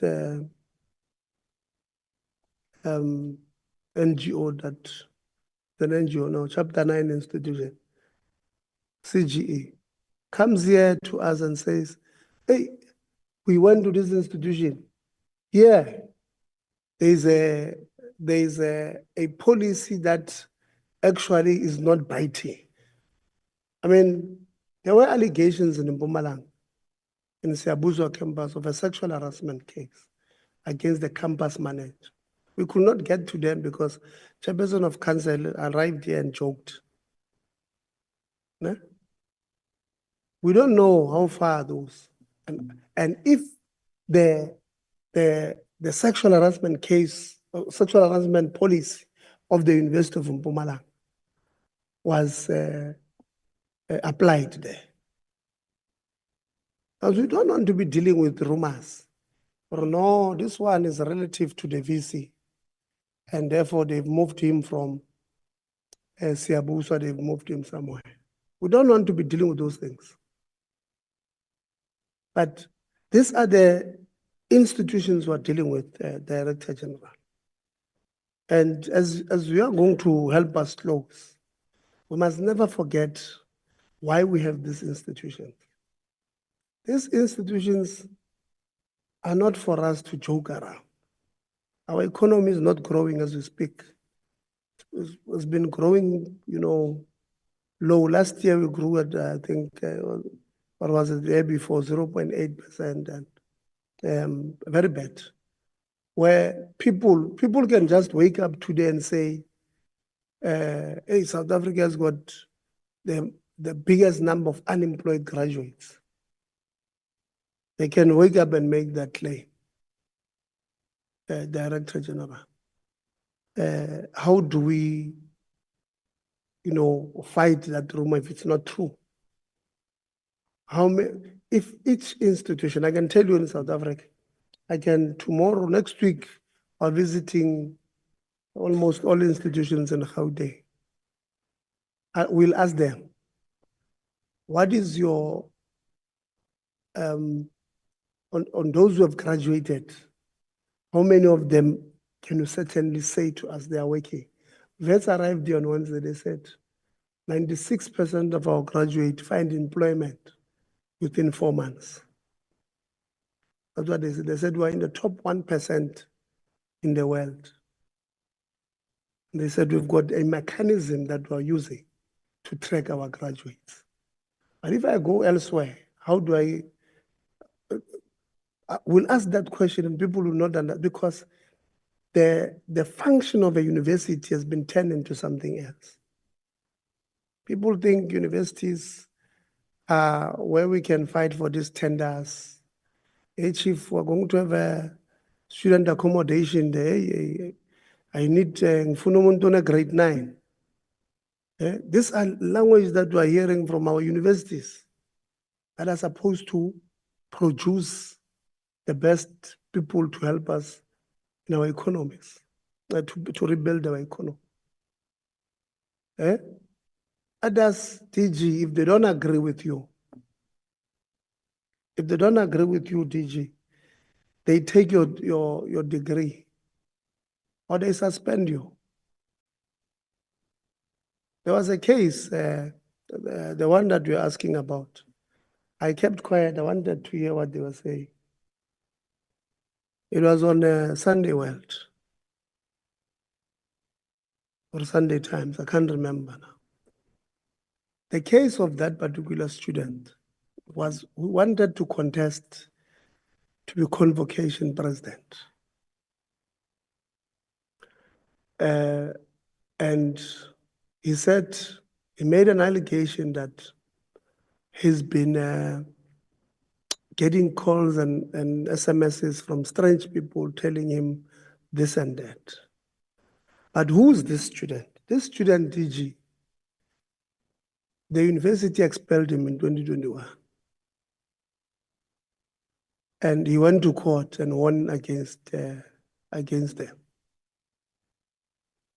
Then he came back in 2022 and finished his degree. And last year when he wanted to contest, he says they are threatening me. The spokesperson of the university says, no, we're not going to investigate. How can we investigate ourselves? We're not going to investigate. Meaning what? Meaning the well-being of the convocant of this, making an allegation. It says, I can bring proof of all the messages I'm getting, threatening me. And I believe, because of my fight of 2021 and 2022 against the leadership of the institution, I believe these things, they come from the top, your institution. Because you want somebody else to contest as a convocant and win against me. So you are threatening me because you are threatened by me. The university says, Honorable Ngubane asked them, we don't know that thing. Where? We know you know. He asked them, and they said, no, we don't know. No, it's the first time we hear about that. And you can tell that we have, those who are at the top echelons of our institutions seems to miss the point of why we have this institution. They are here, colleagues, to help this country grow. And before I forget, Nehao, I know, Nehao is, my older brother is a regional secretary of Nehao in one of the regions in Gauteng. And Nehao knows that I'm very harsh to them because, I must be very harsh to them. Even when you strike, unlike what you did in Nelson Mandela a few years ago, when you strike anyhow, just like you students, even if you're to go and strike, you must never ever destroy property of the institution. Anybody who destroys property of our institution, we will be the first one. If you can be a sibling of mine, but if you do something like that, we will be as harsh as possible to you because we don't have that money to rebuild that. And the money that we must use to rebuild is the money that we should be using to pay you better as workers, to make lives of our students on campus better, to get the latest technologies for teaching and learning, to pay our staff better, generally to become better institutions. So irrespective of how aggrieved you are, never touch the infrastructure of that institution. No problem. Anga ku electric fence la pana tripa she say it generate the school. We must never be destructive because and also management. I know that you do this when you have workers and student leaders you don't like, where you frustrate them at the beginning of the year. they raise issues, you don't answer them. Then they go to strike, you target them. You then say, we have suspended you until a charge sheet comes. And then you don't give them a charge sheet until May when it's time for exams. So they've not really, and you ban them from our institutions. DG, we do have leaders. Now, we've had to intervene many times where we go to a vice chancellor and say, explain why you want this child not to come to school. Just because, I don't know, this one is destructive, he's disrupting classes, some of them unfounded. One of them in one institution in the Eastern Cape was suspended just before exam last year. Or you are saying to this person, don't come and write. And this person says, if they don't allow me to write, I will be affected by N+ rule of NSFAS. So literally they are saying they are excluding me.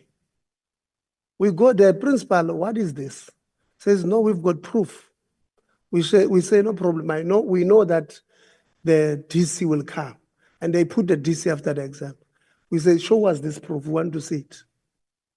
They show us some video, where is this person? Even themselves, they can't point at this person. So by the time, if we don't intervene, by the time they find out that it's not true that this person was there, it's late, they missed exams, all the exams. NSFAS says, you must go pay for your supplementary. They don't have money to pay for this sub fees if they are likely to get subs. So DG, please help us make sense of what we've just seen here today as we close the meeting. Thanks, DG. Thank you very much, Chair. I think we had a good day today. And honorable members of the Portfolio Committee, we thank you for your leadership and direction, advice, and sharing your passion about education. And as we conclude the business of the day, I'm going to be direct and specific, Chair, on matters so that I'm not misunderstood. Firstly, I think I appreciate the fact that today I brought you 2 women vice chancellors leading our, great institutions. And when I had a chance to speak to the chair of council of Mpumalanga during break, I suggested that we will do well to manage the exit of the vice chancellor such that we do not contaminate the great legacy that she has left, helping to build an institution in the continent. And this thing of manipulating the exit and it's not helping the legacy that we want to see of a great woman, Professor Toko Maigis, who's done a lot for education in our country. And I think it's important that the group of men that are in the council understand that we are serious about this. And I trust that my message is clear in this regard. Chair, the first thing that I wish to indicate is that there's an anonymous letter that we received from a council member, and that was on the 22nd of January 2024. In this letter, there were concerns pertaining the appointment of or the allegations around a possible extension of the tenure. This anonymous council member indicated that despite the dissent and apprehension by other council members, there is an attempt to violate the UMP statute. Somehow in the interactions that happened today, I did actually suspect that those allegations might have substance for us to follow. And so I think I will request that in their response to the questions of the chair, they make it clear in these areas that are specific what actually is going on there. The second point. You said the letter was written on 24th of Jan. Yes. Okay. The second one was a letter that was written by our minister on the 18th of March, 2024.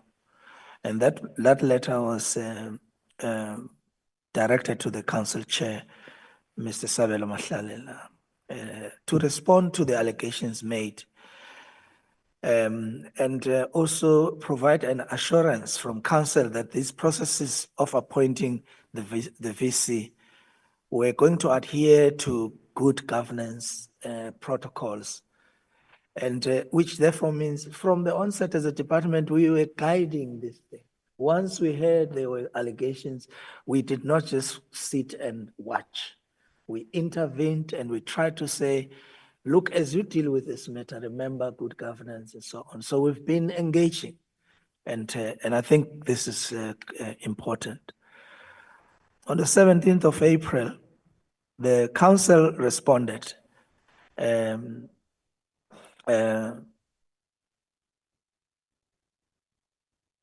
this correspondence and stated that the university had sought legal opinion, and I think the rest of the details have already come through in the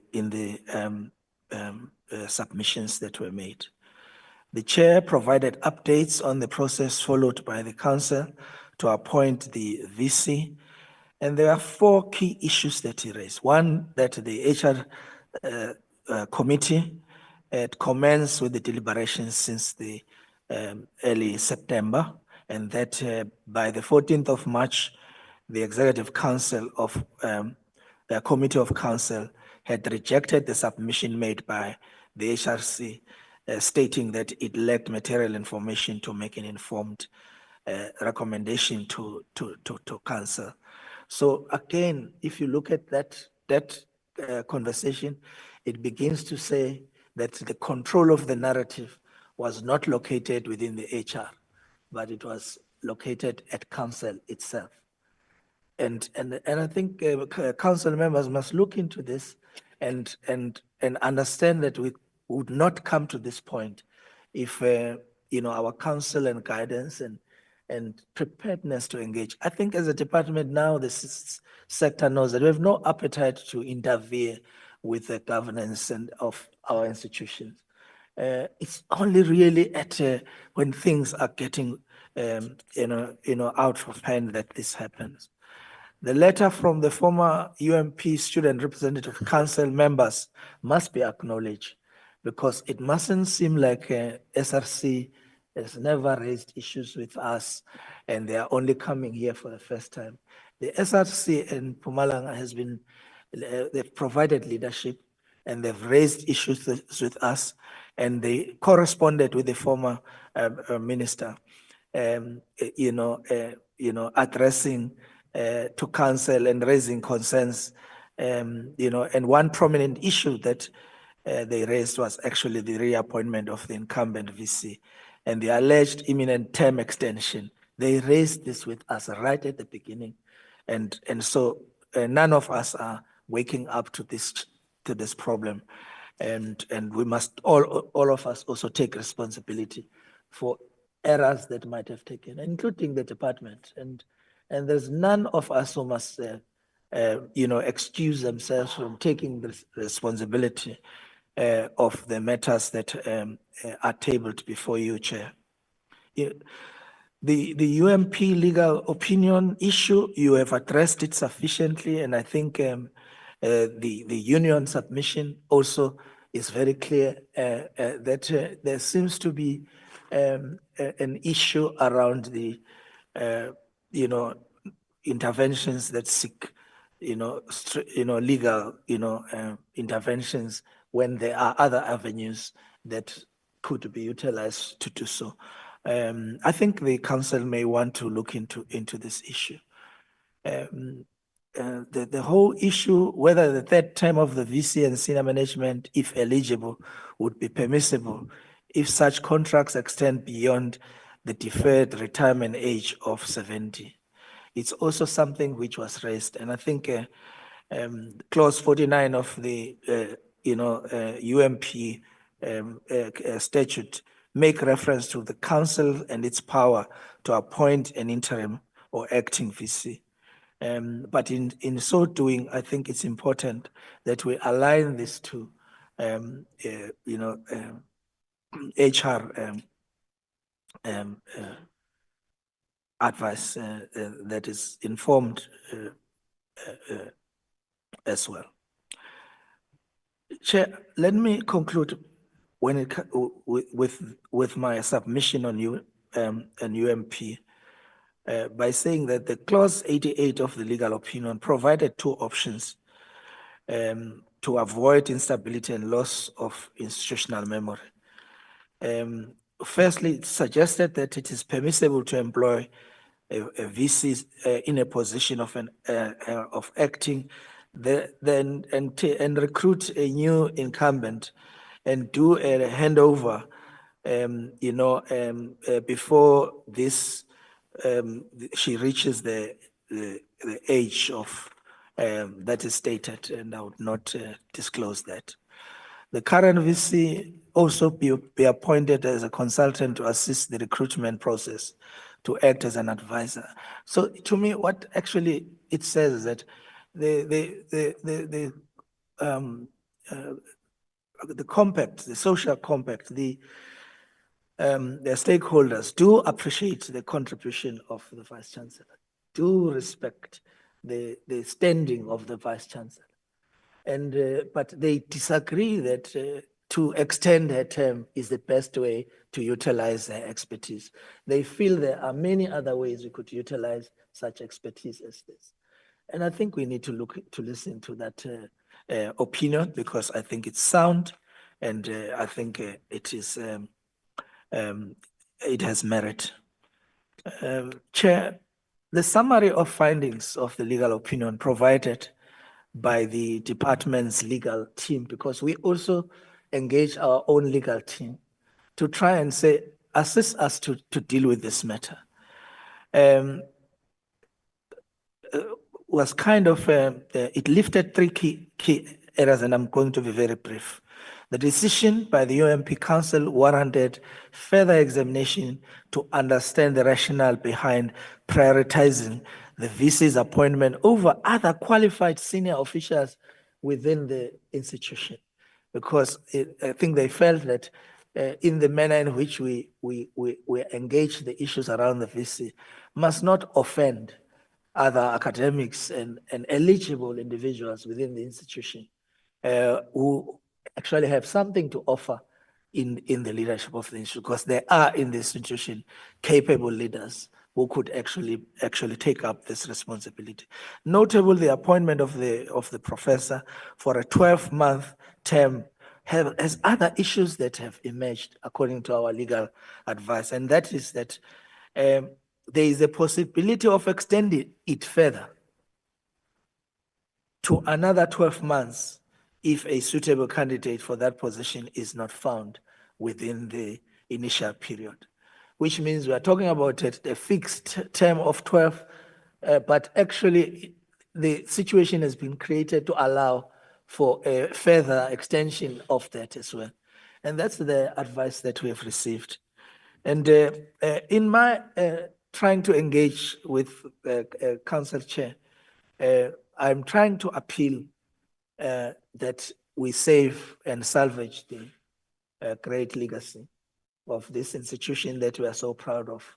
When the President of the Republic of South Africa speaks of Mpumalanga University and Sol Plaatje University, you can see he speaks with pride, because these are the first two universities that are built with it's a product of this democracy of ours. It's like Vodacom, it's like those institutions that, it's the evidence of the decision to say education is an apex program of our government. And therefore, let's work together to try and clean up And it's not time to point fingers. It's time to work together to try. And the chair has covered this very well. Chair, my last comment is that I read very carefully the submission by the former Chief Justice and UMP Chancellor Mandi Samaya, who wrote to the former minister requesting that an intervention must be made, not only on this issue, but on the allegations of poor governance. And in my opening remarks, I was brief because I'm also conscious that all of us have a responsibility to protect the brand, our institutions. Today with social media, just, these things leaking could damage the image of our institutions with ranking agencies across the world. And we become a banana republic in that. So it's important for all of us to work together to try and protect the integrity of our institutions. And when we have to handle these matters, to be cautious about the implications of these matters, further damaging the good work of many people whose shoulders we are standing upon, our heroes, the young students in Soweto 1976, and many others who died for us to be standing here today. Fraudulent completion and confirmation of printing of qualifications have got to be. Such allegations, I spent the rest of my life running examinations. And I can tell you, once anything is lifted that points fingers at an examination, if it's not attended to, it will destroy the currency of the qualifications that the institution will issue. And so these are the issues. I heard the response, Chair, from the chair saying, no, this matter is being handled, it's being finalized, but I can actually suggest that such allegations as these, especially when they come from high-standing men and women of integrity in our country, they should be taken as urgent. I mean, bullying, sexual misconduct, misappropriation of funds, undermining the Immigration Act, unfair dismissal, external sharing of privileged information, amongst a number of issues. So it's not a small thing that I am suggesting that this report must be released and the matters must be, because we need to move out of this thing and clear the university, because the project must be to move forward. Chair, I think I'm not going to be as detailed when it comes to Nelson Mandela University, but I'll make the last 2 points that apply to both universities. As I listened to the presentation, because it's the presentations that were fascinating to me, I was trying to locate the dream of the leadership of these institutions. Where do you want to go? Where do you want to take South African education? Where do you want to take these institutions? And I was looking at how they've crafted their vision. And I can tell that right now we are caught up in distractions and we are not focused on the bigger idea about where education needs to go. I think it's important, and all of us must take that responsibility to work together to craft it. I saw something with the Nelson Mandela University. I also realized that they're trying to embed their vision in the history around our first president. But I'll remind you that the first president of South Africa was not only old, he was also young at a particular point, and he was radical, and he had dreams about changing the country and so on. And so don't capture the mellowing Nelson Mandela. Also look at the young Nelson Mandela who established, MK.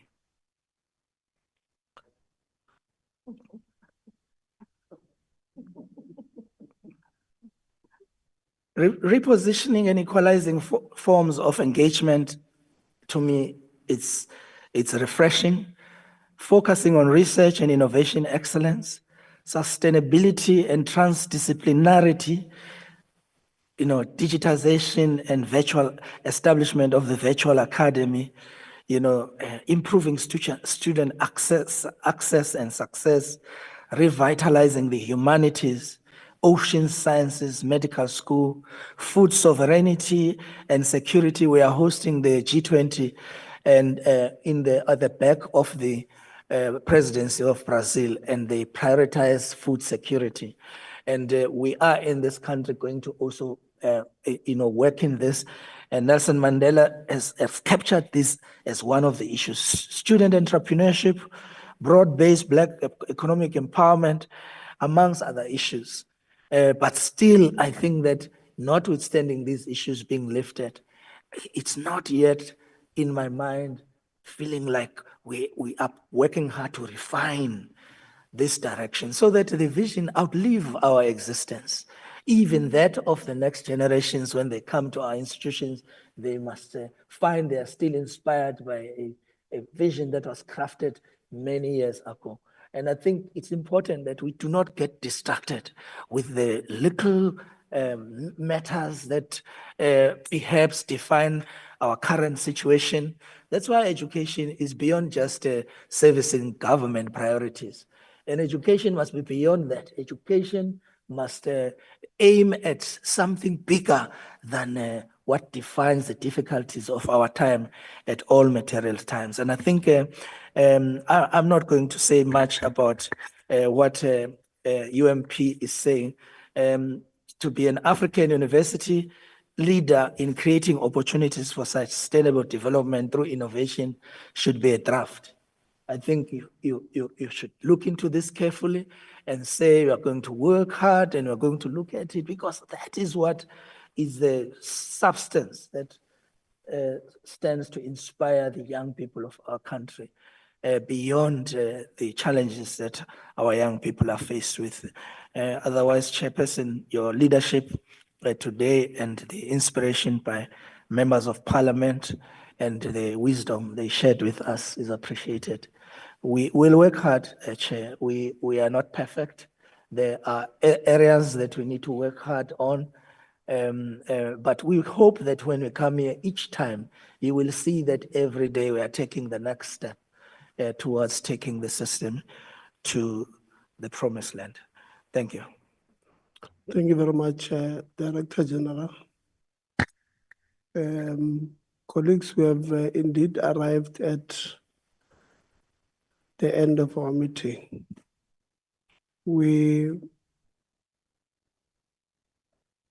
I must say, DG, that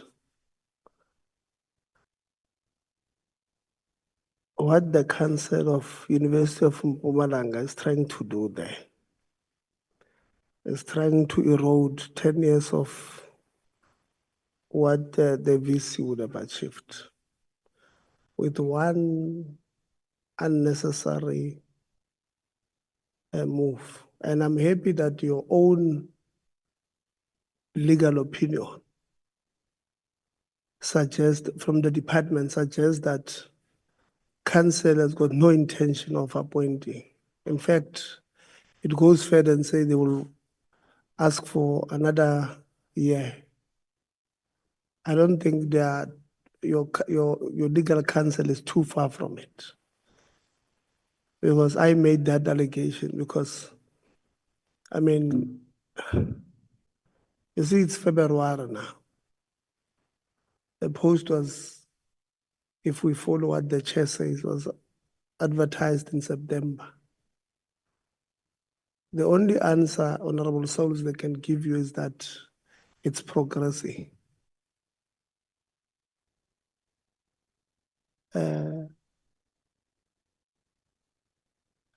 They've shortlisted. They will wait until June and say, no, we're not starting interviews. We can tell from the caliber of people here that we don't have the right person. And like I said earlier on, the policy that they've just said they needed to change, there was nothing wrong with the policy. The policy was saying, at the very least, the latest time you can start is this time, which did not stop them from starting the process earlier. By the way, Chair of Council, your HR recommendation to Council recommended that you must do third term. And I've asked you deliberately that you must give us those minutes. Honorable Souls was literally telling you that we know before this legal opinion meeting that there was a talk of an extension. You just refused to answer. You were at pains trying to defend yourselves. 50 times saying X, Y, X. What you were? It was bad.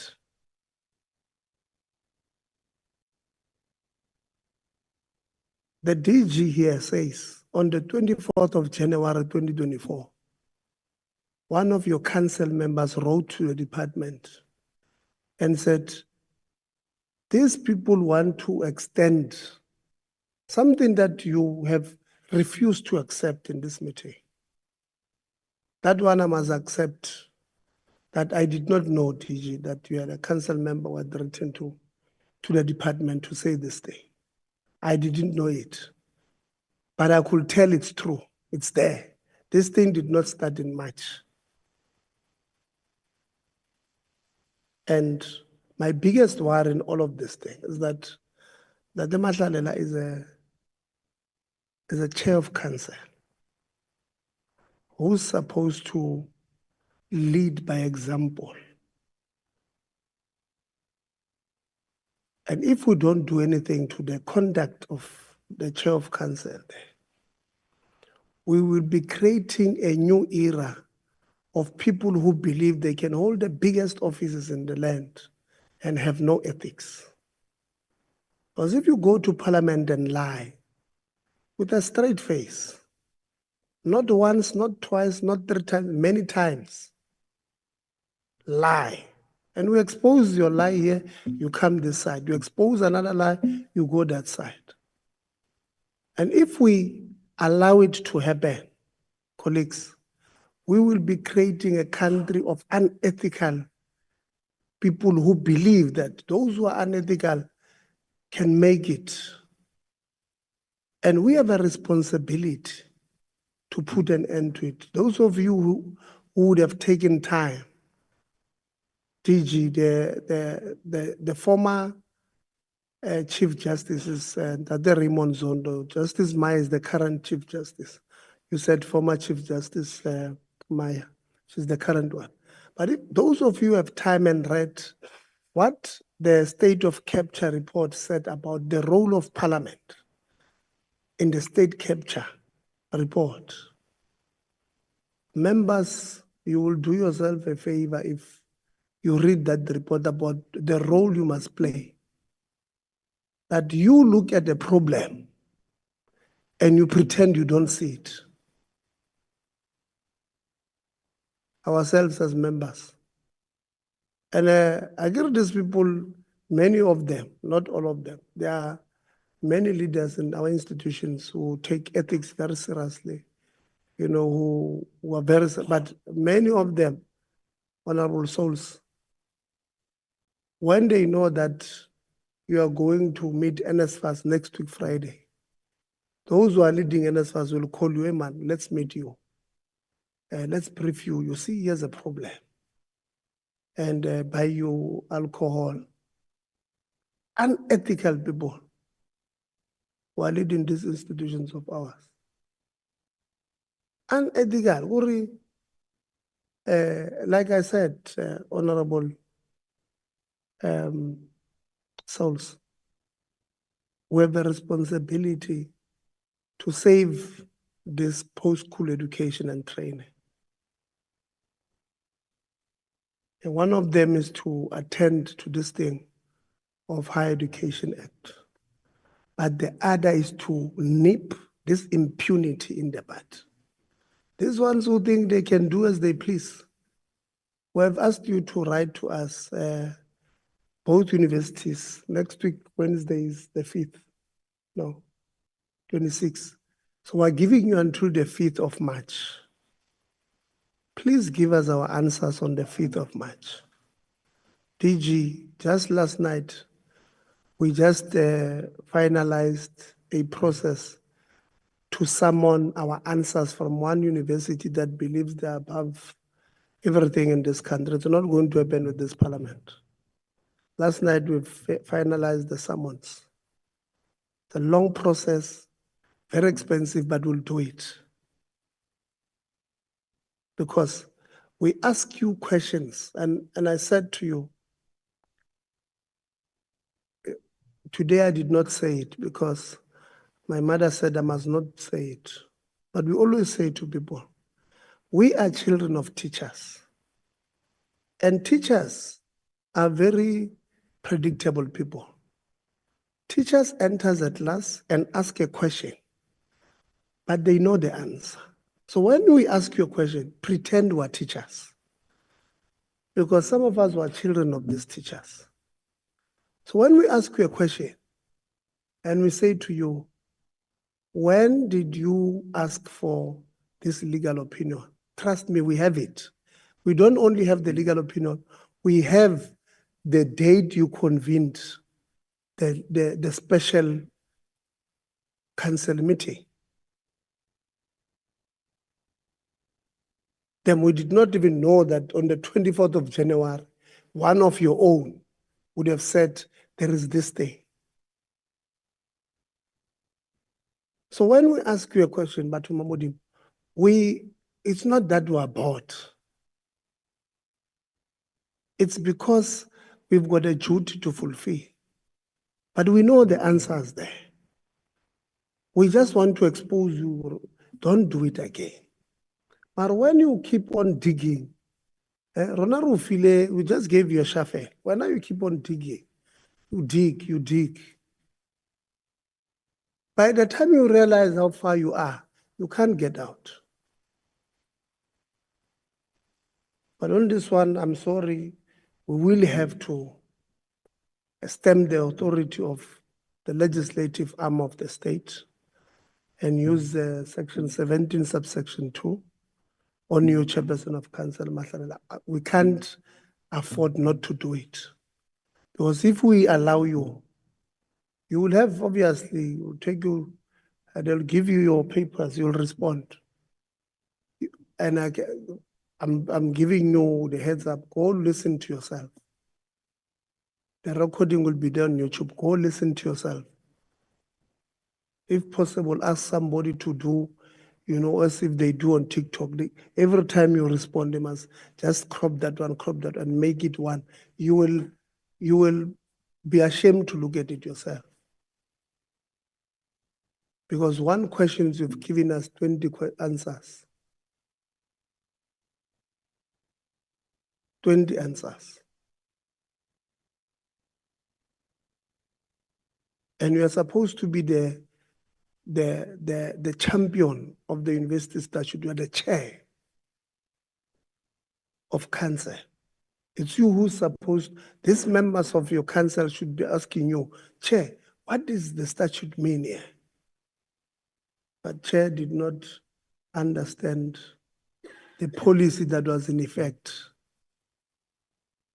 when he's supposed to execute his duty as the employer of the VC.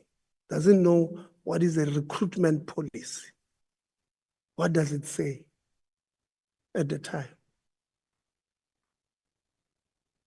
Because he said, yeah,